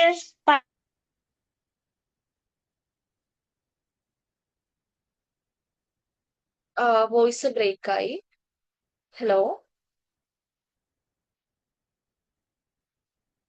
ഹലോ ഇതൊക്കെ ഇപ്പം നമ്മൾ ഇത് ഹലോ, ശീലിപ്പിച്ചിട്ടില്ല. ഇടയില് എന്റെ നെറ്റ് പോയിന്ന് തോന്നണേ, ഞാൻ കേട്ടില്ലായിരുന്നു. ഒന്ന് റിപ്പീറ്റ് ചെയ്യാവോ പ്ലീസ്? ഇപ്പൊ കേൾക്കാമോ? പിയർ ഗ്രൂപ്പ് ഇൻഫ്ലുവൻസ് വരുമ്പോ അതായത് ഈ കുഞ്ഞുങ്ങളുടെ സൈഡിൽ നിന്ന് അതായത് ഇവരുടെ ഫ്രണ്ട്സിന്റെ സൈഡിൽ നിന്ന് ചിലപ്പോൾ ചില ബാഡ് വേർഡ്സുകൾ യൂസ് ചെയ്യുക, ചില ലെറ്ററുകളൊക്കെ എഴുതിയിട്ട് അതിനകത്തിലൊക്കെ ചില ചീത്തയായിട്ടുള്ള കാര്യങ്ങളൊക്കെ എഴുതി കൊടുക്കുക. അപ്പൊ ഇതൊക്കെ വരുമ്പോഴത്തേനും കുഞ്ഞിനെ സംബന്ധിച്ച് ഇവരിത് കേൾക്കുമ്പോൾ അതിനെ റെസ്പോണ്ട് ചെയ്യും. അവർ റെസ്പോണ്ട് ചെയ്യുന്ന വെച്ചാൽ അപ്പോഴത്തേനും അവർ തമ്മിൽ കോൺഫ്ലിക്ട്സ് ഉണ്ടാവുന്നു. അപ്പൊ പിന്നെ ടീച്ചേഴ്സിലോട്ട് പോകുന്നു. അപ്പൊ ടീച്ചർമാർ അതിനകത്തൊരു നല്ല രീതിയിലുള്ള ഒരു അല്ലെങ്കിൽ അങ്ങനെ ചെയ്യരുത് ആ ഒരു ആറ്റിറ്റ്യൂഡ് എപ്പോഴും ഞാൻ വളരെ ശ്രദ്ധിച്ചിട്ടുള്ള കാര്യമാണ്. ടീച്ചേഴ്സിനകത്ത് വലിയൊരു റോളുണ്ട് കുട്ടികളെ ഒരു ഉണ്ട് ഉറപ്പായിട്ടും. അറിഞ്ഞു കൊടുക്കാനായിട്ട്. അവരതിന് മെനക്കിടുന്നില്ല. അവർക്ക് എങ്ങനെയെങ്കിലും ഒരു ടോപ്പിക് അങ്ങോട്ട് ആ ഒരു ലിമിറ്റഡ് ടൈമിനുള്ളിൽ ടോപ്പിക്ക് തീർത്തിട്ട് അതുമായിട്ടങ്ങ് അവരതിലാണ് അവരുടെ കോൺസെൻട്രേഷൻ കൂടുതലും വരുന്നത്. അപ്പൊ ഇങ്ങനെയുള്ള സിറ്റുവേഷൻസിൽ നമ്മൾ ഒരു പേരന്റ് എന്നുള്ള രീതിയിൽ ആ കുഞ്ഞുങ്ങളെ വിളിക്കാനോ അല്ലെങ്കിൽ അവര് ചെയ്തത് അങ്ങനെയാണ് അല്ലെങ്കിൽ നിങ്ങൾ അങ്ങനെ ചെയ്യരുത് എന്ന് പറയാനോ ഉള്ള റൈറ്റ് നമുക്ക് അവിടെ കിട്ടുന്നില്ല. കാരണം എപ്പോഴും മറ്റൊരു ഫാമിലിയാണ്, അവരുടെ ഉറപ്പായിട്ടും. കുട്ടികളെ ഉം, നമുക്ക് ഉം. ഒരിക്കലും ഹാൻഡിൽ ചെയ്യാനായിട്ട് പറ്റത്തില്ല. അപ്പൊ ഇങ്ങനെ ഒരു സിറ്റുവേഷൻ വരുന്ന സമയത്ത് നമ്മൾ നമ്മുടെ കുഞ്ഞുങ്ങളോട് പറയും. അപ്പൊ നമ്മൾ എന്താ അവിടെ അന്നേരം ആ ഒരു സിറ്റുവേഷൻ നമ്മൾ എങ്ങനെ ഹാൻഡിൽ ചെയ്യും? അതിന്റെ മാമിന്റെ ഒരു ഇതൊന്ന് പറഞ്ഞത്. ഓക്കെ, ഉറപ്പായിട്ടും ചെറിയ പ്രായത്തില് ഇങ്ങനെയുള്ള ഓരോ വാക്കുകള് പറയാ. ഇപ്പൊ ചില പിള്ളേരൊക്കെ പട്ടി എന്നൊക്കെ വിളിക്കും, ഇങ്ങനെ അപ്പുറം അപ്പുറമുള്ള വലിയവരെ മുതിർന്നവരെ തന്നെ വിളിക്കും. ഇത് എവിടെന്നാ പഠിച്ചു വെച്ച് കഴിഞ്ഞാല്, അയ്യോ അത് ഞാൻ സ്കൂളിൽ നിന്ന് പഠിച്ചത്, അവൻ വിളിച്ചല്ലോ. പക്ഷെ അത് തെറ്റാണെന്നും അത് മോശം വേർഡാണെന്നും അങ്ങനെ ഒരാളെ വിളിക്കാൻ പാടില്ല, റെസ്പെക്ട് ചെയ്യണമെന്നും കുട്ടികൾക്ക് പറഞ്ഞു കൊടുക്കുക. അവർക്ക് അത് ആ പ്രായത്തിൽ മനസ്സിലാവും ഇല്ലേ എന്നുള്ളതാ. പക്ഷെ അതൊരു തെറ്റാണ് എന്നുള്ളൊരു ഐഡിയോളജി അവരുടെ മൈൻഡിലേക്ക് കൊടുക്കുക എന്നുള്ളതാണ്. നമ്മൾ റിപ്പീറ്റഡ് ആയിട്ട് പറഞ്ഞു പറഞ്ഞിട്ട് ഇത് ചെയ്യാൻ പാടില്ല, എല്ലാവരും റെസ്പെക്ട് ചെയ്യണം. ഇപ്പൊ ഫ്രണ്ട്സ് എന്തെങ്കിലുമൊക്കെ അങ്ങനെ വിളിച്ചു കഴിഞ്ഞാൽ അവരോട് ഒച്ചെടുക്കരുത്, അവരോട് ജസ്റ്റ് പറയാ ഇത് നല്ല കാര്യമല്ല എന്ന് മാത്രം റെസ്പോണ്ട് ചെയ്യുക. ടീച്ചറോട് കംപ്ലൈന്റ് ചെയ്യുക, അല്ലെങ്കിൽ ടീച്ചർ കേട്ടില്ല എന്നുണ്ടെങ്കിൽ വീട്ടിൽ വന്ന് പറയാം. അല്ലാതെ അവരെ തല്ലാനോ ഇടിക്കാനോ ഒന്നും പോകരുത് എന്നുള്ളത് നമ്മള് കുട്ടികളെ പറഞ്ഞുകൊടുക്കുക. ഇപ്പൊ നമ്മൾ കഴിഞ്ഞ ഒരിക്കലും ദിവസം ചെയ്യത്തില്ല. ഉണ്ടായിട്ടുള്ള ഇവിടെ നമ്മൾ അങ്ങനെ ചെയ്യത്തില്ല. ഞാൻ മിസ് മാമിനോട് ചോദിച്ചത് ടീച്ചറും അതിലോട്ട് കൂടുതൽ അവരും ഒരുപക്ഷെ കുട്ടികളല്ലേ, അപ്പം അവര് ചിലപ്പോ ഇങ്ങനെയൊക്കെ ആണല്ലോ എന്ന് ആ ഓർത്തിട്ട് മിസ് ഒരു പക്ഷെ ഇതായി വിടുന്നതായിരിക്കാം. പക്ഷെ പക്ഷെ അത് അത് ഭയങ്കര ആ പ്രശ്നമാണ്. പിന്നെ അത് കേട്ട കുട്ടിയുടെ മനസ്സിൽ അത്രയും ട്രിഗർ ആയതുകൊണ്ട് മാത്രമായിരിക്കുമല്ലോ വീട്ടിൽ വന്ന് അത്രത്തോളം, എന്നിട്ട് ഉറക്കം പോലും നഷ്ടപ്പെടുന്ന കണ്ടീഷൻസ് ഉണ്ട്. എന്നെ അവരങ്ങനെ പറഞ്ഞല്ലോ അല്ലെങ്കിൽ ഇങ്ങനെ എനിക്ക് സങ്കടം. അപ്പം നമുക്കത് മനസ്സിലാവും, നമുക്ക് ആ ഒരു ഫീലിങ്സ് മനസ്സിലാവും. അപ്പൊ പക്ഷെ അന്നേരം കുട്ടിയുടെ നമുക്ക് അവിടെ ഫീലിങ്സ് എനിക്ക് മനസ്സിലായി. അപ്പൊ നമ്മൾ ആ കുട്ടിയുടെ ഫീലിങ്സ് അഡ്മിറ്റ് ചെയ്യുക, അതിന് പറഞ്ഞ മോന് വിഷമമായെന്നറിയാം, പക്ഷെ എല്ലാവരും അങ്ങനെ ബിഹേവ് ചെയ്യുന്ന സമയത്ത് നമ്മൾ അത് വിശ്വസിക്കേണ്ട കാര്യമില്ല എന്നുള്ളതൊക്കെ കുട്ടീനെ പറഞ്ഞു കൊടുക്കുക. ദെൻ അത് ടീച്ചേഴ്സിനോട് സംസാരിക്കുക എന്നുള്ളത് ഇമ്പോർട്ടന്റ് ആണ്. കാരണം മറ്റൊരു കുട്ടീനെ നമുക്ക് എന്തായാലും പോയി തിരുത്താൻ പറ്റില്ല. പക്ഷെ വേറൊരു കുട്ടി നമ്മുടെ ഒരു കുട്ടീനെ ബ്ലെയിം ചെയ്തു, ബുള്ളി ചെയ്തു, ഇപ്പൊ ഇതൊന്നും അല്ല, വളരെ മോശം വാക്കുകൾ ഉപയോഗിക്കുന്നുണ്ട് ചില കുട്ടികൾ. അപ്പൊ അത് എന്റെ കുട്ടീനെ എഫക്ട് ചെയ്യുന്നുണ്ട് എന്നുള്ളത് ടീച്ചറുടെ കൺസേണിൽ നമ്മൾ കൊണ്ടുവന്നേ പറ്റുള്ളൂ. മറ്റേ കുട്ടീനെ തല്ല് ചീത്ത അറിയാൻ വേണ്ടിയിട്ടല്ല, പക്ഷെ ഇങ്ങനെ ക്ലാസ്സിൽ ഒരു ഇഷ്യൂ ഉണ്ടാവാതെ അതൊന്ന് ഹാൻഡിൽ ചെയ്ത് പോവാന്നുള്ളതും ആ കുട്ടിയുടെ പാരന്റ്സിനെ അതൊന്ന് അറിയിച്ച് ഹാൻഡിൽ ചെയ്യിക്കുക എന്നുള്ളതും ആസ് എ ടീച്ചർ അവരുടെ റെസ്പോൺസിബിലിറ്റിയാണ്. അത് നമ്മൾ റിമൈൻഡ് ചെയ്തിട്ട്, കാരണം സ്കൂളിലുള്ള കുറെ കാര്യങ്ങൾ നമ്മുടെ കൺട്രോളിൽ അപ്പുറത്തേക്കാണ്. ഇവര് ബുക്ക് വലിച്ചു കീറുക, അങ്ങനത്തെ ബിഹേവിയേഴ്സ് ഒക്കെ പലപ്പോഴും കുട്ടികളുണ്ട്. ബുക്ക് പിടിച്ച് വലിക്കുക, പെൻസിൽ എടുത്തിട്ട് പോവുക, ചോദിച്ചിട്ട് തരില്ല, ചിലപ്പോ തള്ളിയിടും ചോദിക്കാൻ പോകുമ്പോ. അപ്പോഴൊക്കെ ഇവരെ തള്ളിയിടുമ്പോ ചിലപ്പോ ഇവര് തിരിച്ചും തള്ളിയിടും ചില കുട്ടികള്. അപ്പൊ അങ്ങനെയൊക്കെ ഉണ്ടാകുമ്പോ അത് ചെയ്യരുത് എന്നുള്ളത് നമ്മുടെ കുട്ടീനെ നമ്മുടെ സൈഡ് പറഞ്ഞു കൊടുക്കുക, നല്ല ബിഹേവിയേഴ്സ്. പ്ലസ് അവരുടെ ഇമോഷൻസ് വാലിഡേറ്റ് ചെയ്യുക. വിഷമമായി നമുക്ക് മനസ്സിലായി, നമ്മൾ ടീച്ചറോട് പറഞ്ഞിട്ടുണ്ട്, ഇനി അങ്ങനെ അവിടെ ഉണ്ടാവില്ല, ഇനി ഉണ്ടായാലും സാരമില്ല, അമ്മയോട് വന്ന് പറയുക, നമുക്ക് നോക്കാം, വിഷമിക്കരുത്, അത് പറഞ്ഞുകൊണ്ട് നമുക്ക് അങ്ങനെ സംഭവിക്കില്ലല്ലോ, അങ്ങനെ അങ്ങനെ ആവില്ലല്ലോ എന്നൊക്കെ പറഞ്ഞ് കുട്ടീനെ സമാധാനിപ്പിക്കുക എന്നുള്ളതാണ് പിന്നെ ഒരു പോസിബിലിറ്റി. ടീച്ചേഴ്സിനോട് പറഞ്ഞാൽ പ്രശ്നം സോൾവ് ചെയ്യാൻ മാക്സിമം നോക്കാം. അത് നമുക്ക് ചേഞ്ച് പറ്റുന്ന ഒരു കാര്യമാണ്. ഭയങ്കര ഇഷ്യൂ ആവുകയാണെങ്കിൽ പാരന്റ്സ് ടീച്ചർ മീറ്റിംഗ് വരുമ്പോ, പക്ഷെ എന്താന്ന് വെച്ചാൽ അവിടെ പാരന്റ്സിനോട് നമ്മൾ നേരിട്ട് പറയാൻ പോകുമ്പോൾ അത് വേറൊരു രീതിയിലുള്ള ഇഷ്യൂ ആയിട്ട് മാറും. അതുകൊണ്ട് ടീച്ചർ വഴി കമ്മ്യൂണിക്കേറ്റ് ചെയ്യുന്നതായിരിക്കും കുറച്ചും കൂടി നല്ലത്. കാരണം ഇവരെന്തിനാ എന്റെ മക്കളെ പറയുന്നത്. ചെയ്തിട്ടുണ്ടായിരുന്നു. ഞാനത് അങ്ങനെ തന്നെ ചെയ്തിട്ടുണ്ടായിരുന്നു. അപ്പം മിസ് പറഞ്ഞത് അവര് തന്നെ, അതായത് ഇവര് തന്നെ മിസ്സിന്റെ അടുത്ത് നിന്ന് ഇത് കംപ്ലൈന്റ് ആയിട്ട് പറയുന്ന സമയത്ത് മിസ് അതിന് അത്ര വാല്യൂ കൊടുത്തില്ല. അവിടാണ് കുട്ടിക്ക് അത്രയും സങ്കടം ഒന്നും കൂടെ കൂടിയത്. അതെ അപ്പൊ ഞാൻ പറഞ്ഞു മിസ്, എനിക്ക് വേറൊരു ആളുടെ അടുത്ത്, ഒരു പേരന്റിന്റെ അടുത്ത് ഇപ്പൊ പറഞ്ഞിട്ട് അല്ലെങ്കിൽ കുഞ്ഞിന്റെ അടുത്ത് തന്നെ പറഞ്ഞിട്ട് അവരും കുഞ്ഞുങ്ങളാണ്, അറിവില്ലായ്മ കൊണ്ട് പറയുന്നതായിരിക്കാം. പക്ഷെ അവരെ നമുക്ക് തിരുത്താൻ വളരെ ബുദ്ധിമുട്ടാണ്. അപ്പൊ മിസ് അവള് പോലും അറിയണ്ട, മിസ് ഒന്ന് ഹാൻഡിൽ ചെയ്യണേന്ന് പറഞ്ഞു. അന്നേരം പുള്ളിക്കാരത്തി പറഞ്ഞ അന്ന് അവർക്ക് എന്തോ ഹെൽത്ത് ഇഷ്യൂ ആയിട്ട് വളരെ ഇതായി ഇരുന്ന സമയമായിരുന്നു. അന്നേരം ഇവൾ എൻ്റെ അടുത്ത് വന്നിരുന്നു, പറഞ്ഞിരുന്നു. പക്ഷെ എനിക്ക് അന്നേരം അത് ഹാൻഡിൽ ചെയ്യാൻ പറ്റിയില്ല എന്ന് പറഞ്ഞ് എന്നോട് സോറി പറഞ്ഞു. ഇനി അങ്ങനെ ഉണ്ടാവത്തില്ല എന്നൊക്കെ പറഞ്ഞിട്ടുണ്ടായിരുന്നു.